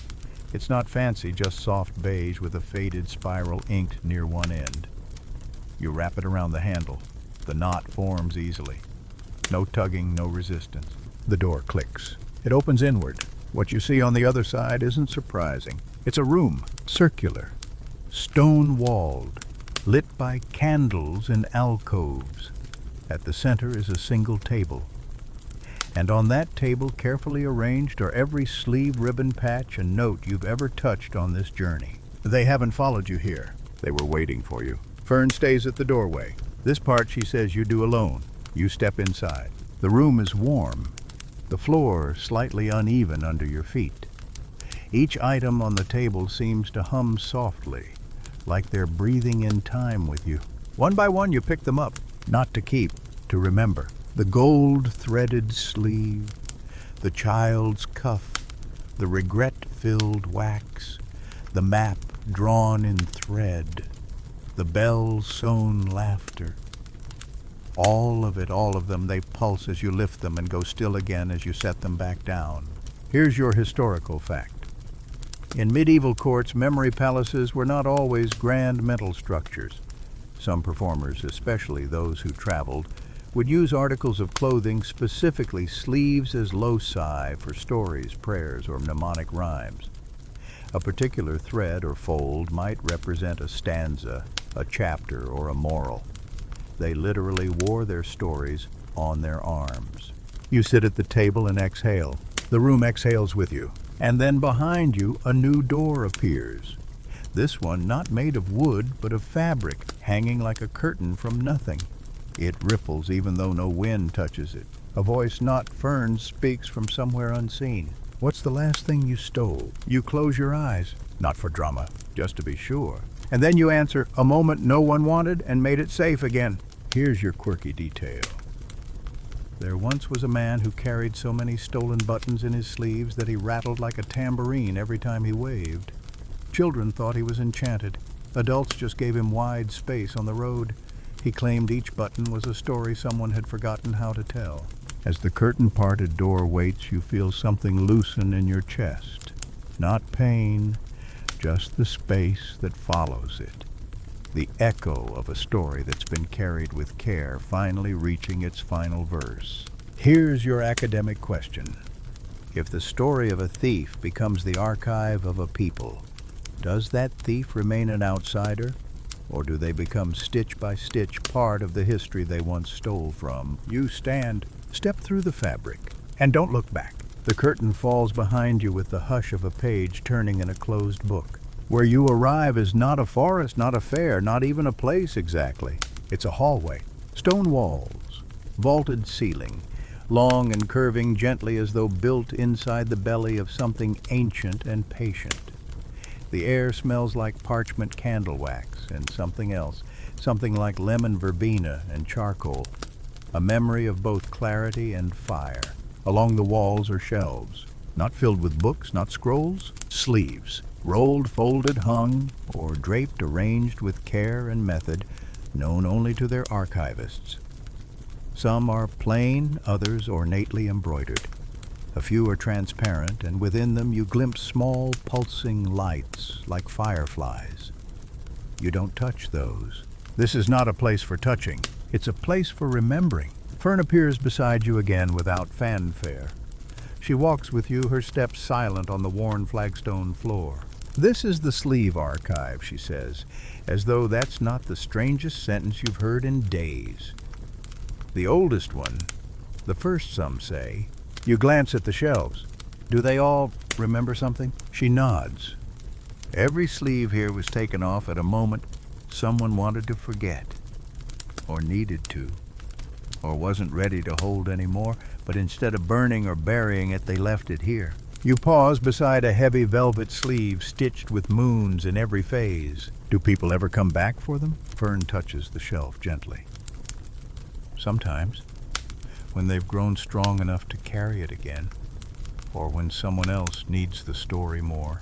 You nod, though your chest twinges with the weight of understanding. Ahead, the hallway curves sharply to the left. You follow, and there at the bend stands a single pedestal.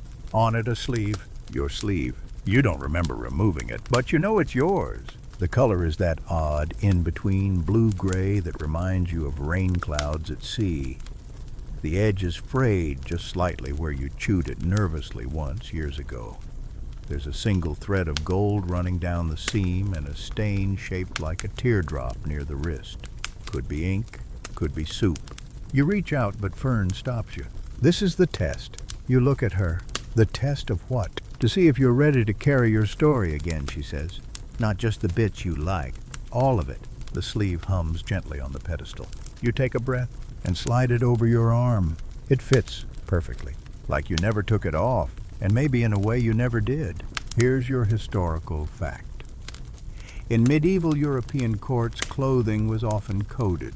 A particular color, a way of folding a cuff, or the presence of a hidden stitch could signal everything from mourning to allegiance to the readiness for confession.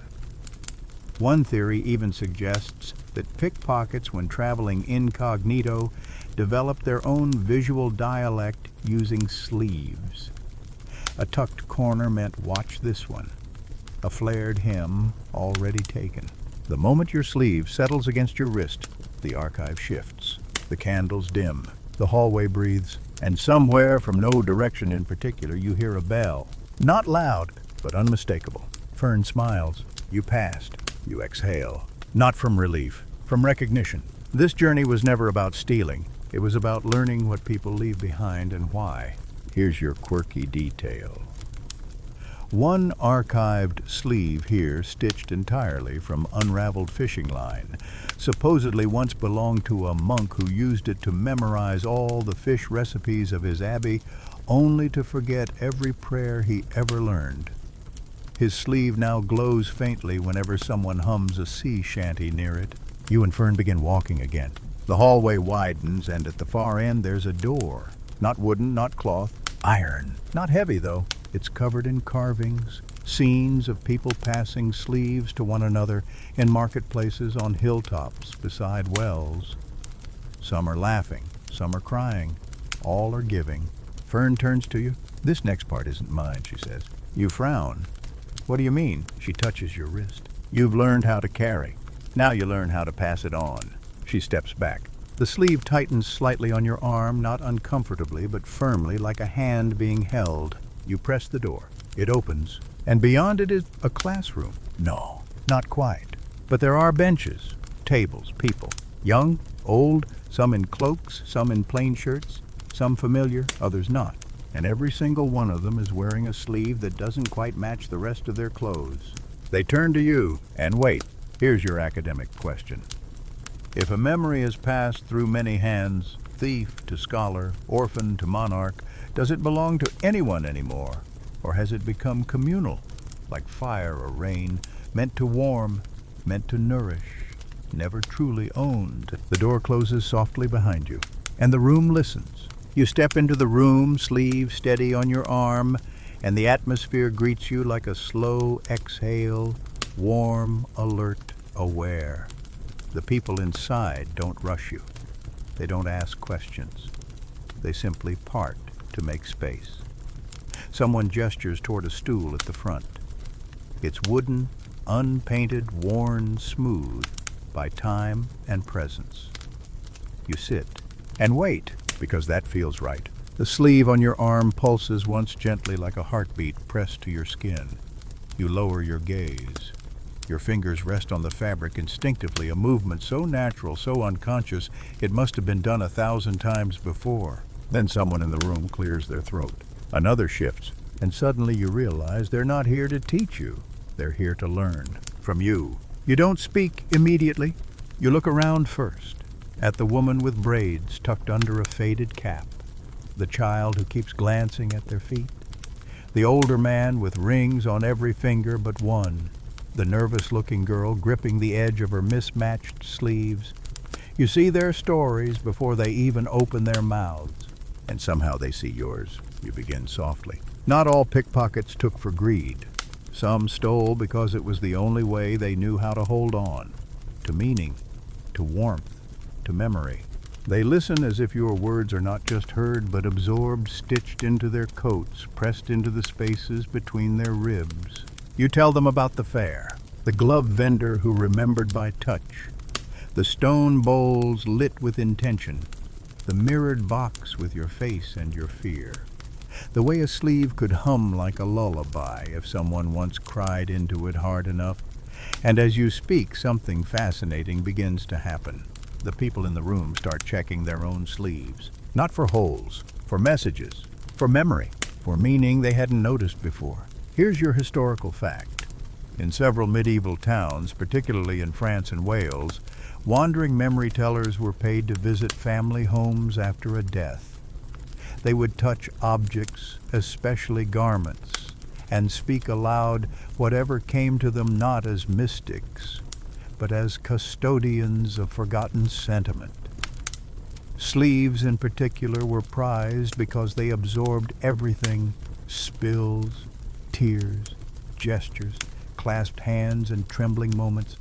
To hold someone's sleeve was to hold the last thing they clung to. You pause. Then say, "So when I stole that baker's handkerchief, I wasn't trying to be clever. I just wanted to remember what it smelled like to be full." They laugh not at you, but with you. The kind of laugh that turns sharp memories into soft understanding. You glance at Fern. She's not there, but her presence lingers like the citrusy scent of verbena on your sleeve. You wonder if she ever truly leaves, or if she simply slips into the seams of the story, always one stitch away. The class, if you can call it that, continues. Someone raises their hand. What do you do when a memory is too heavy? You think, then say, you hang it up, just for a while. You let someone else try it on. That's what this room is. A fitting room for burdens. Someone else asks, "What if I stole something that wasn't mine to carry?" You smile gently, then return it in better shape than you found it. The room nods, murmurs, exhales. Here's your quirky detail. A traveling troupe in 15th century Bohemia had a tradition where every performer passed down one sleeve to their apprentice. Not a matching pair, just one. This half garment signaled incomplete stories waiting to be finished. Some sleeves passed through 10 performers before the story inside was told completely. A bell rings softly, not from the hallway this time, from your own sleeve. You look down. A tiny silver bell no larger than a pearl sewn into the hem you hadn't noticed before. It tinkles just once, then falls silent. You rise from the stool, not because the lesson is over, because it's about to begin again elsewhere. The people in the room don't clap, they don't thank you. They do something better. They touch their own sleeves and smile. Here's your academic question. Can wisdom be inherited through objects, Or does each generation need to live through the mess of learning all over again? Is a stitched story enough to spare someone the pain, or just enough to make the pain meaningful? You walk to the far side of the room where another door waits, this one with hinges of polished brass and a handle shaped like a quill. Before opening it, you turn once more and say simply, "Tell your stories, especially the stolen ones." Then the door swings open, and you keep going. The next street has no name. It probably never did. Too narrow, too crooked, too stubborn to be called anything but that way between the bakers and the guy who sells frogs. You remember slipping through here as a kid, your shoulder brushing both walls at once, heart pounding with the thrill of escape. The thrill of being chased. The thrill of not being caught. You walk it slowly now. The frogs are gone, the baker too, but the walls still remember. They lean in close as if to whisper secrets. You trail your fingers along the stone. It's still warm even in the shade. The sun's memory lingers just like yours. Halfway through, you spot a scrap of fabric snagged on a rusty nail. Deep red fraying, it catches the light like a banner. You stop, tug it free, and examine it. It's part of a sleeve. Not yours, but familiar. The kind of thing someone might leave behind when climbing out a window, or letting go of an identity too tight to keep wearing. You fold it, pocket it. Maybe it's not about what's yours. Maybe it's about what stories still need finishing. You emerge into another open square, this one busier than the last. Jugglers tossing pins. A puppet show with a crowd of giggling children. Dogs barking. A chicken strutting like it owns the cobblestones. And there across the square is a cart. It's not flashy, not shouting for attention, but you know it. Wooden slats, uneven wheels, and a faded sign, "Need a stitch, find a story." The woman behind the cart is sewing something small and precise, a coin purse maybe, or a glove. You cross the square. She doesn't look up when you approach, just says, "Thought you might come back." You sit on the bench beside the cart. "I thought this wasn't your spot anymore." She shrugs. "Spots don't belong to us. They belong to whoever needs them most." Her name is Mira. You once followed her through 5 alleyways and 2 rooftops, just to ask how she threaded a needle with one hand while climbing a drain pipe. She said, "The secret is to never drop the needle." You pull out the indigo thread. She smiles when she sees it. "I wondered who'd take that one," she says. "Been waiting years." You hand her the folded red scrap. "I don't think this is mine," you say, "but I want to fix it." She nods. Together you start to stitch. Here's your historical fact. Textile repair was not just a domestic chore in medieval Europe, it was an act of storytelling. Patches were chosen not just for durability, but for memory. A square of cloth from a loved one's old tunic might be used to mend a sleeve carrying their scent, their touch. Some garments ended up layered with so many stories they were more memory than fabric. In some villages, these patched clothes were passed down like diaries. Mira shows you a new stitch. It loops back into itself. "You call this the humble twist," she says. "It holds better when things pull from opposite sides." You laugh softly. "Story of my life." She hands you the needle, lets you take over. It's slow work, but not difficult. Your hands remember the rhythm. Tighten, fold, pull. Pause. Here's your quirky detail. In one 14th century manuscript, a monk-turned-thief described how he would patch people's garments without asking. He'd sneak into homes at night not to steal, but to fix. Torn sleeves, fraying hems, buttons lost to market chaos. He left no signature, only a single stitch in the shape of a fish hidden inside the seam. He called it penance by thread. You finish the repair. Hold up the sleeve. It's not perfect. It's better. Mira nods. "That one'll last. Not forever, but longer than shame."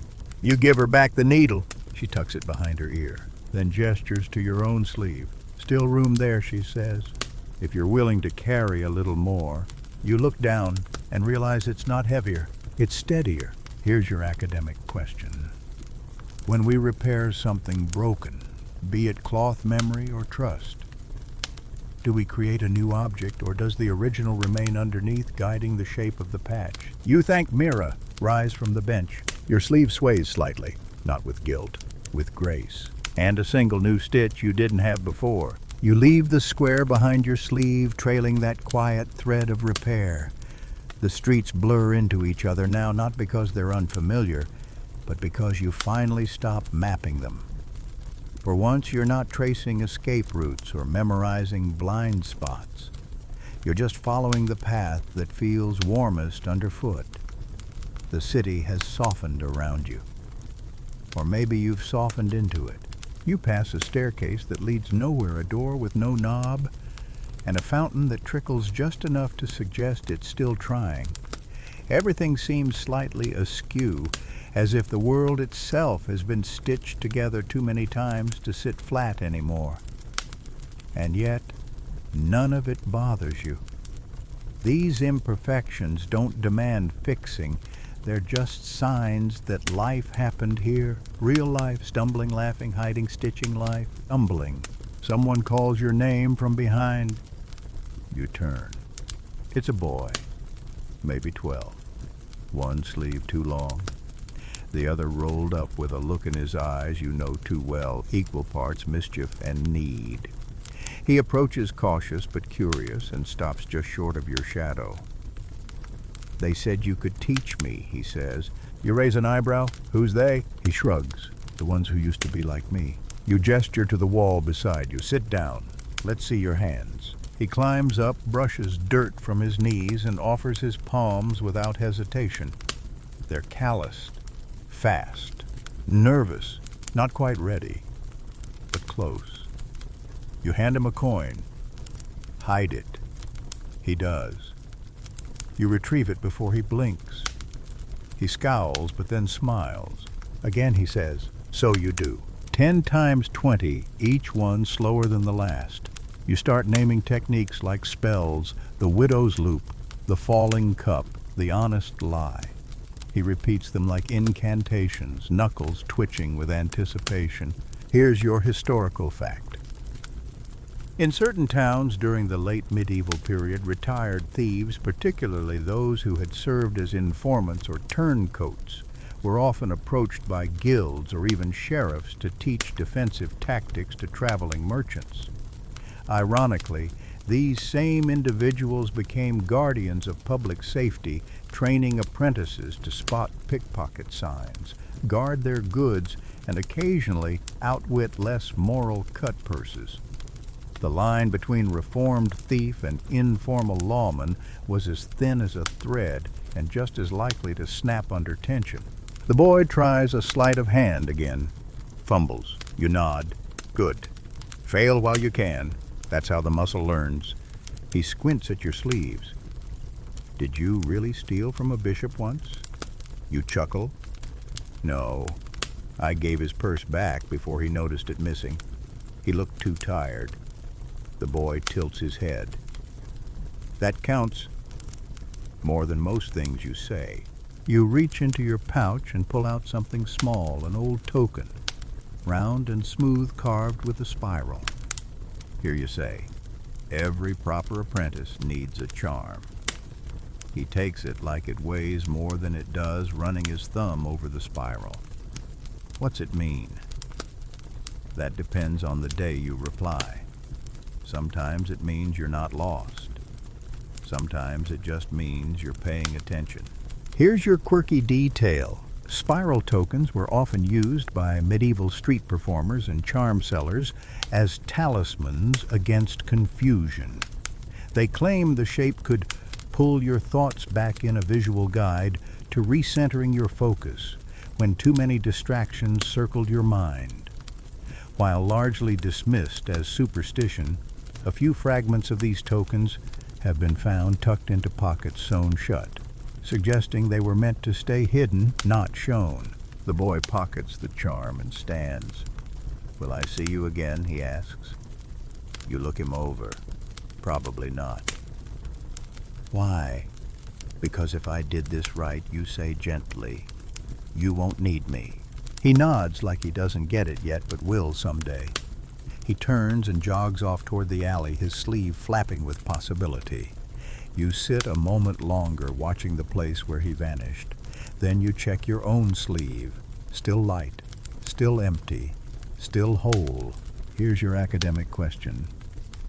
Is the passing of knowledge a form of theft, a gift, or a silent apology for all the things you learned too late? Can mentorship exist in a world built on secrecy, or is teaching the act that unravels the need for shadows? You rise, shake the dust from your cloak, and walk the other way, not to disappear, but to make room. The street you take now isn't one you recognize by sight, but by feeling. It smells like morning bread left too long in the oven and sounds like a broom dragging slowly over stone. The buildings lean in as if eavesdropping on your footsteps.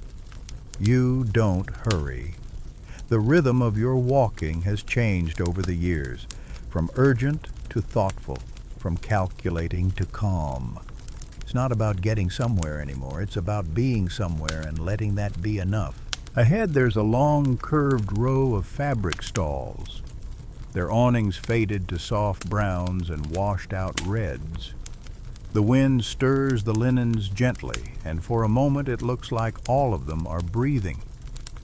You used to avoid this area. Too open, too many eyes. But today, you step into it without hesitation. One stall catches your attention, not because of what it sells, but because of the pattern stitched onto a tunic, hanging in the front, two hands meeting at the wrist, embroidered in silver thread. You haven't seen that symbol in years. You walk closer, pretending to browse. The vendor doesn't look up right away. She's older than you remember, her braids streaked with gray now. But the hands, those are the same as the ones that once gripped yours under a festival tent, showing you how to shift a coin from palm to pocket with a flick of the thumb. The woman finally glances up. Her eyes meet yours, and for a second they don't widen. Don't blink, just see. And that's more powerful than any reunion. She sets down her needle. You're not carrying sleeves full of secrets anymore, she says. You shake your head. Just thread. And a few good stories. She laughs softly. Good. That's what lasts longer. Here's your historical fact. In certain areas of late medieval France and England, symbols stitched into clothing weren't just decoration, they were communication. Skilled pickpockets and fences marked each other with coded imagery, clasped hands upside down, keys, spirals, or thistle flowers. To outsiders, these meant nothing, but to insiders, they were invitations, warnings or contracts. Some even called it needle language, a dialect made of thread and silence. You ask how long she's been working here. She shrugs. Long enough to see old friends walk past without looking in. But you stopped. That counts. She offers you a stool. You sit. It creaks but holds. The thread between you holds too. She asks if you've taught anyone. You nod, one or two. That's more than I ever managed, she says, threading her needle again. I couldn't bring myself to share what I didn't know how to name. You watch her sew the motion smooth, deliberate. Her hands haven't lost their edge. You pull the indigo thread from your pocket, and her smile flickers. That color again. It follows me, you say. She lifts her chin. Maybe it's waiting for something else to be finished. Here's your quirky detail. There was a guild in 15th century Bruges where retired seamstresses used scraps of their final projects to stitch a communal tapestry. It was never displayed publicly. Instead, it was folded, wrapped in beeswax cloth, and passed from one dying member to the next. The tradition was believed to carry unfinished wishes, sewing them into collective memory even if no one could read what they meant. You offer to help her finish the tunic. She passes you a needle without question. Together you add stitches to the silver hands, not changing the design, just reinforcing it so it doesn't unravel with time. She murmurs a line from an old rhyme. A sleeve once strong can tear in quiet. You finish it, but mend it well, and it whispers, might. She gives you a look that's half pride, half apology. You remember. You nod. I remember more than I want, but less than I should. That's the perfect amount, she replies. Too much memory and your fingers shake. Too little, and you forget where to hold the cloth steady. Here's your academic question. If memory is stitched into fabric and that fabric is reworn, do we inherit the intent of the maker, or do we write over it with our own meaning? Is preservation always respectful, or does it sometimes erase the silence between threads? You finish your part of the tunic, fold it carefully, and place it back on the hook. It's no longer just clothing. It's evidence of meeting again, of not forgetting, and of still having hands that know how to hold a story without breaking it. You stay at the stall a little longer, not out of obligation, but because it feels like a thread worth tying off properly. The vendor, your old teacher, begins sorting through a box of small patches, scraps of wool, linen, and velvet, all different textures and ages. She pulls out one shaped like a clover and hands it to you without explanation.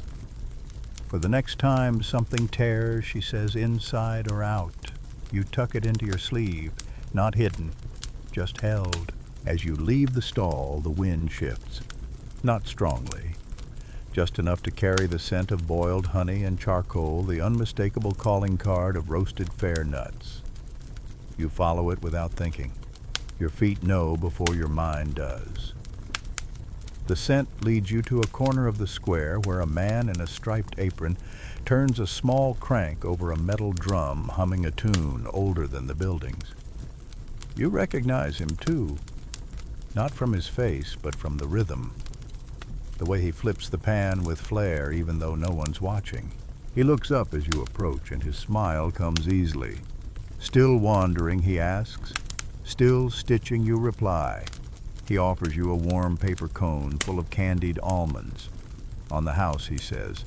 Call it interest on an old debt I didn't know I owed. You take the cone. The sugar melts against your tongue. Sweet, then smoke. Like memory. Here's your historical fact.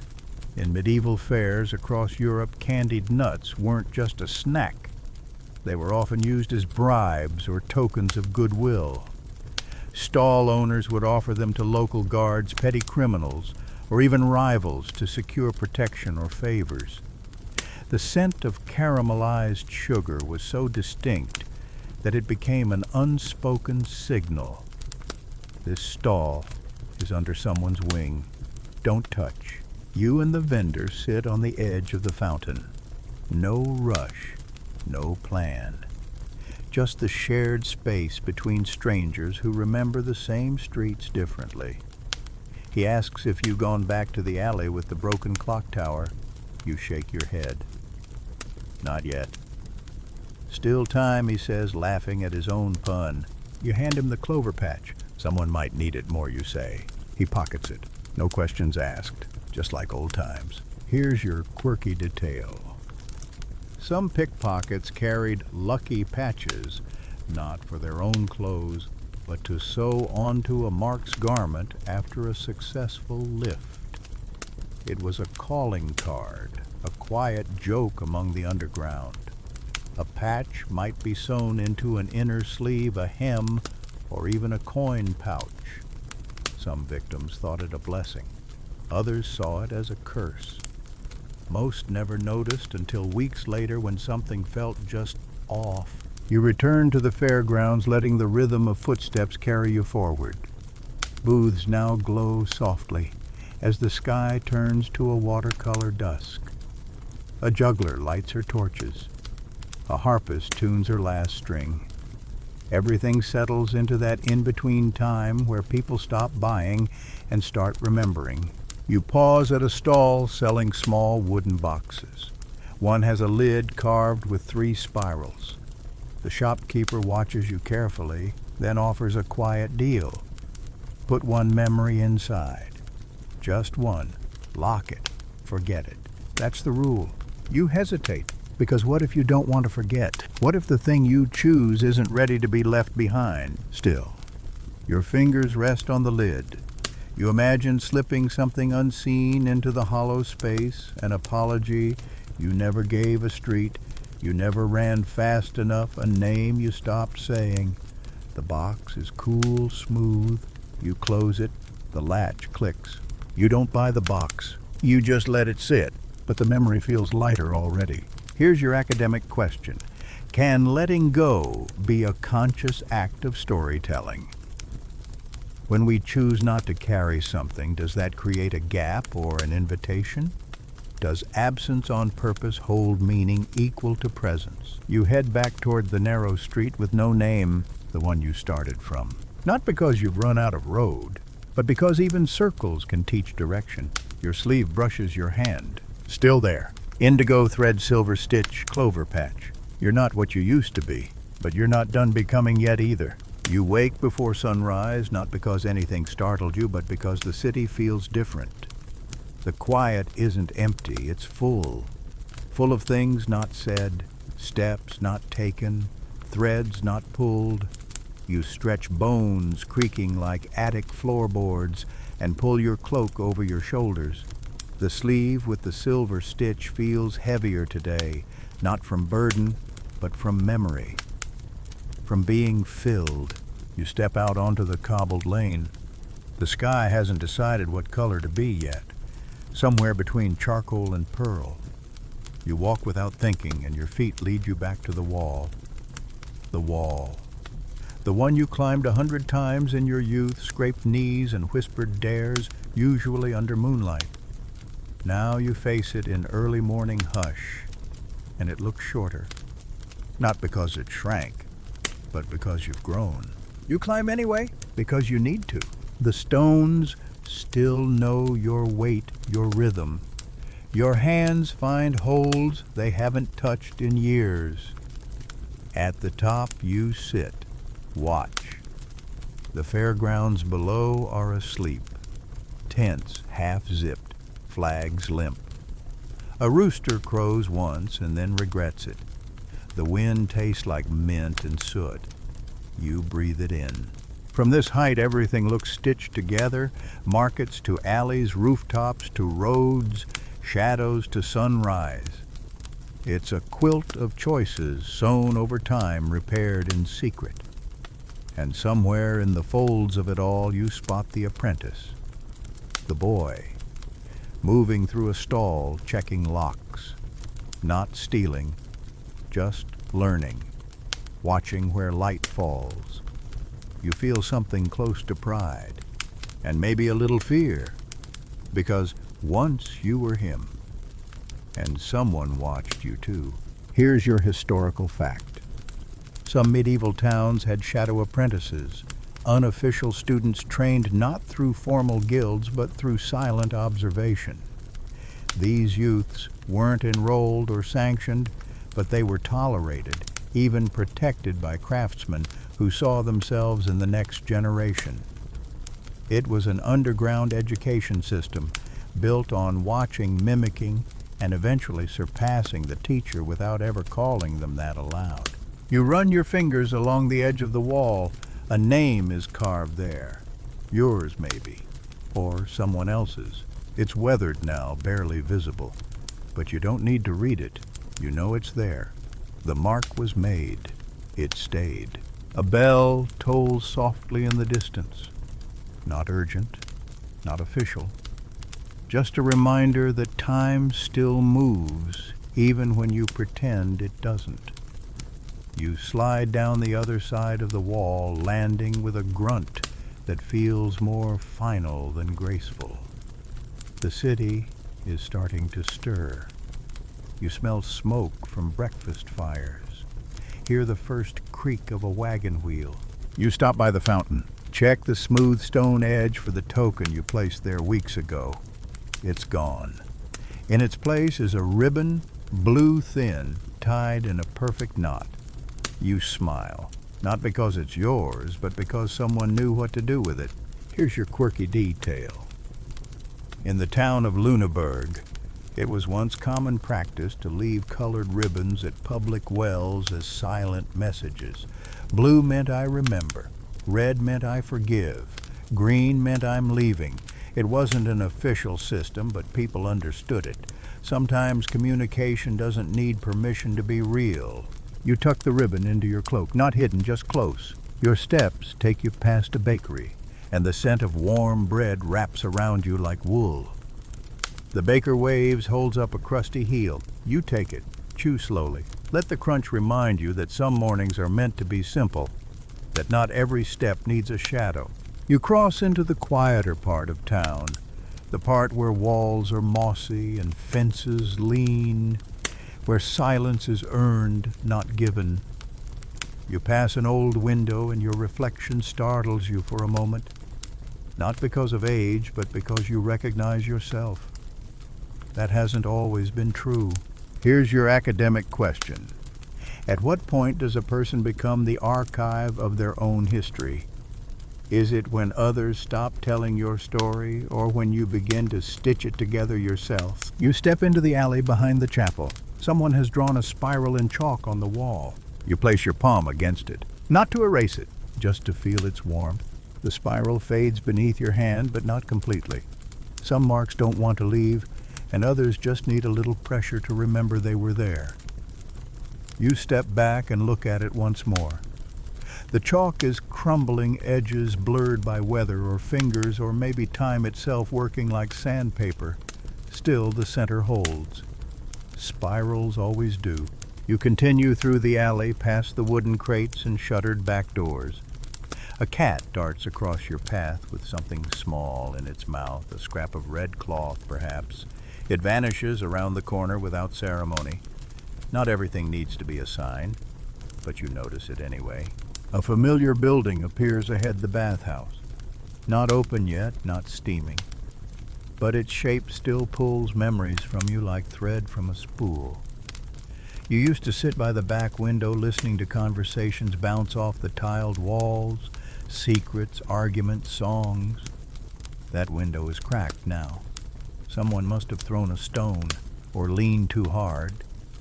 You run your finger along the fissure. It's smooth, old damage long healed, like you maybe. You move on. The market is beginning to breathe. A child chases a chicken through a maze of baskets. A merchant drops a sack of onions and laughs instead of swearing. A girl sings as she sweeps dust that will return by noon. It's not perfection, but it's alive. You see someone you don't expect, your old partner. The one who used to cover for you when the guards got too close. The one who taught you how to walk fast and think faster. They're selling ribbons now. No sleeves, no tricks. Just loops of silk in every shade imaginable. They don't notice you yet. Or maybe they do, but choose not to say anything. You walk up slowly. Still wrapping the truth in pretty colors, you ask. They glance up, eyes wide for half a second, then calm, still picking at threads. Always. They offer you a ribbon indigo, of course. You take it. They nod once, nothing more, but you both understand. Here's your historical fact. In several medieval cities, ribbon stalls were often used as cover for more illicit dealings. Coded messages wrapped in cloth quick exchanges, hidden under colorful folds. Ribbons weren't just decorations. They were signals, distractions, sometimes even currency in the informal economy of trust and misdirection. It's no coincidence that those who sold ribbons often knew more about the city than the guards did. You loop the ribbon loosely around your wrist, not a knot, just enough to feel. Your partner, your friend asks, still running. You shake your head. Not anymore. Walking now. They smile. Then you'll need better shoes. Here's your quirky detail. Shoemakers in Lübeck were rumored to insert soft slivers of leather inside the heel to hide tiny notes. These weren't romantic letters, but instructions, warnings, sometimes even payments in kind. Shoes carried more than footsteps. They carried messages no mouth dared say. You thank them and turn to leave, but you don't go far. You stop by the fountain again. Sit. Let the ribbon drift in the breeze. The boy walks past. Your apprentice. He doesn't see you at first, but when he does, he doesn't wave. He just nods. And you nod back. That's all that's needed now. He's not following anymore. He's choosing his own paths. You did that. Here's your academic question. When a teacher is no longer needed, is that the greatest success or the first quiet goodbye? Does legacy whisper in the footfalls that pass us by, or in the lessons that go on walking, even when we stay still? You sit in silence for a while, watching the city open up like a morning bloom. It's not perfect, not safe, but it's yours. And maybe, just maybe, that's enough. Maybe. You rise, adjust your cloak, feel the ribbon brush your palm, and take one last turn around the square. Not to see what's changed, but to remember what hasn't. The next morning begins not with a bell, but with silence so complete it feels like a held breath. You wake slowly, blinking at the slatted light stretching across the ceiling. No urgent noise, no sharp footsteps outside, no market banter echoing off the cobbles. Just stillness and the distant creak of a sign swinging gently in the breeze. You rise not out of necessity, but with the quiet dignity of someone who knows the day is waiting patiently. Today there's no need for a cloak. The sun is kind, not harsh, and the streets feel softer somehow, as if the city itself is easing into its own skin.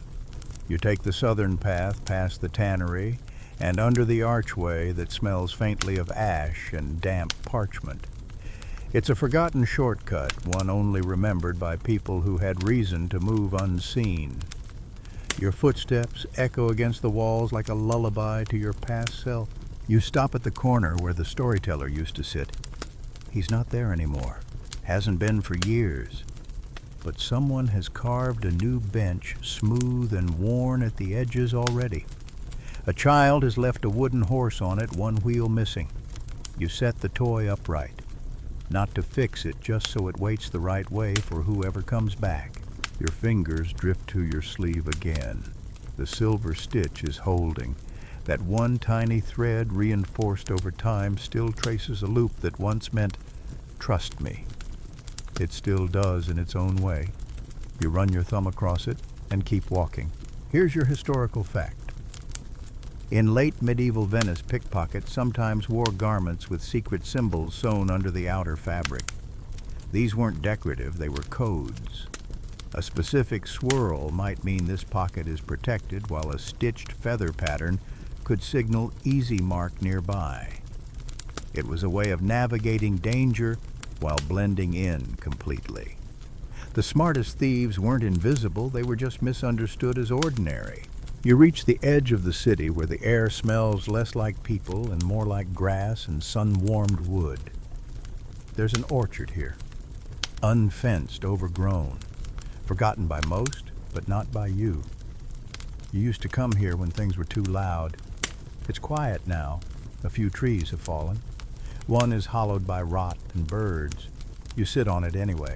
A bee circles your hand, not aggressive, just curious. You don't move, it leaves. Across the orchard, a scarecrow leans sideways, arm torn. Someone has tied a bright ribbon around its wrist. You squint. Indigo. You walk over. It's your ribbon, the one you gave away months ago, maybe years. Here's your quirky detail. In some rural festivals, villagers would tie pieces of cloth or ribbon to scarecrows as offerings, not to spirits, but to memory. Each color meant something different. Indigo was for secrets kept. Yellow meant forgiveness. White, a new beginning. Few people remembered what they meant anymore, but some still tied them just in case. You take the ribbon, knot it once around your wrist again, tighter this time. Not because you're trying to hide anything, but because you're ready to keep it with you. You sit in the orchard until the wind shifts, until the sky changes from gold to linen gray. And when you leave, you don't look back, because some places once visited again settle fully into your past and stop tugging at your heels. You make your way back from the orchard, slowly cutting through side paths that smell of moss and old bread ovens. The streets are more crowded now, but not in the overwhelming way of festival days. Today the city breathes like a cat in sunlight, lazy, stretched content. You walk among it like thread through fabric, not disrupting the pattern, just reinforcing it. A young boy runs past you, nearly colliding with your hip. He's laughing, chased by someone who might be his brother or just another child pretending to be a knight. The boy's sleeve flaps open as he runs, and for a split second you glimpse something tucked inside, a bit of parchment folded and ribboned. A decoy, a dare, or maybe just a note for someone waiting at the other end of the lane. You watch them go, and for a moment you miss that kind of chaos, but only for a moment. You stop at the candle shop you used to avoid. The owner never liked questions, and you always had too many. But the window is open now, and the scent of wax and lavender drifts out like an invitation. You lean in, and the shopkeeper looks up, not surprised, not annoyed, just curious. "You're the one with the sleeve," she says. It isn't a question. You nod. She hands you a small, stubby candle. The color is a murky teal like river water in shade. "For shadows," she says, "but only the kind you want to keep."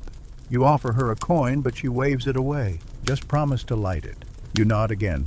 "You will." Here's your historical fact. Certain medieval cities had candle codes for communication. A green flame meant safe to speak. A blue one meant wait for nightfall. And a red taper at a windowsill warned, "Leave now." It was a form of silent resistance, often used during unrest where language alone was too risky. Not all codes were written. Some were melted into wax and flickered quietly through shutters. You pocket the candle and continue toward the old dye house. It's mostly closed now, too many taxes, too few apprentices, but someone's left out a bucket of rinse water still purple from the last indigo batch. The color stains the stones beneath it, bleeding into the street like a map only you can read. You kneel and dip your fingers into it. Cool, silky. It clings like memory. When you stand, a splash remains where your hand was. You smile, because sometimes we don't need to leave behind signs for others. Sometimes we need to leave them for ourselves. You walk back through the north gate where the hinges still squeal like gossip. A girl selling flowers hums as you pass, and the tune catches you. Not because it's beautiful, but because it's old. The kind of song passed down by humming, not words. A melody stitched through generations, heard only in kitchens and back rooms and slow walks home. You hum it back, quietly. No one notices, but that's not the point. Here's your quirky detail. In 14th century Norwich, certain pickpocket gangs developed their own folk songs meant to signal who was nearby. A single rising note followed by a low hum meant guard approaching. A repetitive three-note trill meant job done. The songs were designed to sound like harmless tavern tunes, blending in with the everyday background of market music, but once you knew the melody, you heard meaning everywhere. You pause at the edge of the square. The sky is changing again, slipping into that gentle blur between late afternoon and something more uncertain. You take out the candle, the one for shadows. You light it, not for protection, not for warning, just for remembrance. The wax begins to pool, and in its glow you see not what was, but what mattered. Because in the end, pickpockets didn't just take things, they carried them. Secret symbols, songs, threads of a city that might have otherwise come undone. And you're still carrying too, only now you know how to choose what's worth the wait. The next day begins with bells.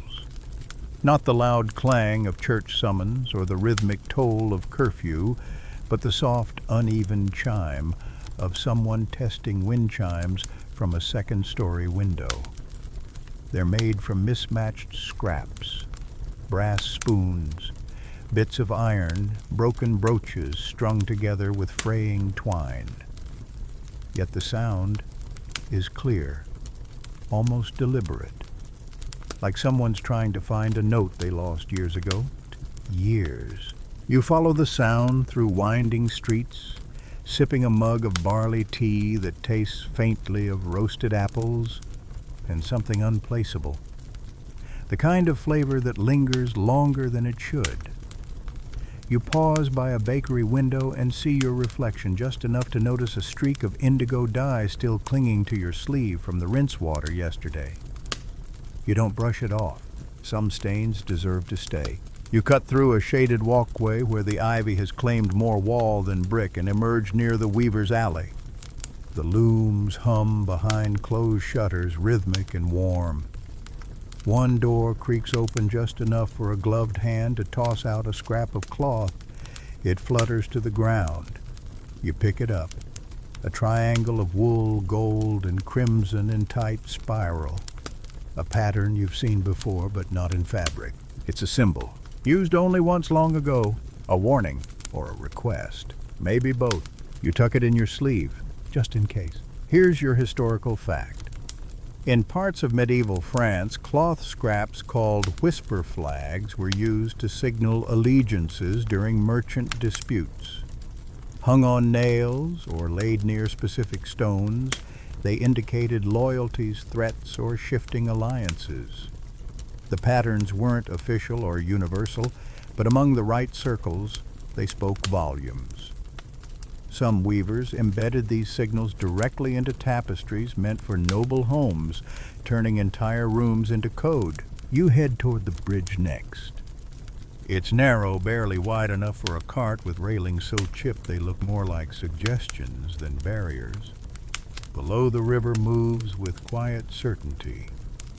You rest your elbows on the stone and look down, not at your reflection, but at the things floating by. A green shoe, a corked bottle, a single chicken feather drifting as if it has all the time in the world. You toss a coin in, not for luck, not for wishes, just because you've always done that here. And today is not a day for breaking rituals. A man joins you at the railing, middle-aged, patchy beard, fingers ink-stained. You know him by the way he leans, a copyist, one who used to write down contracts and now prefers love letters most of them never sent. You exchange nods. Still writing lies, you ask. He shrugs. They're easier to believe. You smile. Not because he's wrong, because he's exactly right. He hands you a folded note, not sealed, not addressed, just folded.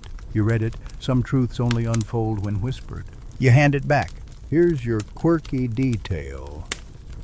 In the Low Countries, it was fashionable for a brief period to send anonymous folded letters sealed with nothing but thread.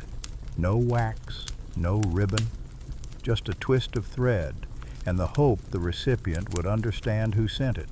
The absence of a seal meant intimacy, or urgency, or that the message was meant to be read and forgotten. You don't forget it. You let the river carry your silence away. As you walk back toward the main square, you feel something shift, not in the city, but in you. Like the final piece of a puzzle you didn't realize you were assembling has just clicked into place. And it's not a grand moment, no applause, no sudden epiphany, just knowing where you've been, knowing what to carry, knowing which sleeves are best left empty. You step off the bridge and take a different route back, one that curves behind the old stone granary where mice once taught you about patience. The buildings here lean slightly inward, like they're conspiring over your head. A laundry line sways between two windows, its contents flapping like forgotten flags. One child's tunic, 2 pairs of socks, and a scarf patterned with tiny embroidered foxes. You smile. Somewhere someone still cares enough to make foxes dance on fabric. You pass under the archway where you once waited out a rainstorm with a stranger who offered you half a plum and no name. The fruit was sour, the silence sweet. You think about that moment more often than you should. Not because it mattered, but because it didn't. Some things don't have to change your life to stay with you. You reach the square just as the bell in the clock tower begins its mid-morning song. It chimes 7 times, though it's clearly past 8. No one corrects it. No one even flinches. Time in this city is a polite suggestion, not a tyrant. You sit near the fountain, your back resting against the warm stone edge.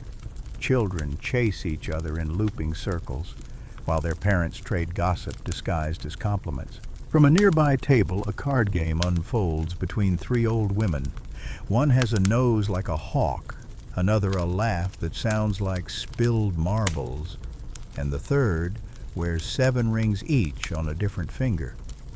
You watch them for a while, until the one with the laugh meets your gaze and tosses you a small card. It lands at your feet. You flip it over. The card reads The Fool. Hand-drawn ink, faded edges, frayed. You look back up, but the women are already reshuffling the deck, not even pretending they hadn't just included you. You keep the card. Here's your historical fact. In the 15th century, tarot decks were used not for fortune-telling, but for storytelling and card games among nobility. The Fool card wasn't an insult. It represented freedom, new beginnings, and the sacred art of not knowing. Some scholars argue it was the most powerful card of all, precisely because it had no number and obeyed no rules. You slip the card inside your sleeve beside the ribbon and cloth scrap.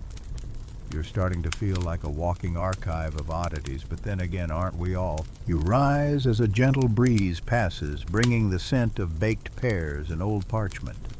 You follow it instinctively, ending up beside the herb seller's stall. She's younger than you remember, or maybe just newer. She's arranging bundles of rosemary and thyme into perfect fan shapes. You ask for mint. She hands you a sprig, then pauses. Not for tea, she says. You want this for memory. You don't argue. She ties it with a blue thread and presses it into your palm like a secret. You tuck it away. As you continue, you think about the things you've collected: ribbon thread, wax paper, scent symbols. None of them heavy, but all of them real. You didn't plan to gather them.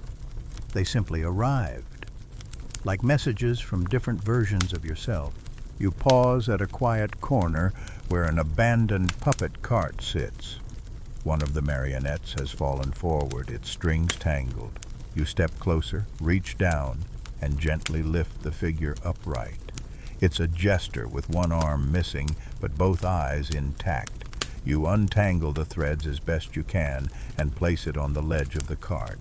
Someone will find it, or not. Either way, it's standing now. Here's your quirky detail. Some street performers in medieval Prague used broken puppets as a form of satire. The flaws were intentional: an arm sewn backward, a crown too large to reflect human absurdity. Crowds laughed harder at the mistakes than the script, and clever performers learned to play the puppet's silence like a drumbeat. You leave the corner just as a bell rings, not from the tower, but from your memory, a clear sound, like chimes from a second-story window. It's still echoing somewhere behind you, but you don't turn back, not because it's gone, but because you already know what it means. You walk on sleeves, light pockets full of echoes, and the city, like always, walks with you. Today begins with rain, not the heavy kind that drums rooftops into retreat, but the sort that lingers like breath on glass. A soft mist clings to the cobblestones, turning the street into a long ribbon of blur and shimmer. You pull your hood up, not to stay dry, but to disappear a little. Rain has a way of softening everything, including the edges of your thoughts. You take the quieter path along the old fishmonger's lane. It doesn't smell of fish anymore, just damp stone and rosemary. Someone must have planted a window box recently. You stop to admire it. The leaves drip steadily, catching little droplets like applause. A cat sits under the overhang, staring at you as if you're late to something important. You nod in apology and move on. At the edge of the lane, you pause near a door painted with an unfamiliar sigil, 3 dots in a triangle. You don't knock. Some symbols aren't invitations. They're boundaries, or maps. You touch the door lightly with your sleeve. A quiet gesture. Recognition without intrusion. Here's your historical fact. In certain districts of late medieval Barcelona, door markings were used by underground guilds to signal where apprentices might seek refuge. These weren't permanent shelters, they were stopovers. A triangle meant temporary safety. A cross within a square meant sanctuary, but only once. The most valuable mark was a blank circle protection without explanation. Anyone who abused these codes found themselves shut out entirely. You take the long route back through the Umbrella Arcade, a series of overlapping awnings stretched between shops that form a tunnel of color and dripping rhythm. Vendors call out half-heartedly their wares sheltered beneath waxed cloth. You spot a man selling carved buttons, each with a different symbol, a crown, a key, a wheel, a flame. You pick the key. He raises one brow, looking for something or leaving something behind. Both you say. He nods as if that's the only answer that ever makes sense. He gives you the button wrapped in soft wool and says, tie it to whatever you're not ready to lose. You tuck it in your pocket without asking what it's made of. Some knowledge isn't yours to earn yet. Rain collects in a dip in the street, forming a shallow pool where reflections gather like gossip. You see the towers upside down, the lanterns elongated, and yourself blurred but unmistakable. You crouch, trailing one finger along the surface, watching the ripple distort your face into something older, softer, still curious. Here's your quirky detail. In parts of medieval Dublin, it was considered lucky to see your reflection in rainwater collected from cathedral gutters, especially if you spotted it just before sunrise. Locals believed it would show your truest self, not who you are, but who you're most likely to become. Children sometimes brought polished stones to toss into the puddles, trying to alter their fates mid-reflection. You walk on, passing a milliner's shop where hats turn slowly on strings, spinning in lazy circles like weather vanes with no direction. One hat, black velvet with a feather too long to be practical, catches your eye. You imagine it on your younger self, back when you thought blending in required brightness, not quiet. You smile. You've outgrown it. Or perhaps you've grown into something else entirely. You arrive at the chapel square where rain beads on the stone gargoyles like dew on ancient vines. A boy sits beneath one, playing a tune on a clay whistle. It's off-key, endearing. He looks up as you pass and offers the whistle wordlessly. You shake your head. Not today. He nods, unfazed, and keeps playing. Because music doesn't care if it's perfect. It just wants to be heard. You continue through the square as the rain softens into a barely there drizzle, no longer falling, but simply existing. The city smells clean, now wet stone moss smoke curling from hidden chimneys. You walk past a shuttered inn with a painted sign swinging lazily in the breeze. The picture on the board is nearly flaked away, but you make out what's left a pair of mismatched shoes and a single feather above them. Maybe it once had a name, maybe it still does, but now it's just known as that place with the shoes. People remember stories, not names. Near the door, an old woman sits under a sloped canvas, humming softly and stitching something onto a square of dark cloth. You can't see what the image is, not at first, but you watch her hands, careful, methodical, purposeful. A thread of copper, one of green one so pale it almost vanishes against the fabric. She doesn't look up as she speaks. You're late, she says, though you're certain you've never met her. For what you ask, she shrugs.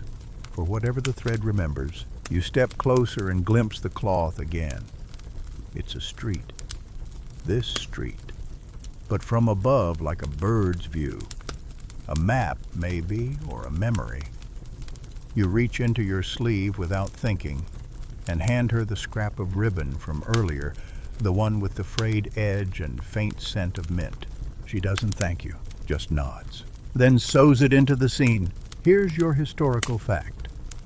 In certain guilds of medieval tapestry weavers, apprentices, were required to add one personal item, a thread from their clothing, a hair, a bead, into each major work they helped complete. It was never visible to the eye, but always present, a secret bond between maker and masterpiece.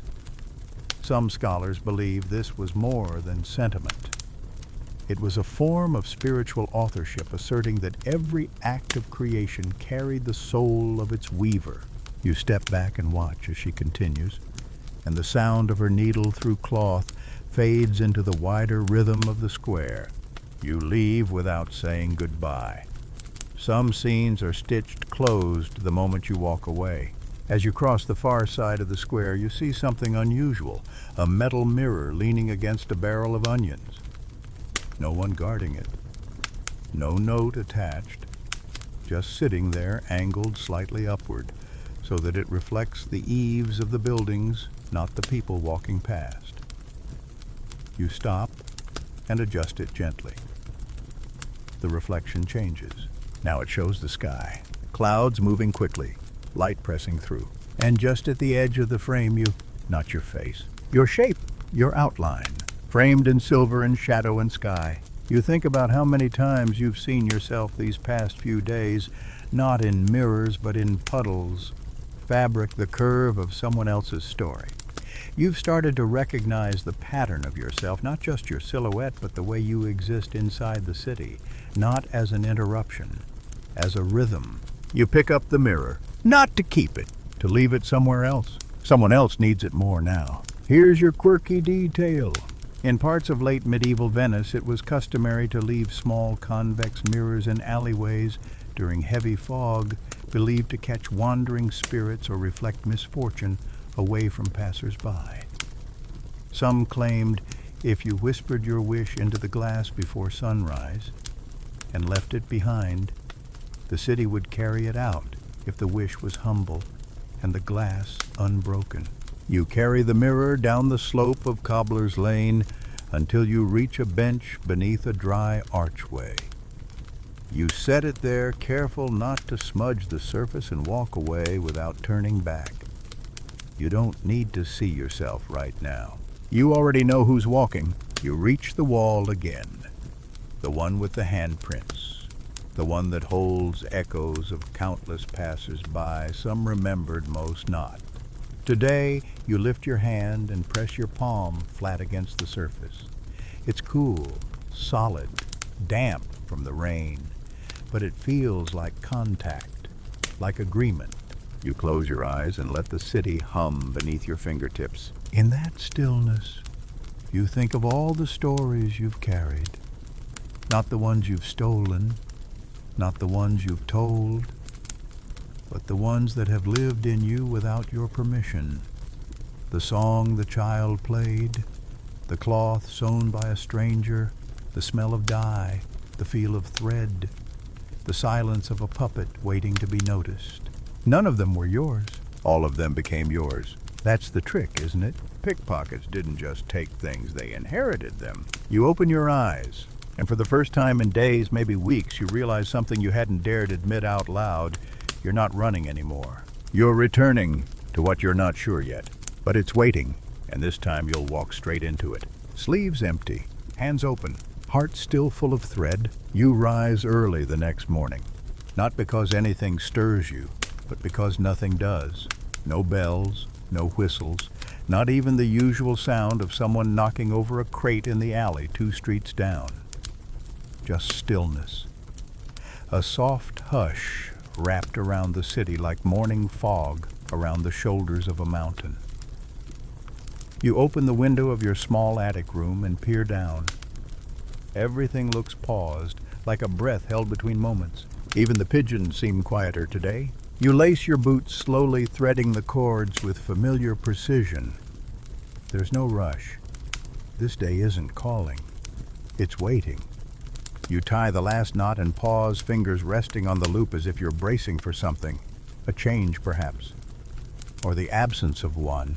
You descend the stairs of the boarding house with the same creak under the 3rd step, the same scent of boiled oats wafting from the kitchen. The same scuffed banister worn smooth by years of palms and goodbyes. But today when you reach the front door, something's different. A letter waits on the mat, folded, unsealed. The handwriting is neither neat nor rushed, just sure. You bend to pick it up, but before your fingers touch the parchment, you hesitate. Because deep down, you already know this isn't news. It's a reminder. You open it anyway. It says you left something in the sleeve. No signature, no address. Just that. You don't panic. You don't smile. You just nod once and fold the letter carefully, placing it in the inside lining of your coat where it belongs now. Because you did leave something behind. You always do. You step into the street and let the city meet you, eyes wide open. Here's your historical fact. In certain parts of 14th century Constantinople, messages were deliberately left unsealed to indicate familiarity or non-hostile intent. Sealed notes were either formal or suspicious, associated with official decrees or secret plots. An open fold was considered an act of social trust. In rare cases, some households even refused to read sealed notes, viewing them as inherently confrontational. You stroll toward the Western Quarter, the part of the city where streets change names depending on who you ask, and maps give up entirely. The Western Quarter doesn't advertise itself. It simply rearranges around those who need it. Some days it's all clockmakers. Some days it's tailors. Today it's pickers and menders, people repairing umbrellas, straightening bent spoons, polishing broken spectacles, and you're just passing through, but not unnoticed. A boy with a smudge of ash on his cheek hands you a bent pin without a word. A woman adjusting buttons on a coat nods twice without looking up. You return the nod, tuck the pin into your belt, and keep walking. The ground beneath your feet is uneven here, cobbles laid by different hands across different decades with no real plan except enough. But you like that. The randomness has rhythm. A kind of mosaic underfoot stitched together by need rather than design. You pause near a gate painted sky blue with vines threading through its metal loops. Someone's carved small symbols into the wood above it, birds mostly. You trace them with your finger and find one that matches a drawing you once etched into the underside of a barrel as a child. You think maybe we don't leave marks to be found. Maybe we leave them to find ourselves again. You take out the note, read it once more, then fold it into a tiny square and slide it into a crevice between bricks. A new hiding place, a new promise. Here's your quirky detail.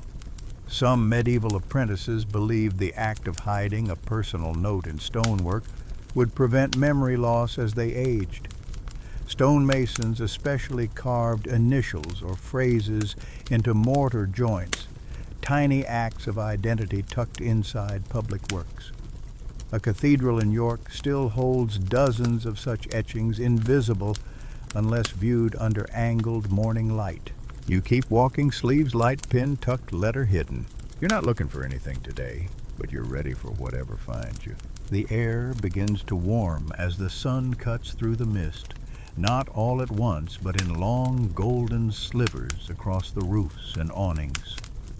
You reach a bend in the path where old bricks meet uneven plaster, and everything smells faintly of thyme and wax.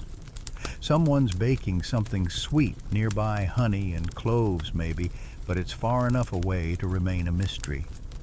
You don't chase it. Some scents are better when they float just out of reach. You take a seat on a low wall where ivy curls up the side like a lazy cat. Across from you, two older men are engaged in a heated but oddly cheerful argument over something scrawled on a scrap of paper between them. One taps the paper with a quill. The other gestures so hard his cap falls off. You don't understand the words, but the music of them is familiar disagreement without danger. Debate like a dance. You smile and stretch your legs. The sun now hits your boots, warming the leather. You lean your head back just enough to see the spire of the bell tower in the distance. A soft breeze lifts your hair and brings with it the scent of ink. You sit upright. There's a new kiosk in the square, one you haven't seen before. You cross to it, The stall is narrow, made of weathered wood and trimmed with brass that shines even through the soot. Inside is a woman, ink-stained fingers moving through a tray of parchment scraps like someone shuffling cards. Each sheet is different, some creased, some newly pressed, some written in what looks like reversed script. You ask what she's selling. Nothing, she says. These are for remembering. Remembering what? Whatever you're in danger of forgetting. You raise a brow. She holds out a slip of paper. You read it. It says your name is not the only thing you've answered to. You fold the paper and slip it into your sleeve without a word. Here's your historical fact. In some medieval European towns, especially during times of political unrest or plague, people used symbolic reminder papers, short written fragments they carried inside their sleeves or shoes. These weren't prayers or legal documents. They were personal declarations or questions meant to anchor the bearer. A merchant in Lubeck once wrote, "You have survived worse." A nun in Avignon carried, "Your silence is not a sin." They weren't meant to be shared, just remembered. You thank the woman and walk on, not checking your pockets, not checking the sun, just listening to your own footsteps. They sound different now, more certain. You take a left at the apothecary's, once a place you avoided for its bitter smells and mysterious liquids. Today the door is open. Inside no one stirs, but the shelves are arranged with unusual neatness. A small bundle of lavender lies tied in twine at the threshold. You crouch and pick it up. Tucked inside is a strip of blue silk, familiar, from a dress you saw days ago, worn by a girl at the ribbon stall. Or maybe it wasn't a girl. Maybe it was a version of yourself. You keep the silk. Here's your quirky detail. In certain French provinces during the 1300s, small bundles of herbs tied with fabric were left anonymously in thresholds, not as charms, but as invitations, messages without letters. The combination of scent and cloth served as a quiet request to forgive, to remember, to return. No one ever claimed them, and no one needed to. The act was its own message. You walk out again, bundle in hand, note in sleeve pin, on belt mirror, memory tucked inside your mind. You don't know where you're going, but the city no longer feels like a puzzle. It feels like a partner, and you're finally walking in rhythm with it. At the next turn, a cat crosses your path, a sleek gray blur with a bell around its neck. The bell doesn't ring. It's stuffed with wax. You wonder if someone muted the sound on purpose, not to silence the cat, but to give it privacy. You laugh quietly. Even cats get secrets. And you've been collecting them for days. One ribbon, one word, one glance at a time. The question now is no longer what you'll find, it's what you'll do with it. By the time you reach the heart of the old fairground, the sun has fully shaken off the morning chill. Its warmth stretches across the flagstones, casting long shadows behind every tent pole, every fluttering banner, every human shape moving like echoes of a day that hasn't quite ended. The fair is quieter now in that end-of-season way. Fewer drums, fewer hawkers, fewer urgent hands pulling at sleeves. It feels like the city has breathed in and is holding that breath gently, as if not to disturb whatever's about to happen. You cross the threshold where the old wooden arch once stood, though the arch is long gone, burned in a fire, or rotted through, or simply misplaced by time. But your feet still feel the border it marked. Your pace slows instinctively, not with hesitation, but with memory. This is where you saw the fire eater. This is where a juggler dropped 3 apples in a row and made the whole crowd laugh by accident.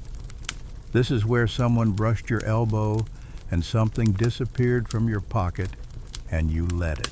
You smile, because now the game has changed, and so have you.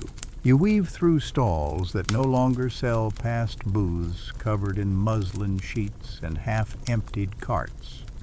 The bright silk flags have faded to the color of wet leaves, but even in stillness the fair hums. You feel it in the soles of your feet. It's not noise, it's memory. Activity preserved in the bones of the place. At the far edge of the square, you see a tent you don't remember. It's small, round, red. No sign, no cue, just a flap tied loosely with twine. You approach and listen. Inside, nothing moves, and yet the space feels occupied. You duck your head and enter. Within, the light is golden and soft. It doesn't come from candles or windows. It seems to rise from the floor itself, from the canvas walls, from the air. The space smells like citrus and old books. And sitting in the center of the room is a single object, a mirror, oval, framed in wood that gleams like it's been touched by 1,000 hands. You move closer, and you see yourself, not just as you are now, but as you've been. The fabric you wore the first day you arrived, the coin you almost dropped at the baker's, the shadow you cast when you fled from the guard, the smile you didn't realize you'd smiled when someone gave you a flower and asked for nothing in return. You blink, and the mirror clears. Now it shows only what's in your hands, and what's missing. Here's your historical fact. In several late medieval pageants, especially those held in northern Italy, final nights included a ritual known as the turning mirror.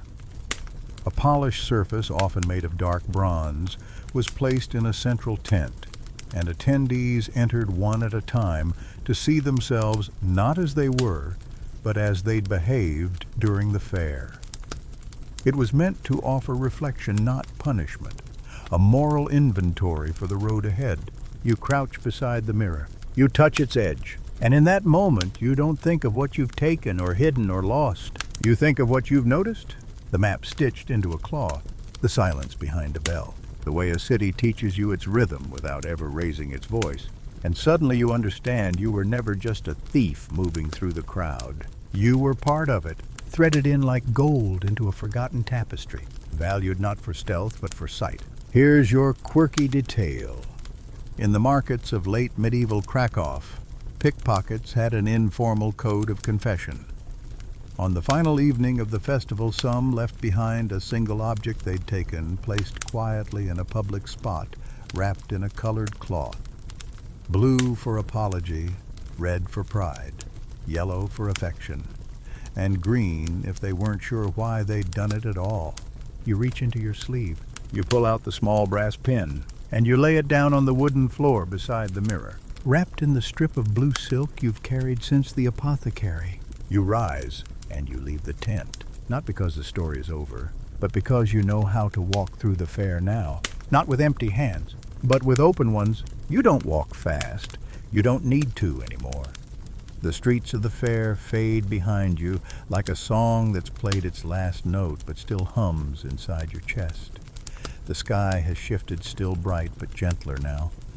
It wraps around the rooftops with a softness you hadn't noticed before, as if even the clouds have chosen to be quieter today. You turn down Threadneedle Alley where the cloth dyers used to hang their bolts of linen like flags. The walls still carry faint streaks of color, purples, ochres, greens, but they've bled and faded over time like old stories passed down so often their edges blur. You trail your fingers across one of the streaks and think of how much dye it must have taken to color a single tunic. How many crushed berries, how many pots over smoky fires. The labor behind beauty, the cost of flair.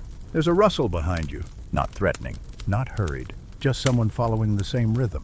You glance over your shoulder and see a boy with a crooked hat and a ribbon tied around his wrist, blue and green knotted twice, not quite evenly. He looks at you with recognition, but not from memory, from possibility.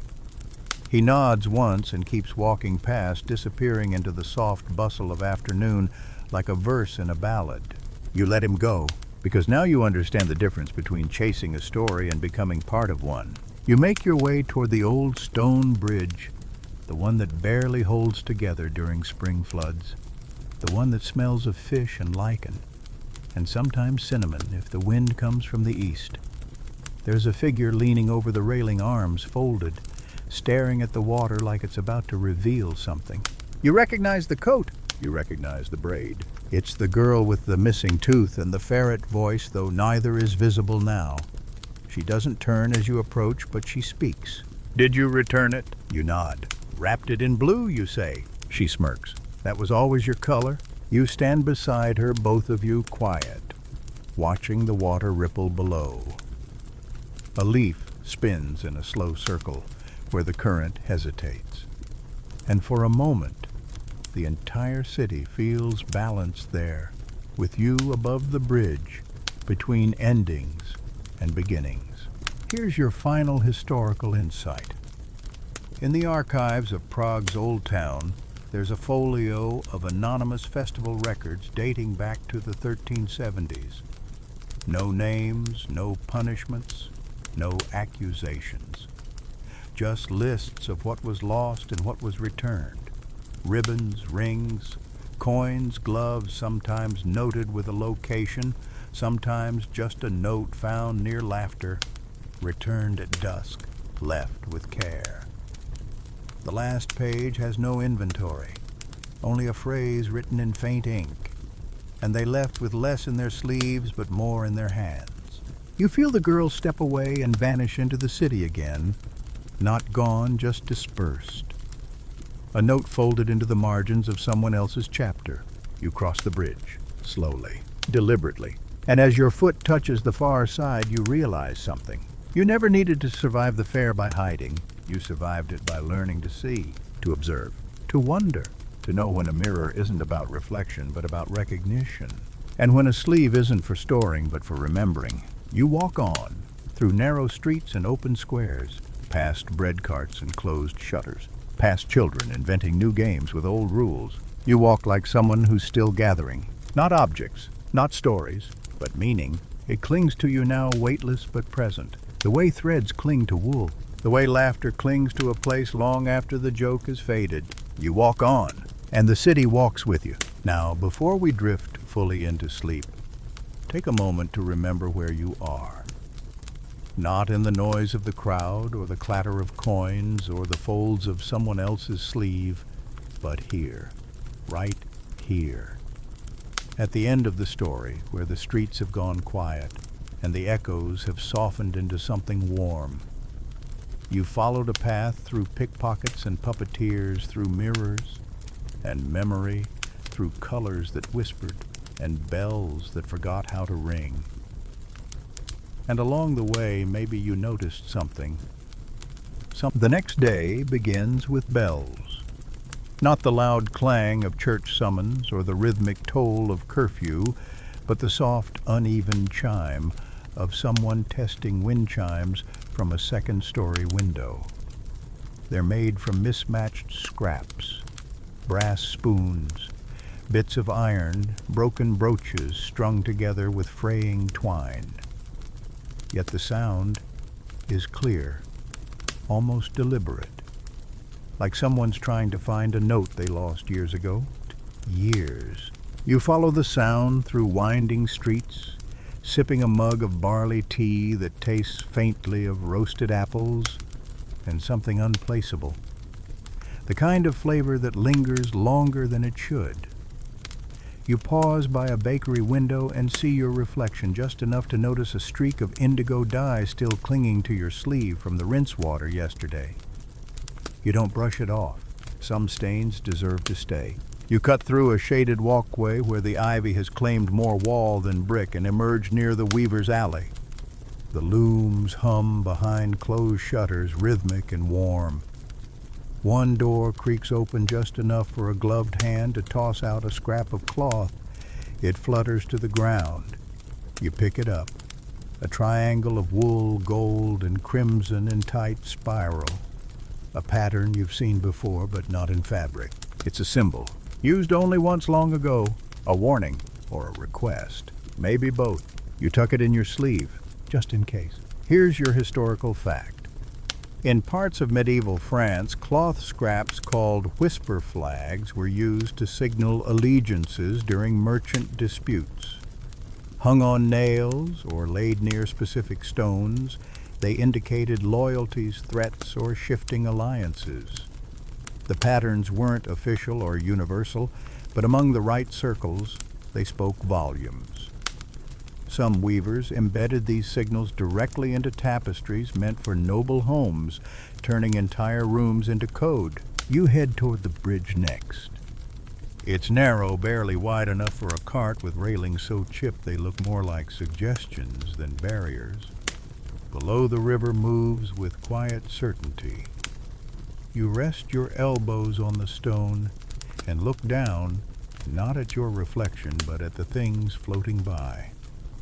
A green shoe, a corked bottle, a single chicken feather drifting as if it has all the time in the world. You toss a coin in, not for luck, not for wishes, just because you've always done that here.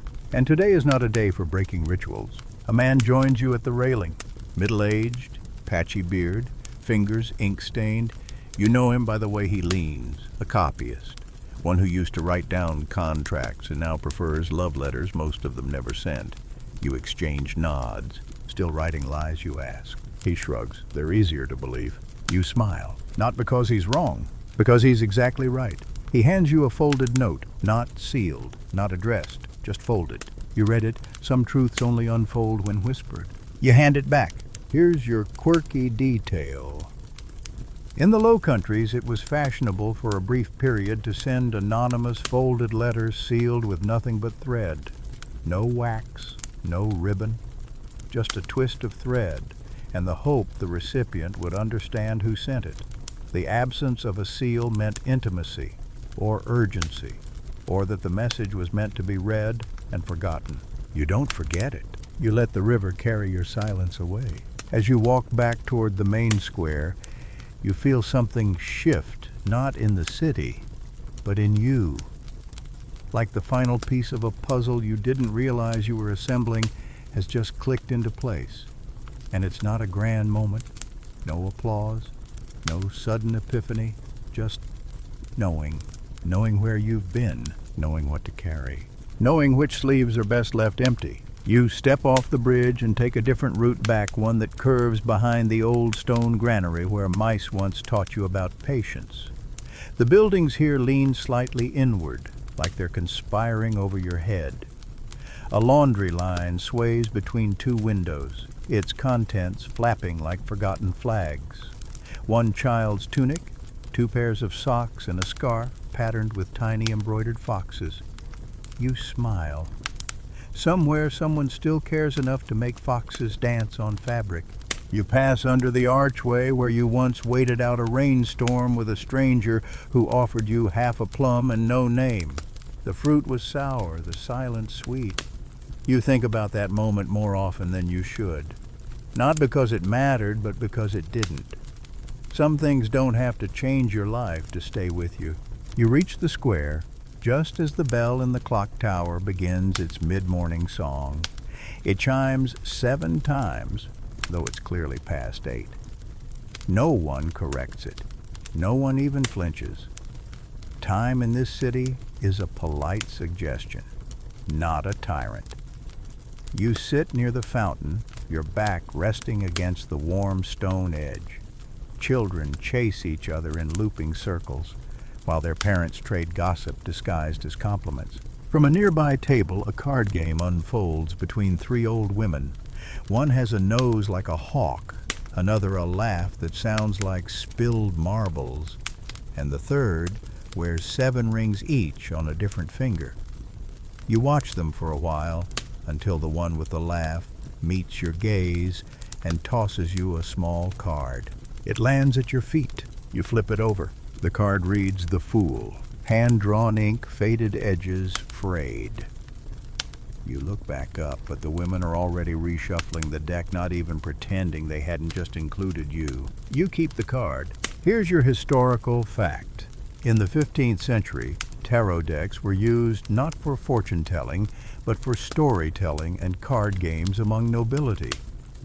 The Fool card wasn't an insult. It represented freedom, new beginnings, and the sacred art of not knowing. Some scholars argue it was the most powerful card of all, precisely because it had no number and obeyed no rules. You slip the card inside your sleeve beside the ribbon and cloth scrap. You're starting to feel like a walking archive of oddities, but then again, aren't we all? You rise as a gentle breeze passes, bringing the scent of baked pears and old parchment. You follow it instinctively, ending up beside the herb seller's stall. She's younger than you remember, or maybe just newer. She's arranging bundles of rosemary and thyme into perfect fan shapes. You ask for mint. She hands you a sprig, then pauses. Not for tea, she says. You want this for memory. You don't argue. She ties it with a blue thread and presses it into your palm like a secret. You tuck it away. As you continue, you think about the things you've collected: ribbon thread, wax paper, scent symbols. None of them heavy, but all of them real. You didn't plan to gather them. They simply arrived, like messages from different versions of yourself. You pause at a quiet corner where an abandoned puppet cart sits. One of the marionettes has fallen forward, its strings tangled. You step closer, reach down, and gently lift the figure upright. It's a jester with one arm missing, but both eyes intact. You untangle the threads as best you can and place it on the ledge of the cart. Someone will find it, or not. Either way, it's standing now. Here's your quirky detail. Some street performers in medieval Prague used broken puppets as a form of satire. The flaws were intentional: an arm sewn backward, a crown too large to reflect human absurdity. Crowds laughed harder at the mistakes than the script, and clever performers learned to play the puppet's silence like a drumbeat. You leave the corner just as a bell rings, not from the tower, but from your memory, a clear sound, like chimes from a second-story window. It's still echoing somewhere behind you, but you don't turn back, not because it's gone, but because you already know what it means. You walk on sleeves, light pockets full of echoes, and the city, like always, walks with you. Today begins with rain, not the heavy kind that drums rooftops into retreat, but the sort that lingers like breath on glass. A soft mist clings to the cobblestones, turning the street into a long ribbon of blur and shimmer. You pull your hood up, not to stay dry, but to disappear a little. Rain has a way of softening everything, including the edges of your thoughts. You take the quieter path along the old fishmonger's lane. It doesn't smell of fish anymore, just damp stone and rosemary. Someone must have planted a window box recently. You stop to admire it. The leaves drip steadily, catching little droplets like applause. A cat sits under the overhang, staring at you as if you're late to something important. You nod in apology and move on. At the edge of the lane, you pause near a door painted with an unfamiliar sigil, 3 dots in a triangle. You don't knock. Some symbols aren't invitations. They're boundaries, or maps. You touch the door lightly with your sleeve. A quiet gesture. Recognition without intrusion. Here's your historical fact. In certain districts of late medieval Barcelona, door markings were used by underground guilds to signal where apprentices might seek refuge. These weren't permanent shelters, they were stopovers. A triangle meant temporary safety. A cross within a square meant sanctuary, but only once. The most valuable mark was a blank circle protection without explanation. Anyone who abused these codes found themselves shut out entirely. You take the long route back through the Umbrella Arcade, a series of overlapping awnings stretched between shops that form a tunnel of color and dripping rhythm. Vendors call out half-heartedly their wares sheltered beneath waxed cloth. You spot a man selling carved buttons, each with a different symbol: a crown, a key, a wheel, a flame. You pick the key. He raises one brow. Looking for something or leaving something behind? Both you say. He nods as if that's the only answer that ever makes sense. He gives you the button wrapped in soft wool and says, tie it to whatever you're not ready to lose. You tuck it in your pocket without asking what it's made of. Some knowledge isn't yours to earn yet. Rain collects in a dip in the street, forming a shallow pool where reflections gather like gossip. You see the towers upside down, the lanterns elongated, and yourself blurred but unmistakable. You crouch, trailing one finger along the surface, watching the ripple distort your face into something older, softer, still curious. Here's your quirky detail. In parts of medieval Dublin, it was considered lucky to see your reflection in rainwater collected from cathedral gutters, especially if you spotted it just before sunrise. Locals believed it would show your truest self, not who you are, but who you're most likely to become. Children sometimes brought polished stones to toss into the puddles, trying to alter their fates mid-reflection. You walk on, passing a milliner's shop where hats turn slowly on strings, spinning in lazy circles like weather vanes with no direction. One hat, black velvet with a feather too long to be practical, catches your eye. You imagine it on your younger self, back when you thought blending in required brightness, not quiet. You smile. You've outgrown it. Or perhaps you've grown into something else entirely. You arrive at the chapel square where rain beads on the stone gargoyles like dew on ancient vines. A boy sits beneath one, playing a tune on a clay whistle. It's off-key, endearing. He looks up as you pass and offers the whistle wordlessly. You shake your head. Not today. He nods, unfazed, and keeps playing. Because music doesn't care if it's perfect. It just wants to be heard. You continue through the square as the rain softens into a barely there drizzle, no longer falling, but simply existing. The city smells clean, now wet stone moss smoke curling from hidden chimneys. You walk past a shuttered inn with a painted sign swinging lazily in the breeze. The picture on the board is nearly flaked away, but you make out what's left: a pair of mismatched shoes and a single feather above them. Maybe it once had a name, maybe it still does, but now it's just known as that place with the shoes. People remember stories, not names. Near the door, an old woman sits under a sloped canvas, humming softly and stitching something onto a square of dark cloth. You can't see what the image is, not at first, but you watch her hands, careful, methodical, purposeful. A thread of copper, one of green one, so pale it almost vanishes against the fabric. She doesn't look up as she speaks. "You're late," she says, though you're certain you've never met her. "For what you ask?" She shrugs. For whatever the thread remembers. You step closer and glimpse the cloth again. It's a street. This street. But from above, like a bird's view. A map, maybe, or a memory. You reach into your sleeve without thinking and hand her the scrap of ribbon from earlier, the one with the frayed edge and faint scent of mint.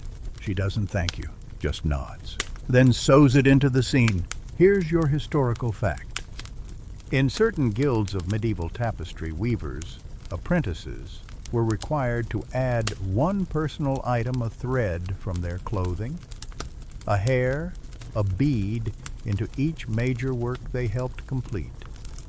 It was never visible to the eye, but always present, a secret bond between maker and masterpiece.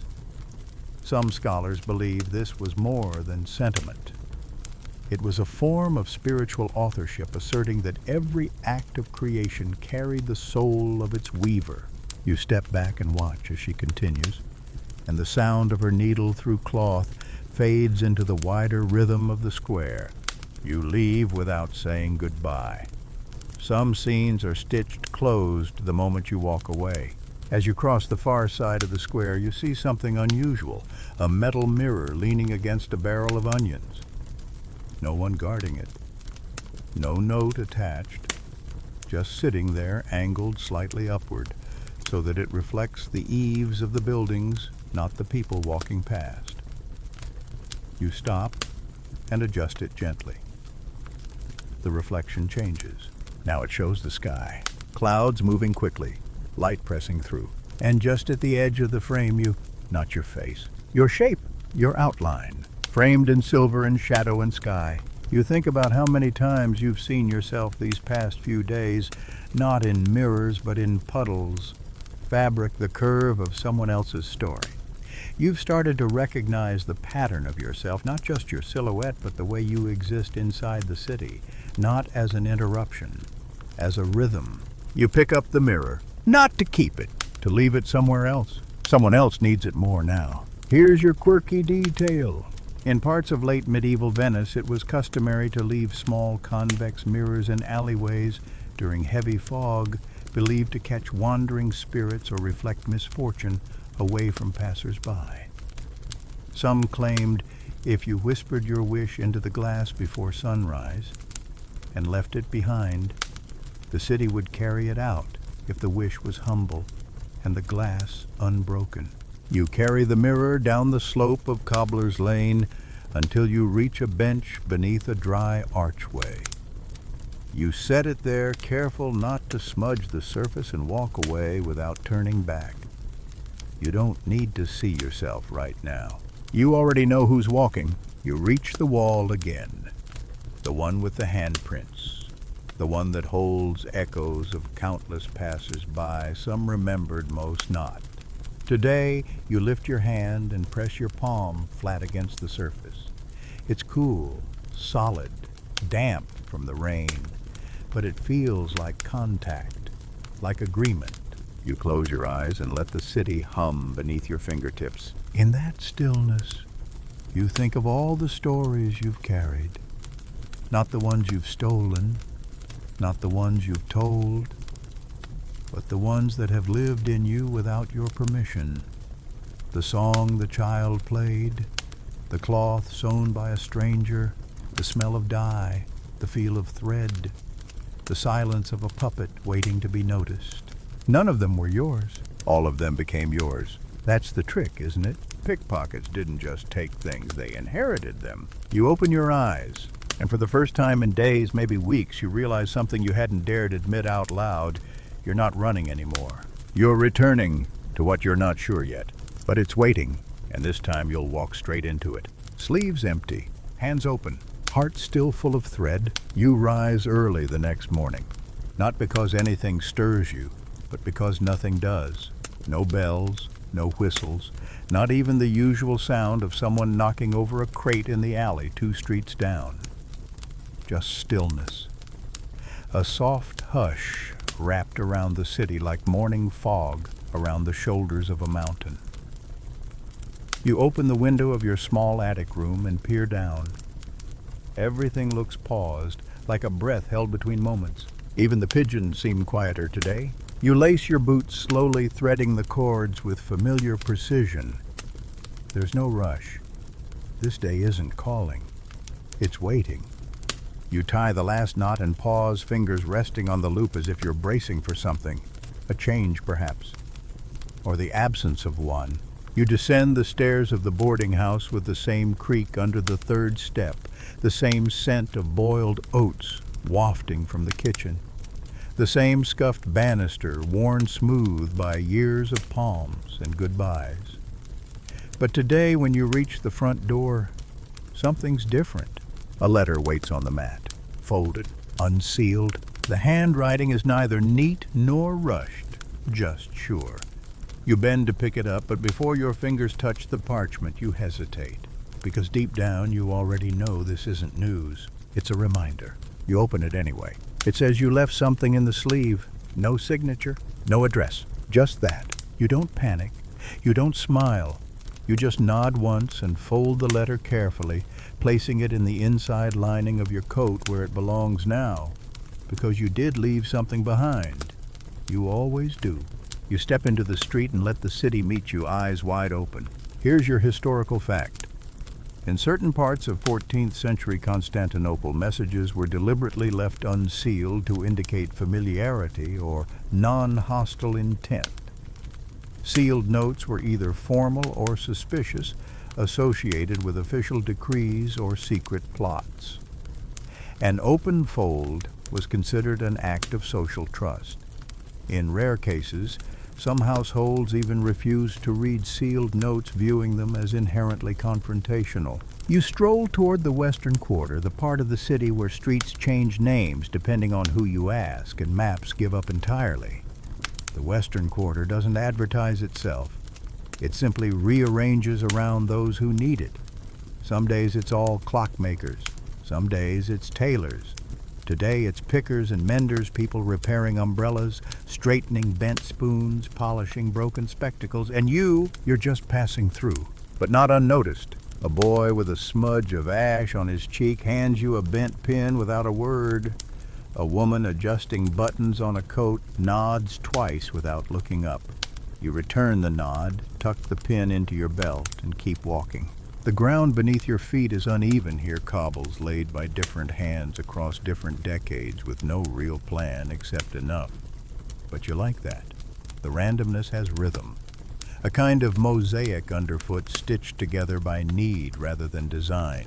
You pause near a gate painted sky blue with vines threading through its metal loops. Someone's carved small symbols into the wood above it, birds mostly. You trace them with your finger and find one that matches a drawing you once etched into the underside of a barrel as a child. You think maybe we don't leave marks to be found. Maybe we leave them to find ourselves again.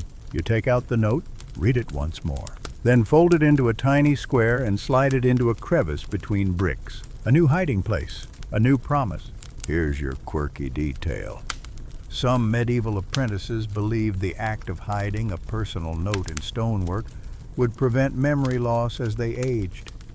Stonemasons especially carved initials or phrases into mortar joints, tiny acts of identity tucked inside public works. A cathedral in York still holds dozens of such etchings, invisible unless viewed under angled morning light. You keep walking, sleeves light, pin tucked, letter hidden. You're not looking for anything today, but you're ready for whatever finds you.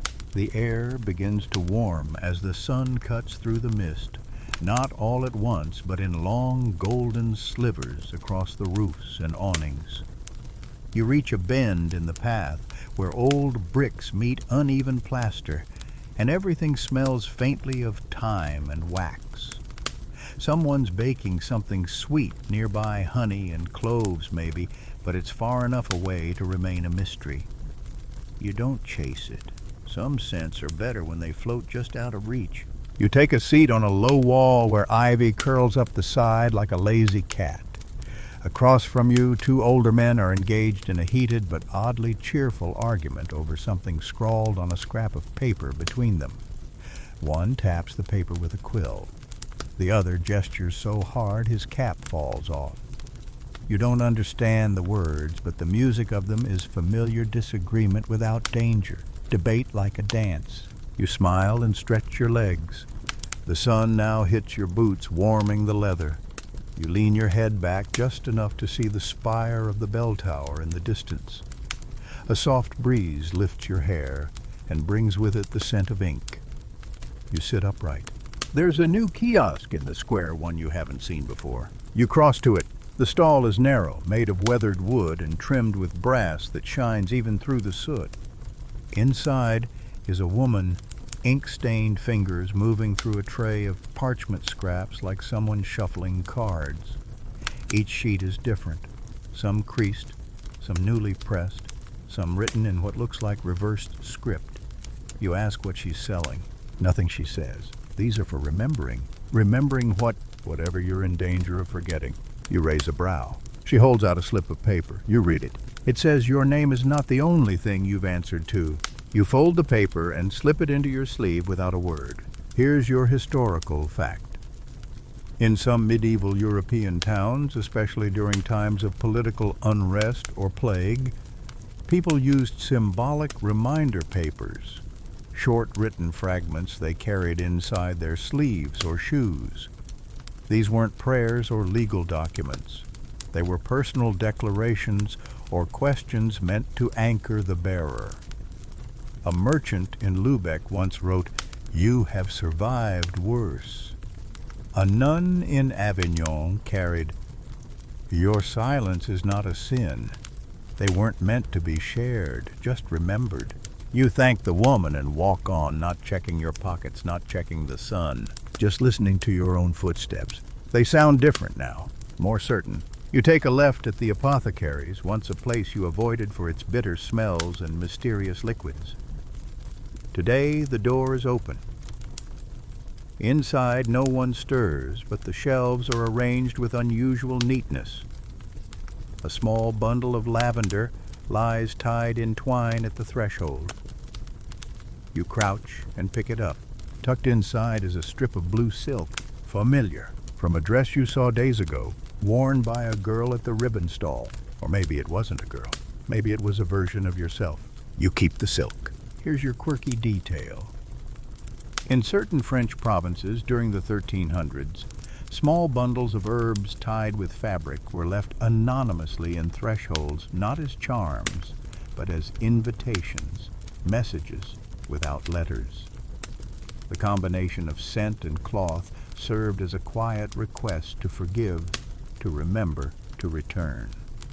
No one ever claimed them, and no one needed to. The act was its own message. You walk out again, bundle in hand, note in sleeve pin, on belt mirror, memory tucked inside your mind. You don't know where you're going, but the city no longer feels like a puzzle. It feels like a partner, and you're finally walking in rhythm with it. At the next turn, a cat crosses your path, a sleek gray blur with a bell around its neck. The bell doesn't ring. It's stuffed with wax. You wonder if someone muted the sound on purpose, not to silence the cat, but to give it privacy. You laugh quietly. Even cats get secrets. And you've been collecting them for days. One ribbon, one word, one glance at a time. The question now is no longer what you'll find, it's what you'll do with it. By the time you reach the heart of the old fairground, the sun has fully shaken off the morning chill. Its warmth stretches across the flagstones, casting long shadows behind every tent pole, every fluttering banner, every human shape moving like echoes of a day that hasn't quite ended. The fair is quieter now in that end-of-season way. Fewer drums, fewer hawkers, fewer urgent hands pulling at sleeves. It feels like the city has breathed in and is holding that breath gently, as if not to disturb whatever's about to happen. You cross the threshold where the old wooden arch once stood, though the arch is long gone, burned in a fire, or rotted through, or simply misplaced by time. But your feet still feel the border it marked. Your pace slows instinctively, not with hesitation, but with memory. This is where you saw the fire eater. This is where a juggler dropped 3 apples in a row and made the whole crowd laugh by accident. This is where someone brushed your elbow and something disappeared from your pocket and you let it. You smile, because now the game has changed, and so have you. You weave through stalls that no longer sell past booths covered in muslin sheets and half-emptied carts. The bright silk flags have faded to the color of wet leaves, but even in stillness the fair hums. You feel it in the soles of your feet. It's not noise, it's memory, activity preserved in the bones of the place. At the far edge of the square you see a tent you don't remember. It's small, round, red. No sign, no cue, just a flap tied loosely with twine. You approach and listen. Inside, nothing moves, and yet the space feels occupied. You duck your head and enter. Within, the light is golden and soft. It doesn't come from candles or windows. It seems to rise from the floor itself, from the canvas walls, from the air. The space smells like citrus and old books. And sitting in the center of the room is a single object, a mirror, oval, framed in wood that gleams like it's been touched by 1,000 hands. You move closer, and you see yourself, not just as you are now, but as you've been. The fabric you wore the first day you arrived, the coin you almost dropped at the baker's, the shadow you cast when you fled from the guard, the smile you didn't realize you'd smiled when someone gave you a flower and asked for nothing in return. You blink, and the mirror clears. Now it shows only what's in your hands, and what's missing. Here's your historical fact. In several late medieval pageants, especially those held in northern Italy, final nights included a ritual known as the turning mirror.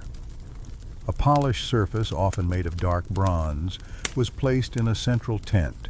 and attendees entered one at a time to see themselves not as they were, but as they'd behaved during the fair.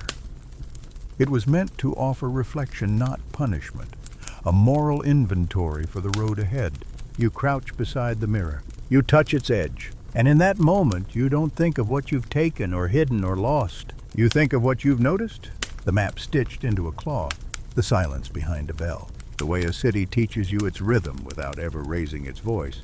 And suddenly you understand you were never just a thief moving through the crowd. You were part of it, threaded in like gold into a forgotten tapestry, valued not for stealth but for sight. Here's your quirky detail.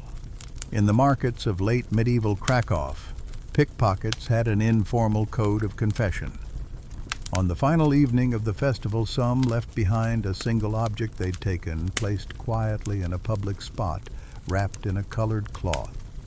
Blue for apology, red for pride, yellow for affection, and green if they weren't sure why they'd done it at all.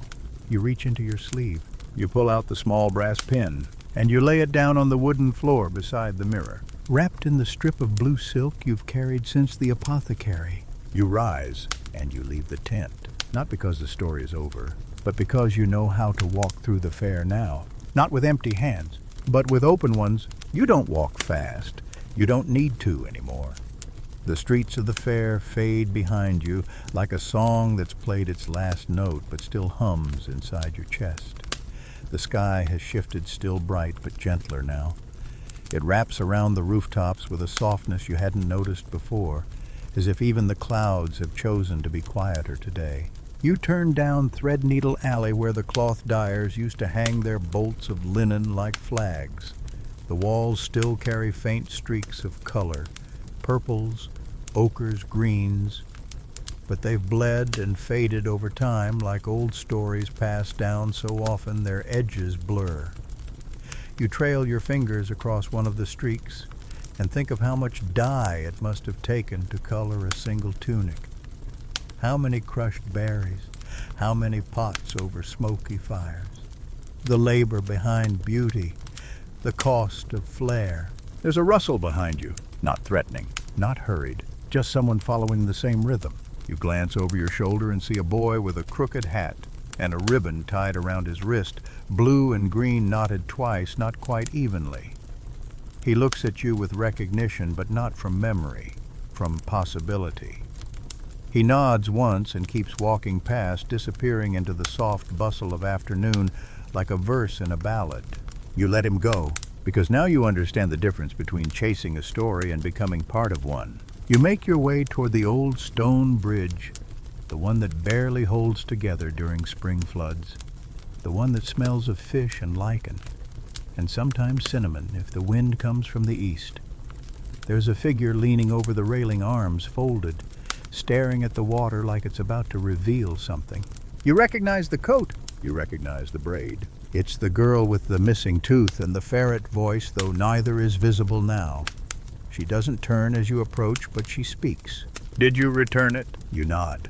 Wrapped it in blue, you say. She smirks. That was always your color? You stand beside her, both of you quiet, watching the water ripple below. A leaf spins in a slow circle where the current hesitates.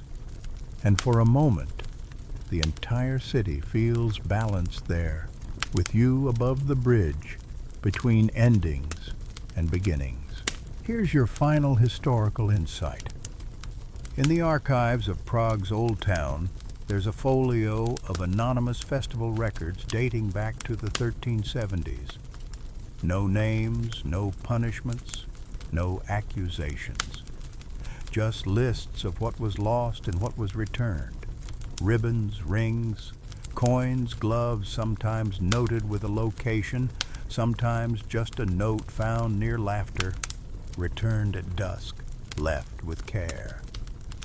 The last page has no inventory, only a phrase written in faint ink, and they left with less in their sleeves but more in their hands. You feel the girls step away and vanish into the city again, not gone, just dispersed. A note folded into the margins of someone else's chapter.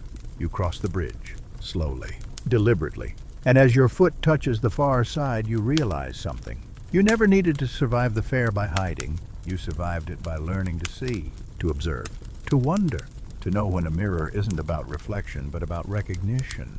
And when a sleeve isn't for storing but for remembering. You walk on, through narrow streets and open squares, past bread carts and closed shutters, past children inventing new games with old rules. You walk like someone who's still gathering, not objects, not stories, but meaning. It clings to you now, weightless but present. The way threads cling to wool, the way laughter clings to a place long after the joke is faded.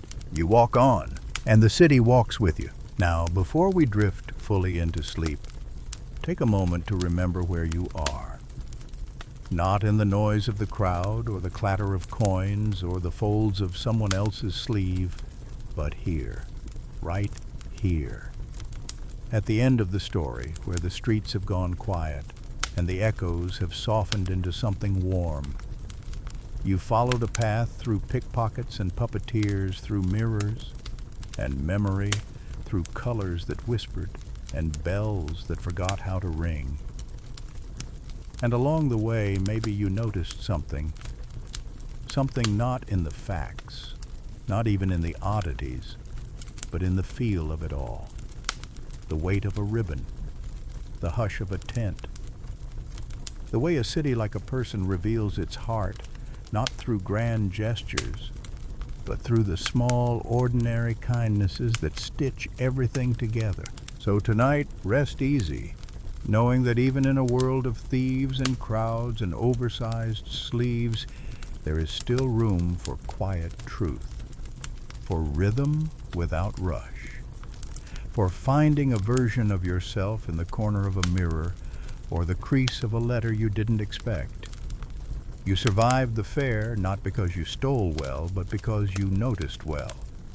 And that noticing, that's a gift no one can take. That's the story for tonight. May your dreams be filled with wonder and peace.